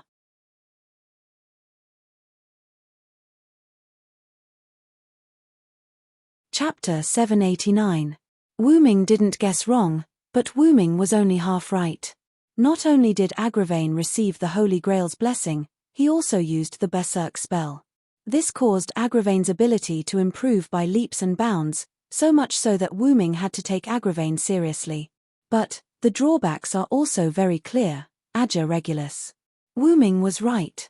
After receiving the Holy Grail's blessing and the Berserk spell, Agravain's mental state was not as good as before. From an outsider's point of view, he was like a mental patient who had just escaped from a mental hospital, and a rather dangerous one at that. Ha ha ha. You're right. But as long as I defeat you, everything will be over. No one can be my king's opponent. And as long as you're not here, my king won't fall asleep every day to miss you. Just like that. Everything will be over. Ah ha ha ha. Agravain said, and a large amount of magic instantly gushed out, and Wu Ming was violently pushed away. You're saying that Artoria falls asleep every day to miss me? Wu Ming didn't pay attention to Aja Guowen's other words, but he was rather moved by Aja Guowen's line of I fall asleep every day to miss you. If you miss someone so much that you have to fall asleep every day, and relieve it through sleep and dreams, then that person must be very important to you. Wu Ming had an unrealistic thought. Everything the Lion King was doing was actually for him. However, Agravain didn't have the intention to answer Wu Ming's doubts. Agravain raised his knight sword that emitted endless magic and madly charged at Wu Ming. Die die die die die ha ha ha ha ha. With messy black hair, blood-like runes engraved on his black armor, and bloodshot and slightly protruding eyes, Agravain opened his mouth wide and roared like a beast. It seemed that after meeting the person he was obsessed with, Agravain had completely lost his mind. Right now, Agravain only wanted to eliminate the individual named Vilo Siranthod. Ah! Agravain roared as he leaped up, aimed his sword at Wu Ming, and smashed it down. As for Wu Ming, he naturally couldn't be hit. As soon as Agravain jumped up, Wu Ming used his mana to suddenly jump back out of Agravain's attack range. Thud! Along with the sound of the knight's boots landing on the ground, Wu Ming silently watched Aja Guowen raise his sword once more. Looks like I was wrong, Wu Ming said. Wu Ming was wrong. The most serious mistake he made was that he didn't trust Artoria. He didn't stand on her side. I clearly said that I would always be with her, but in the end, I stood on the opposite side of her. Wu Ming's eyes dimmed slightly. Even if his intentions were good, even if everything was for the sake of the world, and no matter how many excuses he came up with, Wu Ming was on the opposite side of Artoria. There was no doubt about that. If I had responded to Artoria's summon at the beginning, or if I had stood on Artoria's side after coming to this singularity, I'm afraid the outcome would have been much better. In that case, Mordred, Tristan, and Gawain wouldn't be sent away by his own hands. As for Agwoan, he probably wouldn't fall into such a state of madness that he hates the most. Wu Ming had no intention of dodging when he saw Agwoan charging at him again. It was as if he had accepted his fate. Roar! Agwoan let out an inhuman roar, and the curse of madness spread all over his face. Let me take the pain for you. Wu Ming closed his eyes, and Agwoan's knight sword arrived in front of Wu Ming. Friend. As soon as Agwoan's voice fell, he could clearly see the magic power sweeping across the surroundings, and the entire atmosphere froze. On the other hand, Agawin was frozen in midair as though he was frozen in ice. His knight's greatsword also stopped in front of Wu Ming. Wu Ming, on the other hand, opened his eyes at this moment. He opened his golden eyes that had turned pure gold at some point in time. Noble and powerful, wise and kind, mysterious and wise God, I shall obtain the divine power of the heavens, the blessing of the earth, and the wisdom of men from you. Thus, I shall become a miracle and lead the world to the dawn. Wu Ming's godlike words came out of his mouth, mysterious and profound. Magician incarnation, activate. He placed his hand on Agwoan's knight's sword, and without saying a word, he squeezed it gently. With the help of a magic circle that faintly flashed, Agwoan's knight's sword instantly turned into dust and disappeared with the wind. Crush. Wu Ming spoke out the name of the spell he was using as if he was the first to speak. It was as simple as the name itself. Crush. Wu Ming waved his hand, and with the support of magician incarnation, several lune runes appeared in the air and attached themselves to Agwoan's body. The runes had the effects of awaken, dispel, and purify. In addition to the support of magician incarnation, the effect was even more outstanding. In just an instant, the scarlet runes on Agwoan's body disappeared completely. However, What was more serious was that Agwoan's armor was almost completely shattered, and Agwoan's body was also shattered. Wuming retracted his magic power, and Agwoan fell to the ground. Vilo. Sir. Agwoan looked at Wuming weakly. You defeated me again. Ha! Agwoan wanted to laugh at himself, but in the end, he was too weak to do so. At the same time, Agwoan's body was also gradually dissipating. That was the precursor to his exit. The blessing of the Holy Grail and a large number of berserk runes with serious side effects had already caused Agwoan's spirit base to start collapsing. When Agwoan said that everything would be over, he was actually referring to himself. Vero. Lord. I am truly envious of you, being able to accompany my king. Agroran's body began to crumble even faster as he forced himself to finish his last sentence. I really hope to be able to defeat you. Once, as soon as he finished speaking, there was nothing left in front of Wuming. Only bits of blue light were left, and they disappeared with the wind.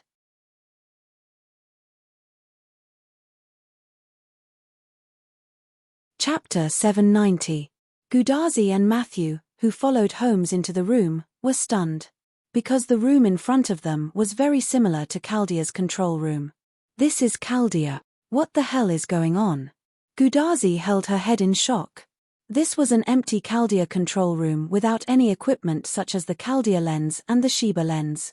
There was also no ceiling. Although Matthew was not as shocked as Gudazi, he was still very shocked. No, sir, although this place is very similar to Chaldea's control room, this is not Chaldea.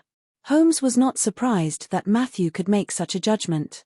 Because, although this place was very similar to Chaldea's control room, in many aspects, this place was completely different from Chaldea's control room. After all, as mentioned before, this place was very similar to Chaldea's control room. Miss Matthew's judgment is very correct, and instead of saying that this place is very similar to Chaldea's control room, it's better to say that Chaldea is very similar to this place. With a hearty smile on his face, Holmes explained to Matthew and Gudazi. Then, he walked to the center of the control room. At this time, Da Vinci also spoke. Ah, you still don't know. Da Vinci was not shocked at all, as if he already knew. There is such a rumor in Chaldea.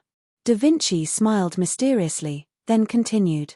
It is said that the Chaldea control room was designed according to the workshop in Atlas Courtyard. What? Gudazi and Matthew were both stunned. They really did not know this news. Although they more or less did not believe Da Vinci's so-called rumor, such a rumor was probably only known by the higher-ups of Chaldea. However, what Da Vinci said was not unreasonable. Now that this singularity was older than Chaldea, then there must be Atlas Courtyard first, and then Chaldea control room. In this case, if there must be a distinction between who came first, it must be Atlas Courtyard first, and Chaldea second. Da Vinci is right, Chaldea's control room was indeed modeled after Atlas Courtyard, or it was with the help of Chaldea Courtyard that Chaldea was established. Holmes followed Da Vinci's words. I'm curious how you know so much. Da Vinci narrowed his eyes. Even she, the second servant of Chaldea, didn't know Chaldea very well, but Holmes knew Chaldea's affairs, as if he was the mastermind behind the scenes. Ha ha ha tilde because this is Atlas Courtyard, there is nothing that can't escape. At this point, Holmes changed his words. Except for that, everything in this world can't escape the records here. Holmes said, pointing to the 3 giant stone tablets standing in this place. Because it was open air, the sun scattered here and shone on the 3 towering giant stone tablets. 3-point Hermes. Da Vinci slowly read the names of the 3 giant stone tablets. 3-point Hermes. Matthew took a deep breath. 3-point Hermes. Gudazi was the same, but Gudazi was not finished yet. What is that? Inside the Holy City, on the street near the central Holy Tower, Wuming, Jillian, and Bediva walked, flew, side by side on it. When Wuming used Magician Incarnation, the surrounding solemn night had been stunned by the magic power released by Wuming. The result of the solemn night was naturally taken care of by Jillian and Bediva. As a result, the 3 people who were no longer blocked set foot on the road to the central Holy Tower. Master, are you okay? Gillian floated beside Wu Ming and asked cautiously. Since Aguwen's exit, Wu Ming's whole person changed slightly. Gillian couldn't tell the change in Wu Ming, but she could feel it. Wu Ming shook his head, indicating that he was fine. Bediva also saw the change in Wu Ming. So, Bediva spoke. Master Villo, why don't you take the holy sword? Before Bediva could finish, Wu Ming stretched out his hand, indicating that Bediva should stop talking. I'm fine, Bediva. You have to return the holy sword yourself. Your 1,000 years of waiting is not something I can replace. Hearing that, Bediva's face became firm and showed an affirmative expression. After that, Wu Ming stopped, and so did Gillian and Bediva. Because they had reached the foot of the holy tower. Let's go, Bediva. Wu Ming called out to Bediva and started walking. Hey! What about me? What about me? Master, have you forgotten about me? Giliel was instantly unhappy. Why did he only call out Bediva's name? Don't I have to follow? Wu Ming turned his head and smiled. No need, Gillian. After all, this is your master's personal matter. You go to Tachika and the others. Wu Ming finished speaking, and a portal instantly appeared above Gillian's head. Before Gopril could react, the teleportation gate started to fall as if it was affected by gravity. As a result, Gillian was swallowed by the portal. When she fell to the ground, the portal disappeared, and so did Gillian. Wu Ming glanced at Bediva, and Bediva nodded, indicating that he was ready. The two walked up the holy tower step by step. Because the Knights of Solemnity were almost completely wiped out, no, it should be said that they were completely wiped out, no enemies came out to obstruct Wu Ming and Bediva. The troops led by Ajah were the last batch of Knights of Solemnity, and the only remaining Knights of the Round Table besides him was Lancelot. But because Lancelot was not in the Holy City, there were no enemies in the Holy City. Without the slightest pause, Wu Ming and Bediva were only one floor away from reaching the top. At this time, a beautiful figure appeared in front of Wu Ming and Bediva. Your Highness the Queen. Bediva immediately knelt on one knee. That's right, the beautiful figure was Guinevere. Minister Bediva, no need to be so courteous. Guinevere said softly. Guinevere's meaning was very simple. Now that Bediva was considered a rebel, there was no need for him to salute the enemy queen. This left Bediva speechless. He wanted to explain, but when he opened his mouth, he didn't know what to say. Bediva, you go up first. Wu Ming said to Bediva. Although he didn't understand Wu Ming's actions, Bediva had already carried out Wu Ming's order. Bediva walked up the stairs step by step, leaving Wu Ming and Guinevere looking at each other.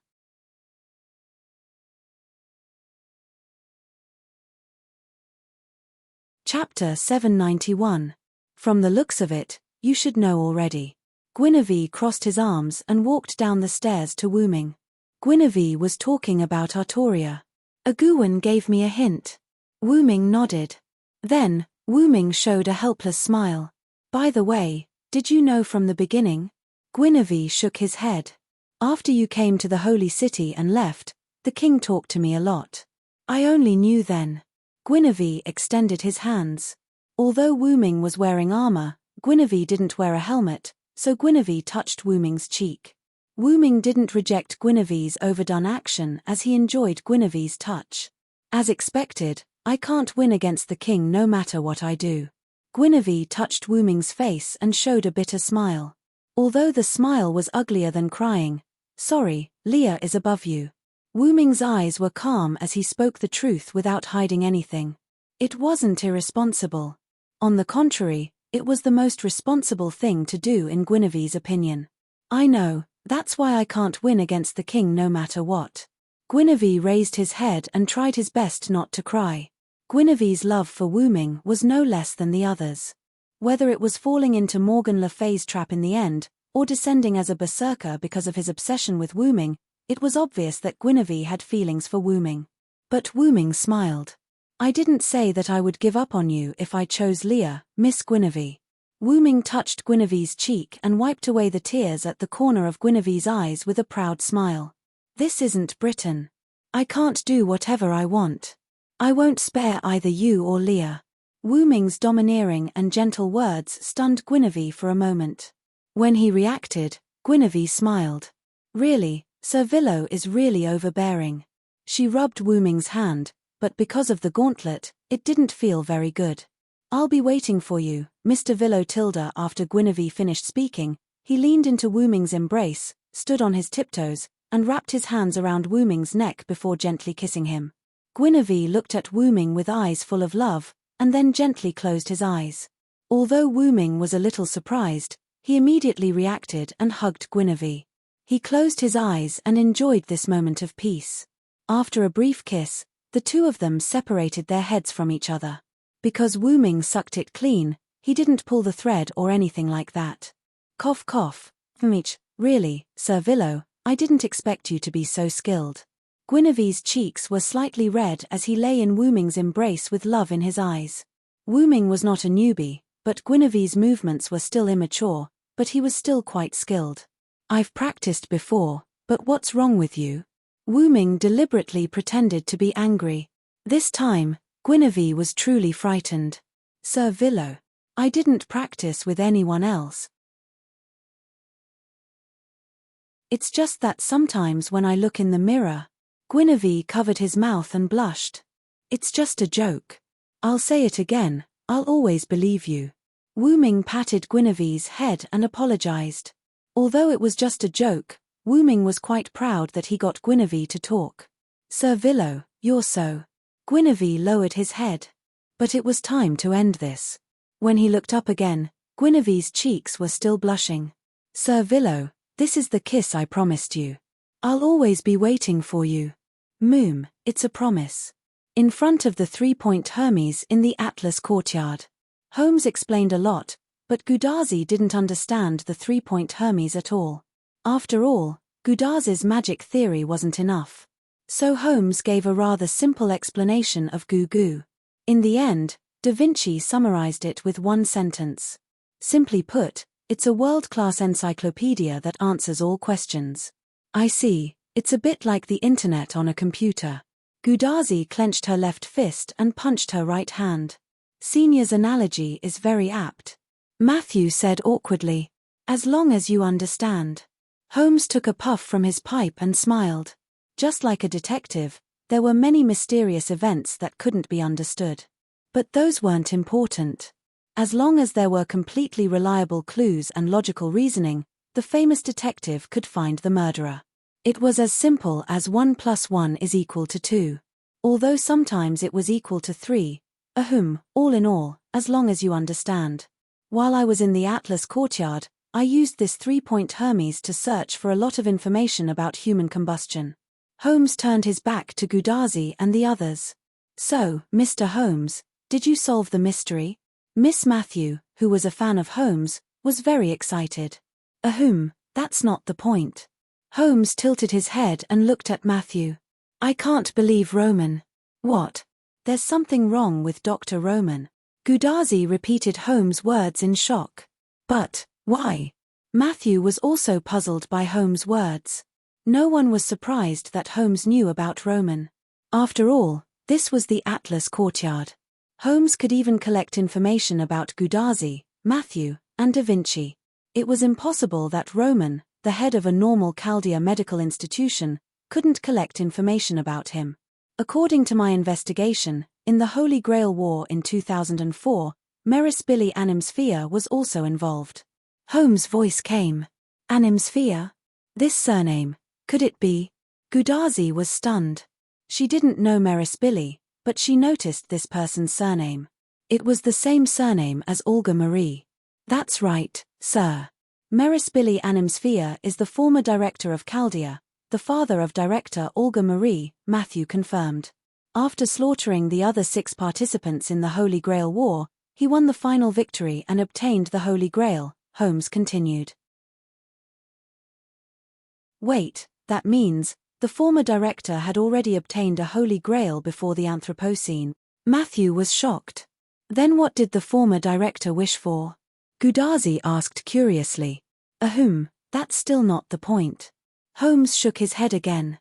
The point is, in that war, Merisbili also fought with an assistant, and this assistant was specially promoted to Chaldea the next year and became the head of the medical institution in Chaldea at the age of 22. After that, Holmes took a puff from his pipe and exhaled. That person, could it be? Matthew opened his eyes wide and said slowly, "Yes, that person is Roman." At this time, Da Vinci, who had been silent, suddenly spoke.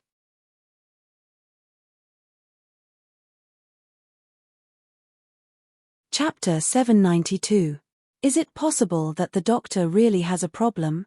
Seeing that Da Vinci admitted that the man was Roman, Gudazi began to believe what Holmes said about Roman has a problem. Matthew's eyes also showed shock and doubt. After all the blame was directed at Dr. Roman.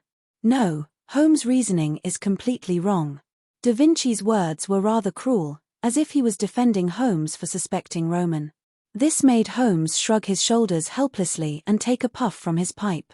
Then, Da Vinci looked at Gudazi and Matthew.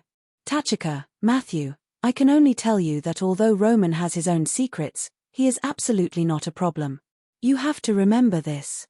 Da Vinci's sapphire-like eyes were full of seriousness. Being looked at by these serious eyes, Gudazi and Matthew's body could not help but tighten. Gudazi immediately reacted. "Yes, Da Vinci. I'll remember it." Gudazi stood up straight and answered Leonardo da Vinci seriously. "I also remember, Da Vinci. I'm sorry that we have doubts about Dr. Roman." Matthew was quite guilty, and his small head could not help but lower. "Don't feel guilty, Matthew. All of this is related to Holmes' reasoning error. If you want to blame someone, blame him." Da Vinci said the most terrible words with the most beautiful face. "Ha ha ha tilde, I really appreciate that." For Da Vinci's joke, Holmes was also very cooperative. Of course, he did not care. With Da Vinci's guarantee, then I will temporarily put Dr. Roman on the alibi list. After all, with the 3-point Hermes, Holmes also knew that as one of the first servants to appear in Chaldea, Da Vinci was a founding father-level figure. Since there was Da Vinci's guarantee, it was not impossible to believe Roman for the time being. However, Roman was still under Holmes' suspicion. After all, Holmes had said for now. "Oh, right." Gudazi suddenly shouted. "Mr. Holmes, can this 3-point Hermes help us find the location of the Sun King?" Gudazi suddenly had an idea. After all, their purpose in coming to the desert this time was not to look for the Atras Academy, but to conquer the Sun King. After all, Sherlock Holmes had said that apart from a certain existence that could not be recorded by the 3-point Hermes, everything in this world was recorded by the 3-point Hermes. In that case, it should be possible to get Holmes to help find out where the Sun King was. "Don't worry about that. Someone will take you to the Sun King later." Holmes laughed heartily. "Will someone take us there?" Gudazi didn't understand. She couldn't imagine who would take them to the Sun King. "Well, it's time for you to go." Holmes didn't continue to explain to Gudazi and started to drive them away. "Mr. Holmes, are you not going to come with us?" Matthew opened his big eyes and looked puzzled. According to the past practice, new friendly servants should act together with them. "I won't. I still have some things to do here." Holmes refused. Since Holmes said so, Gudazi and others couldn't say anything more. After looking at Da Vinci, who nodded in agreement, Gudazi, Matthew, and Da Vinci left and returned to the entrance of Atras Academy. After Gudazi and others left, Holmes took a puff from his pipe and puffed out the smoke in his mouth. "So, let's start a new round of reasoning, my friend."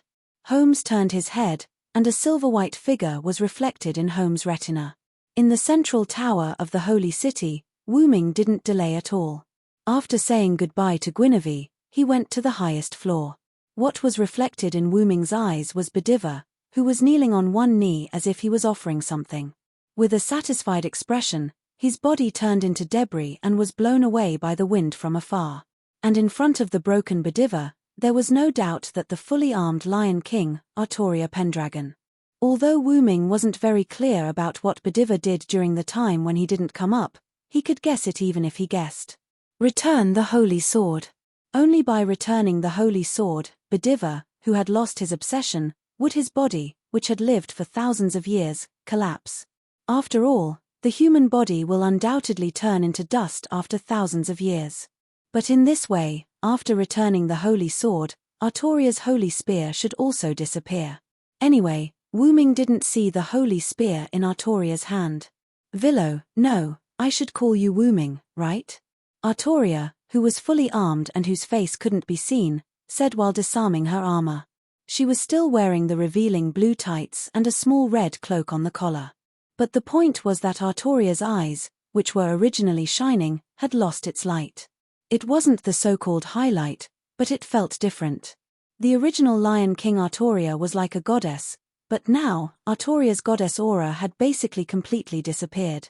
Instead, she was more like a king who understood people's hearts. Well, she understood people's hearts in all aspects. Leah, I'm sorry. For Artoria to be able to say Wu Ming's name, Wu Ming wasn't surprised at all. Although it was a long time ago, Wu Ming still remembered that Wu Ming once told Artoria his name. Artoria didn't react to Wu Ming's apology. After all, she had grown up and was no longer the little girl who didn't understand people's hearts. I don't accept your apology, Artoria said righteously and frankly. Well, Wu Ming was speechless, but it was also within Wu Ming's expectations. It wasn't that Artoria didn't accept Wu Ming's apology, but because Wu Ming was prepared for any response from Artoria, whether positive or negative. After all, no matter if she was a girl or a queen, as long as she was a woman, her thoughts and actions were not something you could understand in a short time.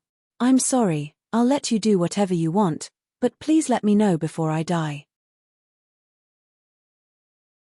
Wu Ming said as he walked toward Artoria. The plan you prepared, is it really for me?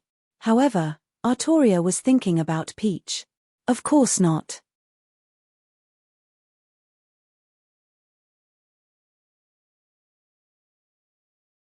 Chapter 793.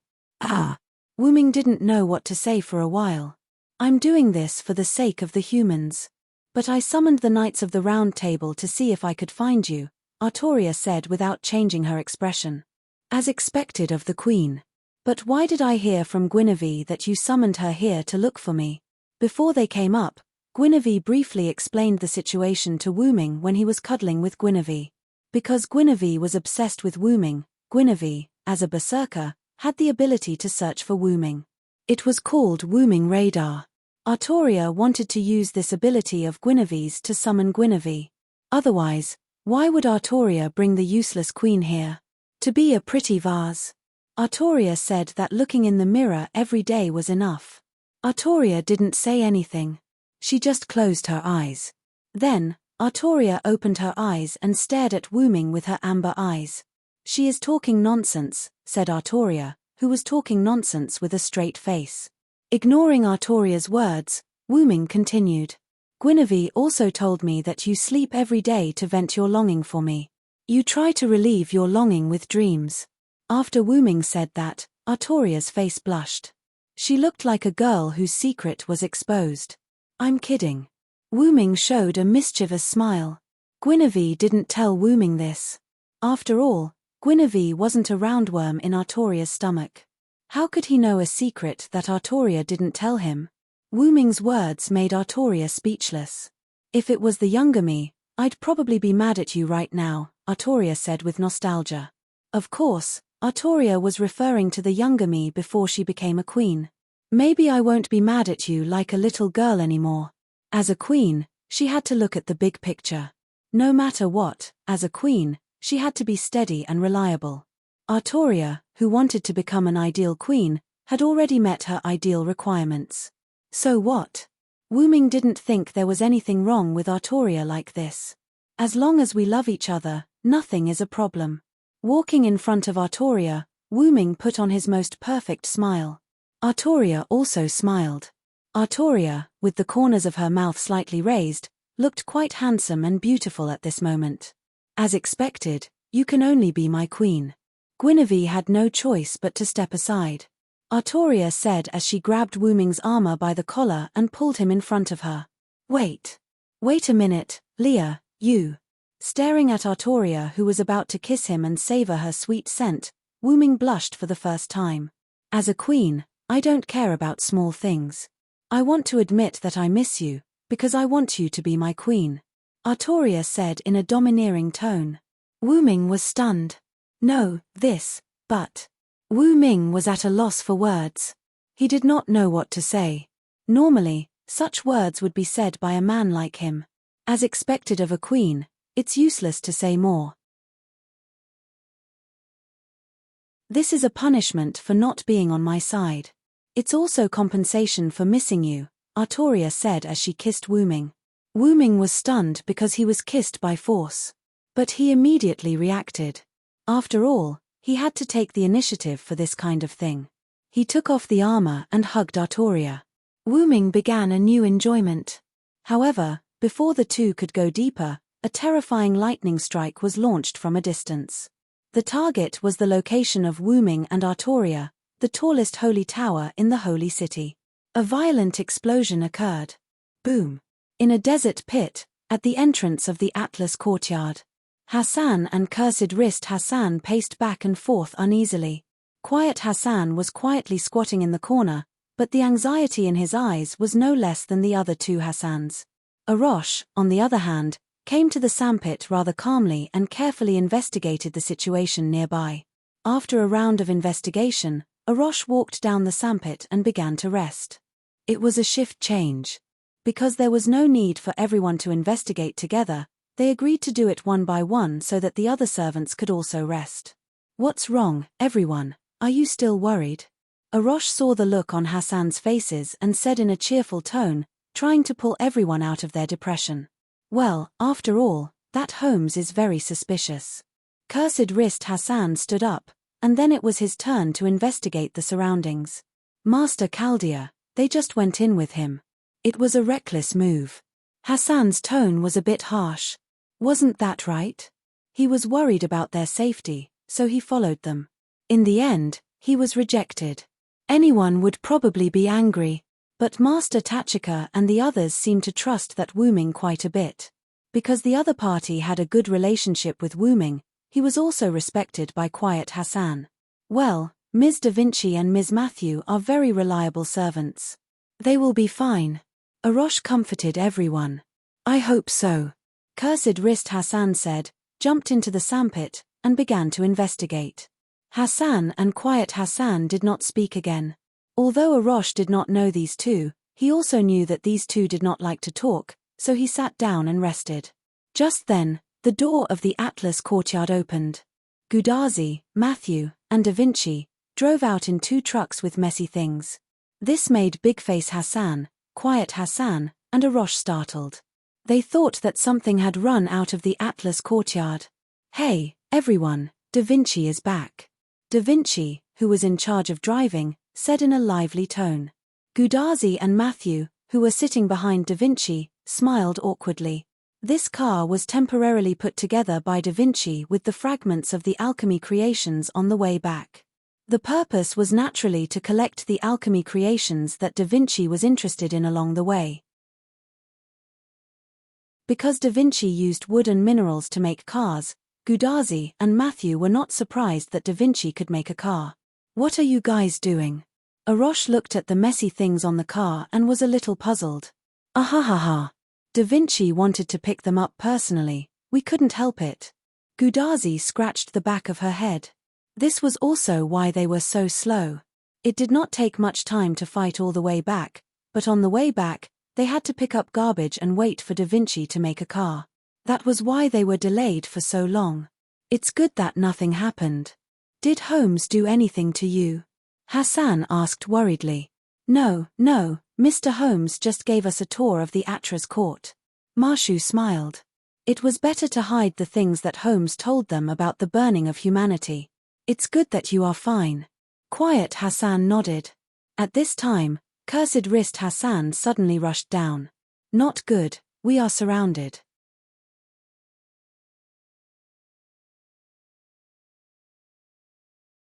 Chapter 794. What? Whether it was Hassan, Arosh, Gudazi, or Matthew, everyone was shocked. We're surrounded. Da Vinci did not panic. Instead, he sat in the car and thought about something. Mr. Cursed Wrist Hassan, did you see who the enemy is? After getting out of the car, Matthew immediately asked Cursed Wrist Hassan, who had just gone to investigate. "They're from the Holy City. The leader is the Knight of the Round Table, Lancelot," Cursed Wrist Hassan said in a heavy tone. Hassan had dealt with the Knights of the Round Table for a long time and naturally knew them. However, it was because of this that Cursed Wrist Hassan's tone was heavy. Lancelot is known as the strongest person below the British Silver Dragon. It is said that other than the British Silver Dragon Villo, no one among the Knights of the Round Table can defeat him. Even Gawain, who was favored by the sun, was defeated by Lancelot in the mythical history records. Lancelot. Matthew was a little stunned, as if he was thinking about something. "Are you okay, Matthew?" Gudazi, who got out of the car with Matthew, held Matthew's hand and asked with concern. "I'm fine, Senior. After all, that Knight Lancelot is Mr. Galahad's father. I'm about to face Mr. Lancelot. I feel a little strange." Matthew explained the reason with a strange expression. "Don't worry, Matthew. Even if your father comes, I'll be by your side to support you." Gudazi thought that Matthew, who was affected by the Galahad spiritual base, was afraid of facing his father. Hence, she encouraged Matthew. However, Matthew looked embarrassed. "No, Senior. How should I put it? I don't know why, but I just want to go out and teach Mr. Lancelot a lesson." Matthew's eyes turned cold. "Ah. So it's not that you're afraid of being close to your father." This time, it was Gudazi's turn to be embarrassed. All right. Tachika and Matthew, both of you calm down. It's not certain whether we'll fight or not." Da Vinci made a sound and signaled Gudazi and Matthew to calm down first. Gudazi and Matthew subconsciously repeated, "It's not certain whether we'll fight or not." "Ms. Da Vinci, why would you say that?" Cursed Wrist Hassan walked up to Da Vinci and wanted to ask. He did not think that the Knights of the Round Table would let Hassan go, nor did he think that the Knights of the Round Table would let Chaldea go. Although the phrase "there are no eternal enemies, only eternal benefits" was well said, there was no benefit between them. The other party wanted to kill them all, and Chaldea's men had to protect the people that the other party wanted to kill. Therefore, to them, who had already become enemies and had no benefits, there was no need for them to reconcile. Not to mention that the other party was a Knight of the Round Table who obeyed the Lion King's every command, so it was even more impossible for them to negotiate. Well, after all, we can't run away, right? Da Vinci got off the car and came to the ground. He patted his car. "Although we can also rely on this car to try to rush out, the possibility of it being destroyed halfway is quite high." After walking to the back of the crowd, Da Vinci turned around. "So, let's see what the other party's intentions are." Gudazi and Matthew were the first to nod. After all, there was no other way. Cursed Wrist Hassan, Hundred Face Hassan, and Tranquil Hassan looked at each other, and then nodded after getting the consent of the other two. "In that case, let me be the vanguard." After all, someone had to make contact with the other party first to determine the other party's intentions. Otherwise, if everyone went to talk to the other party together and the other party was hostile, they would be walking right into a trap. Without waiting for Gudazi and the others to agree, Arosh jumped into the sandpit with a big stride. "Mr. Arosh!" Matthew called out instinctively, but Arosh had already left. "Don't worry, Sir Matthew, Arosh is not a weak existence." Cursed Wrist Hassan comforted him. After all, he was a great hero who tore the land apart. "Let's go, everyone. Let's follow and take a look," Da Vinci suggested. After all, they had to cover for Arosh. On the ground, at the edge of the sandpit, Gudazi and the others were half squatting here, looking at Arosh, who was in front of Lancelot's team. Arosh, who was close to Lancelot's team, was not attacked by Lancelot. On the contrary, Lancelot seemed to be on the same side. Anyway, facing the vigilant Arosh, Lancelot looked like he had a headache. Gudazi and Matthew were confused. "Is Lancelot really going to reconcile with us?" Gudazi said instinctively. "I hope so." Whether it was on behalf of Galahad or as Matthew himself, Matthew hoped that Lancelot could stand on their side. Emotionally, Lancelot was Galahad's father, and Matthew did not want her and Lancelot to oppose each other.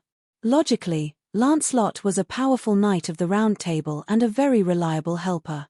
Lancelot said something to Aroche, and in the end, Lancelot had his team stay where they were. He kept a distance from Aroche and followed Aroche to the sandpit. It seemed that Lancelot was going to fight alone. When Lancelot approached, Cursed Wrist Hassan, Redeemer Hassan, and Tranquil Hassan immediately rushed out and surrounded Lancelot in a triangular formation. "Hassan, her? Please don't do anything. Please believe me. I'm on your side," Lancelot said calmly, as if it was a matter of course. "You have no reason to be on our side," Cursed Wrist Hassan said vigilantly with a dagger in his hand. Looking at how vigilant Hassan was, and then looking at Gudazi, Matthew, and Da Vinci at the edge of the sandpit, Lancelot lowered his head subconsciously. In fact, it was because Lancelot saw Matthew and panicked for a moment. Matthew, Gudazi, and Da Vinci walked over and asked Lancelot, "Mr. Lancelot, do you have any evidence to prove that you're on our side?" Matthew looked impartial. "Didn't Sir Villo tell you?" Lancelot was puzzled. Gudazi and Matthew looked at each other and shook their heads. "Sir Villo didn't tell me anything about you." Matthew's heartless words hurt Lancelot a little, but as a father, he had to be strong. "Actually, Sir Villo came to me before, and I had already betrayed him," Lancelot explained. "Then why did you lead your troops to attack my village?" Cursed Wrist Hassan questioned. The dagger in his hand reflected the light of the sun, and it was chilling.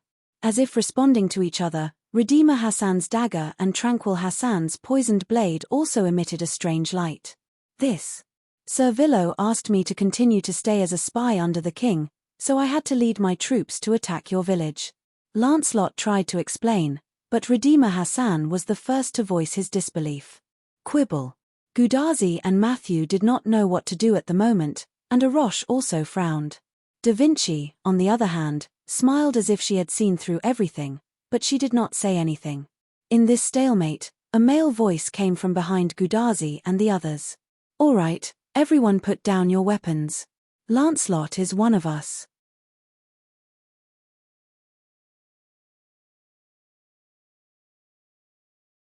Chapter 795.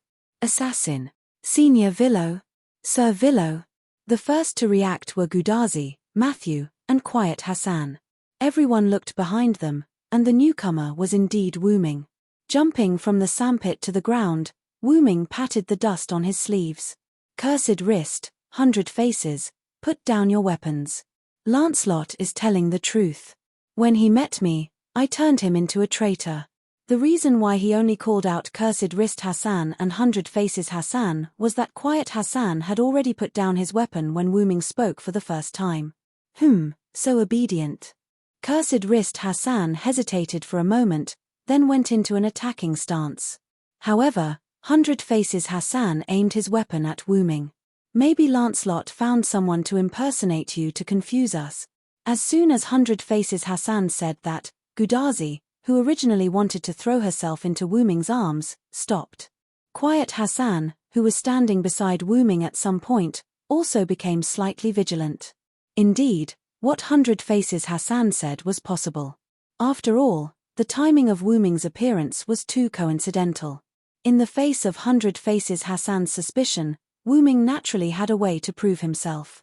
Wooming waved his hand, and in an instant, a strange black-purple portal opened above his head. The portal instantly freefall and swallowed 100 Faces Hassan at an extremely fast speed. Then, another portal opened above the sandpit. In an instant, a black object fell out of this portal. The former was the entrance, and the latter was the exit. 100 Faces Hassan fell into the sandpit without a doubt. Thump, the sound of an object hitting the ground came from the sandpit. There was no doubt that Wooming transferred 100 Faces Hassan into the sandpit. Only Silent Wonder would be able to use such a strange teleportation gate. "It's the real assassin." Gudazi was overjoyed.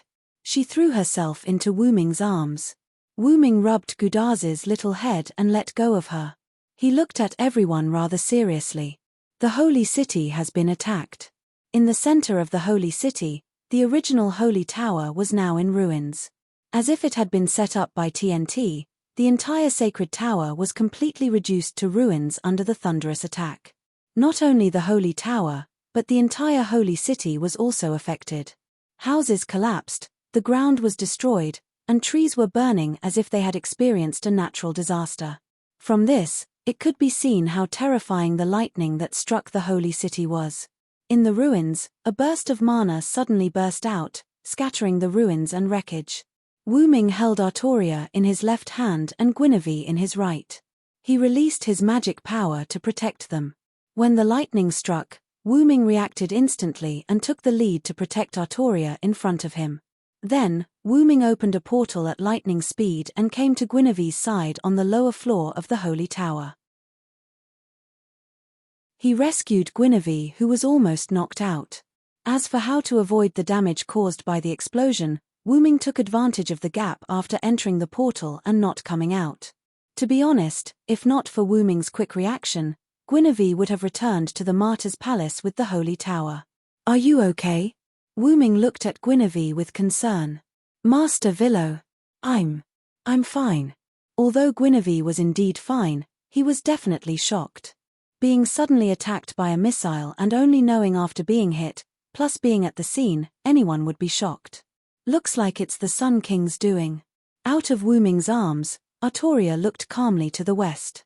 Alright, Artoria was a king, and a king would not be scared. The attack just now came from the west where the Sun King was. Then, Artoria frowned and stared at Wu Ming and Guinevere. "How much longer do you want to hug me?" Wu Ming's mouth twitched as he let go of Guinevere's waist. But Guinevere had no intention of letting go. "Ah, Master Villo, I'm so scared." Guinevere, who had his arms around Wu Ming's neck, leaned into Wu Ming's arms and rubbed against Wu Ming's chest. "Ah." Wu Ming did not know if Guinevere was faking it or was really scared, but Wu Ming knew one thing. That was, the veins on Artoria's forehead were popping. But Wu Ming could not push Guinevere away. After all, if he pushed away a cute girl who threw herself at him, he would not be a man. So, Wu Ming immediately changed the topic. "So, after losing the holy spear, the entire holy city has become ordinary?" Artoria nodded matter-of-factly. After all, it was the holy spear that supported the defense of the holy city. After Bediva returned the holy sword to me, Lungominiad disappeared. It was like dripping ink into water and the water would be assimilated by the ink. It was an irreversible process. But the defense of the holy city was supported by the holy spear. Without the holy spear, the holy city naturally became an ordinary city. The holy tower, which was the incarnation of the holy spear, also became an ordinary tower after the holy spear disappeared. The Sun King really knows how to take advantage of opportunities. Artoria looked in the direction of the Sun King expressionlessly, but the anger in her voice could not be concealed. Anyone would be angry if they were hit while they were down. "He might not be the Sun King anymore," Wu Ming suddenly said. "What do you mean?" Artoria turned her head and looked at Wu Ming expressionlessly. Then, Wu Ming told Artoria his deduction. After thinking for a few seconds, Artoria nodded. "That is indeed a possibility. No wonder the Sun King put aside his pride to cooperate with me." Then, Artoria reached out her hand and grasped the air. An invisible weapon appeared in Artoria's hand. It was the holy sword that withstood the wind enchantment, Excalibur. "How dare you trick me? Even without the holy spear, the dignity of the Lion King cannot be violated." Artoria glanced at Guinevere, who was still lying in Wu Ming's arms, and said to Wu Ming, "You should be able to use the teleportation ability that I don't know about, right?" Hearing Artoria's words, Wu Ming understood what she meant. "Of course." Wu Ming gave Artoria a reliable smile. "My plan is ruined, but we must continue to save people. Therefore, the person who possessed the Sun King must be dealt with." Logically speaking, after Artoria's holy spear disappeared, the singularity without the support of the Holy Grail and holy spear should have begun to repair itself. However, it did not. Without a doubt, this was the work of the Sun King. "As you wish, my king." Of course, Artoria's proactive explanation might also be a bit arrogant. However, Artoria sprayed it all over Wu Ming's face. "Then why are you still hugging my queen?" Let's go. Looking at the angry Artoria and the unhappy Guinevere in his arms, Wu Ming smiled awkwardly. Well, there was also a bit of jealousy.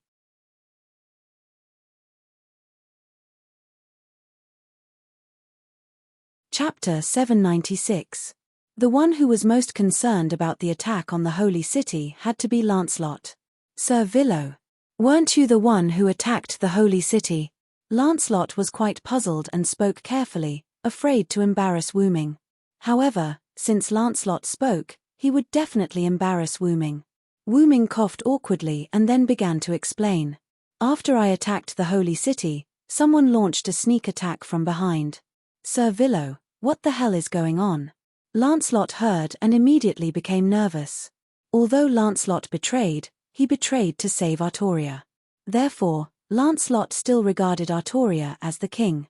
Don't worry, Lancelot. The Holy City was attacked by me. Before the enemy attacked, except for the king and the queen, everyone else had already left. Wu Ming explained to Lancelot quite calmly. In short, in this kind of situation, there was no need to worry at all. It seems that this is even worse. Matthew complained in a low voice, and Gudazi, who heard Matthew's complaint, nodded in agreement. Gawain and Agwain have already. Lancelot looked a little sad. Wu Ming meant that Gawain and the others had also left. Even if he appeared as a servant who had already passed away, Lancelot still mourned for Gawain and Agwain's departure. For Lancelot, the second most unbearable thing in the world was to fight with his companions and the king. Of course, the most unbearable thing is to turn against one's daughter, or son, and become enemies with one's mother. He patted Lancelot's shoulder, indicating Lancelot's condolences. Bediver has already returned the holy sword to the king. The king and the queen are fine, and they have also promised us that they will fight the last enemy with us. This was good news for Lancelot. Is that so? The king is saved. Lancelot closed his eyes and sighed in relief. Even Matthew and Gudazi were delighted. Gudazi was happy to have strong support to help them, while Matthew had both the former and the joy of being saved by the king. After all, Galahad also influenced Matthew. Immediately after, Lancelot seemed to have thought of something. He suddenly opened his eyes and looked at Wu Ming. By the way, is Bediver okay? After completing his mission, as an ordinary person who had lived for 1,000 years, he naturally turned into ashes and disappeared. Wu Ming tried to make his tone as calm as possible, trying not to cause panic. However, this was impossible. Hearing Wu Ming's words, Gudazi, Matthew, Da Vinci, Arosh, Lancelot, and Hassan were all taken aback. Senior Villo, are you saying that Mr. Bediver is a human? Matthew asked in disbelief. The others also looked at Wu Ming as if they were asking for an explanation. So, Wu Ming began to explain. It's normal that you don't know. I guess Bediver didn't tell you. However, one thing is clear, Bediver is a human and not a servant. This is true. This should be Merlin's ability. Lancelot sighed. In his impression, only Merlin had the ability to let an ordinary person live for so long. Then how did Mr. Bediver live for 1,000 years? Matthew shook his lips and was quite sad. The others also lowered their heads to express their condolences to Bediver, including Hassan, who had always been hostile to Knights of the Round Table. After all, unlike the servants, Bediver was a real human being. An ordinary human being could live for 1,000 years. The point was that loneliness, that persistence, it was not something that anyone could endure and persist. Bediver was able to survive alone. In addition to Merlin's help, there was also an extremely persistent belief. You must return the holy sword to my king, you must. With this in mind, Bediver persevered and walked down this path, achieving success. So, what Bediver needed was not sympathy and pity, but respect. Bediver left satisfied. You are disrespecting him, Wu Ming said in a joking tone. And with Bediver's achievements, he will definitely become a heroic spirit. Even if he did not become a heroic spirit, Wu Ming would go to the Inhibition Force and ask the Inhibition Force to help Bediver become a heroic spirit. Although becoming a heroic spirit was also a kind of torture in another sense, Wu Ming believed that Bediver would be willing. Of course, if Bediver was not willing, Wu Ming would not force it. Bediver succeeded in awakening the Lion King. What we need to do now is to fight the last enemy and repair this singularity. Wu Ming's eyes were firm as he spoke from the bottom of his heart. Yes. Matthew and Gudazi replied seriously. After all, they would have a chance to see Bediver in the future, so they shouldn't be too sad. Hassan and Arosh nodded silently. Lancelot clenched his fists, and his eyes became firm. Good. Seeing everyone so energetic, this genius also cheered up. Da Vinci smiled and livened up the atmosphere. By the way, when Holmes said someone will take us to the Sun King, I thought that person was talking about Lancelot, but it turned out to be a Villo. It was precisely because Lancelot was the person who would take them to the Sun King that Da Vinci did not panic after knowing that they were surrounded by Lancelot. It is not wrong to say that Lancelot is the person who will lead you. After all, he originally had this intention. Wu Ming said, looking at Lancelot. Lancelot nodded knowingly. Indeed, after I retreated from the village of the mountain folk, I had a showdown with Nighticles. After all, the other party is an enemy. I wanted to help Chaldea get rid of Nighticles in advance to relieve the pressure. Then, Lancelot showed a bitter expression. As a result, I didn't expect that the other party had already prepared a teleportation magic. However, when she left, she told me the current location of Master Chaldea and asked me to come and help. So, I came directly to Atlas Academy. It seems that there should be Nighticle's magic at the entrance of Atlas Academy. The magic she set up is likely to be a kamikaze magic, and it is quite hidden, Da Vinci said thoughtfully. It was precisely because it was a kamikaze magic that Da Vinci did not discover Nighticle's magic in his negligence. As for Nighticle's knowing about Atlas Academy, after all, Atlas Academy was in the Egyptian desert. It was normal for Nighticles to know about Atlas Academy. Thus, when they entered the Atlas courtyard, they triggered Nighticle's spell, which allowed Nighticles to learn of their whereabouts. That's not right, Wu Ming suddenly said. Everyone looked at Wu Ming. Nighticles returned to the Sun King's great temple, right? Wu Ming looked at Lancelot. Lancelot nodded. It should be so. After all, she is one of the Sun King's people. But the Sun King, he might not be the Sun King anymore. Gudazi said in a heavy tone. Then, Matthew showed a worried expression. Miss Nighticles is in danger.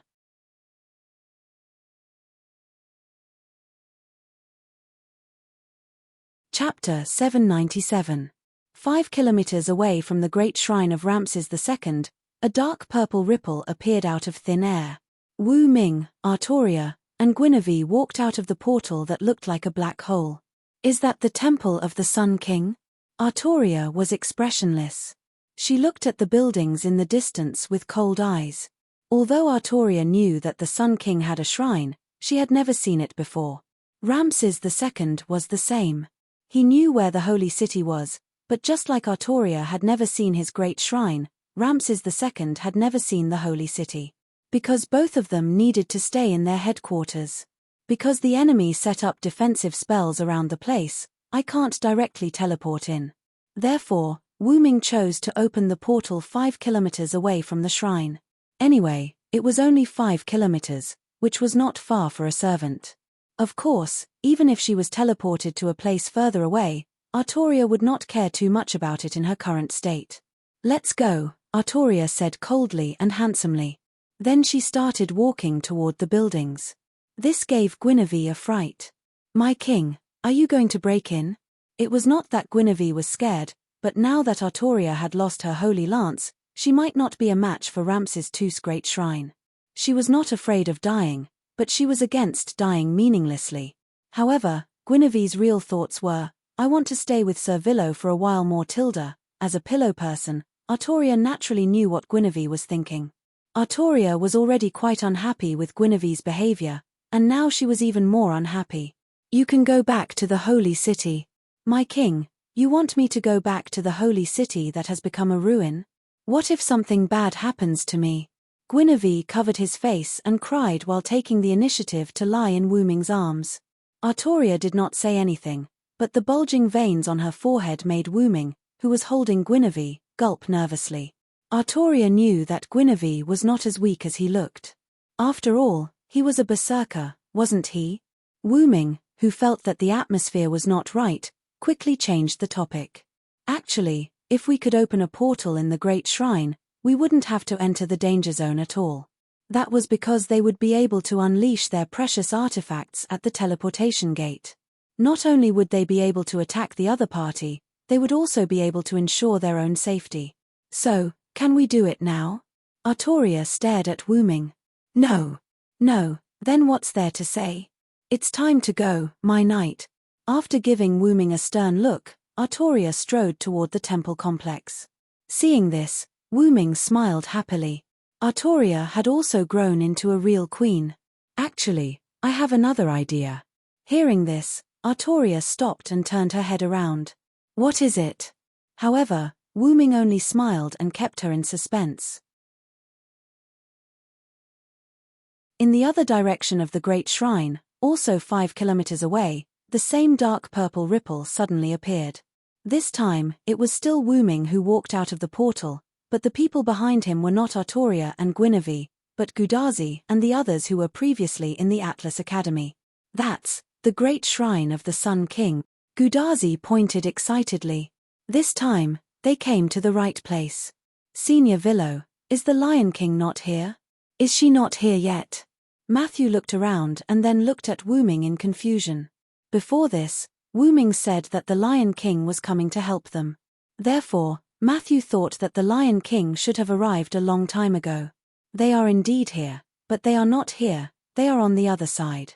After explaining, Wu Ming looked around to make sure that everyone had come out of the portal, then Wu Ming closed the portal. Now, let's start attacking the Great Shrine. Is it okay to be in such a hurry? Cursed Wrist Hassan was worried. Of course, it's okay because we are not the main attackers. Wu Ming smiled slightly. In other words, they had enough time to prepare since they were not the main attackers. However, if they did not hurry, they might not be able to make it in time. Do you mean that the Lion King is the main attacker? Hassan instantly understood.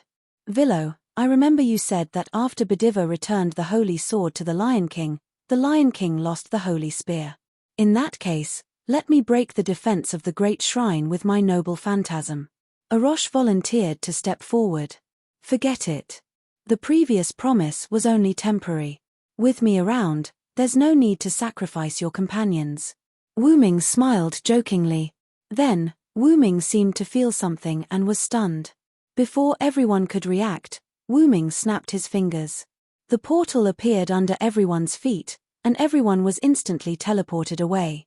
In the next second, everyone was in the sky. Wah-eh! It seems to be okay. Gudazi shouted in shock, but then she realized that there seemed to be a transparent land here. This is the ground built by my spirit. Let's stay here for a while. The show is about to begin.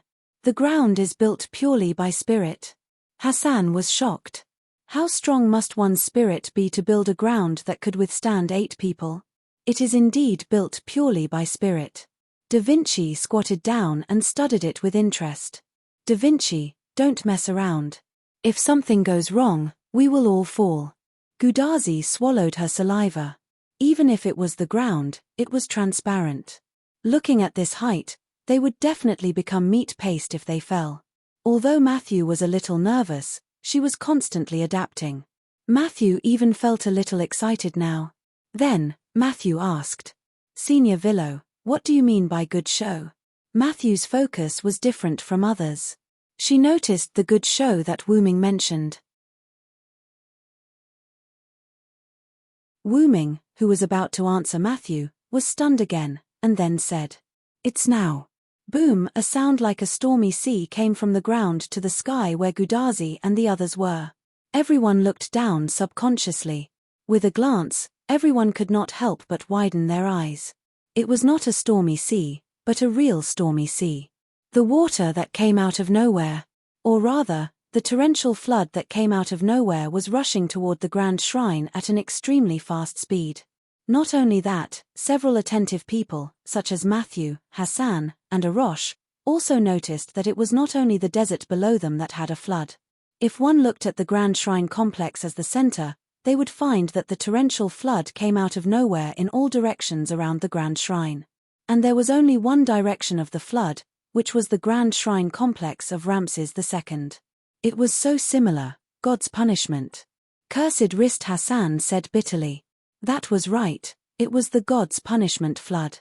Now, the flood seemed to be controlled by God. It completely surrounded Ramses II's Grand Shrine. Cursed Rist Hassan now knew why Wu Ming did not let them go first. It was because this was a battle that exceeded their limits.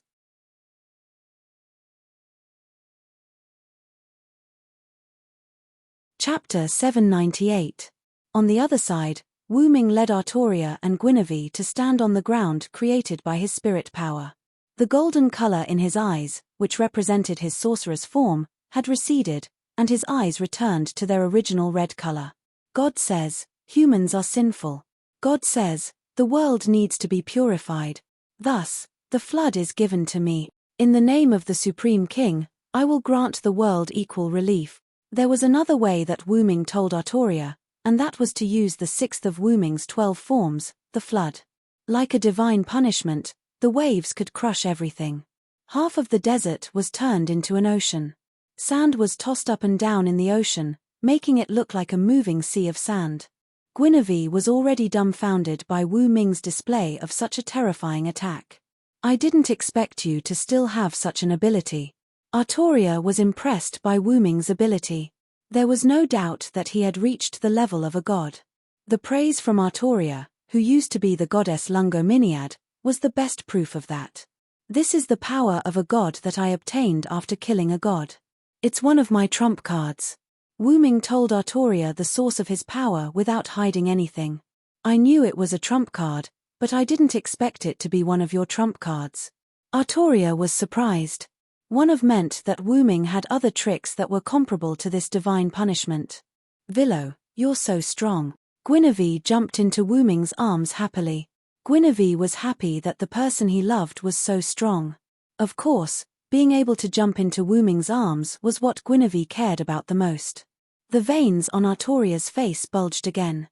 She resisted the urge to attack and looked at the Grand Shrine. Is that so? But you should know that the Sun King's temple is not something that can be destroyed that easily. When the torrential flood approached the edge of the Great Shrine complex, it was as if it had hit an invisible wall and was unable to move an inch forward. That should be the defense mechanism of the temple. After thinking about it carefully, the manifestation of the flood was not about how much damage it could cause. It was about the wide range of impact and the ability to crush enemies caught in the flood. Therefore, it was reasonable that the flood could not break the defense of the temple.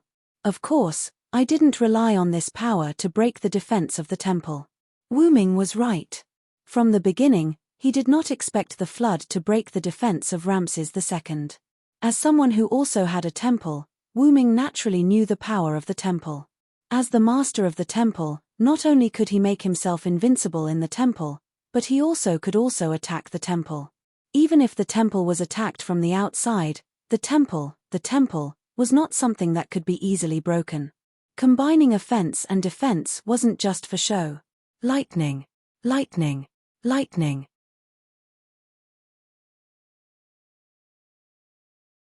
I am the conqueror who can defeat 1,000 with 100, 10,000 with 1,000, and 10,000 with 10,000. Now, for me, who is standing on the side of justice, please shine brightly and bestow me with divine power. Without any hesitation, Wu Ming quickly chanted the words, and arcs of electricity appeared on his body. Wu Ming reached out a hand and pointed in the direction of the temple. I am the one who will crush all the enemies and hostility of humans and demons. After that, Wu Ming clenched his fist, and the entire sea of sand turned into a sea of lightning. On the other side of the sky, Gudazi and the others were still immersed in the stormy waves of divine punishment. As expected, Senior Villo is so strong. Matthew even had the feeling that even if he used his noble artifact, he might not be able to withstand the stormy waves. It had to be said that ever since Matthew met Wu Ming, he always had such an illusion. Don't always think so much, you have to believe in yourself. Wu Ming suddenly rubbed Matthew's little head. As soon as Matthew spoke, Wu Ming knew what he was thinking. Not only Matthew, But Galahad's personality was also a bit like Matthew. They always thought that they could not do anything. How would they know if they did not try? I know, Senior Villo, stop rubbing my head. Matthew blushed and escaped from Wu Ming's claws. He hid behind Gudazi and tidied up his hair that was messed up by Wu Ming. Out of kindness, Gudazi also helped to tidy up Matthew's hair and complained to Wu Ming. Really, assassin, don't tease Matthew anymore, she's my junior tilde yes tilde in short, don't give up easily if you haven't tried. Wu Ming perfunctorily responded to Gudazi's complaints and then gave Wu Ming some chicken soup for the soul. Although many heroes must have told you or conveyed a similar meaning, I still have to nag. Wu Ming crossed his arms and looked straight at Matthew. Matthew, only in this way can you protect your senior in this time of danger. Matthew's heart had become a little relaxed because of his contact with too many powerful. Wu Ming had to teach him a little lesson. In fact, the most important thing was that those powerful did not endanger Matthew's senior, Gudazi. If they did, Matthew would not relax at all. Wu Ming believed so.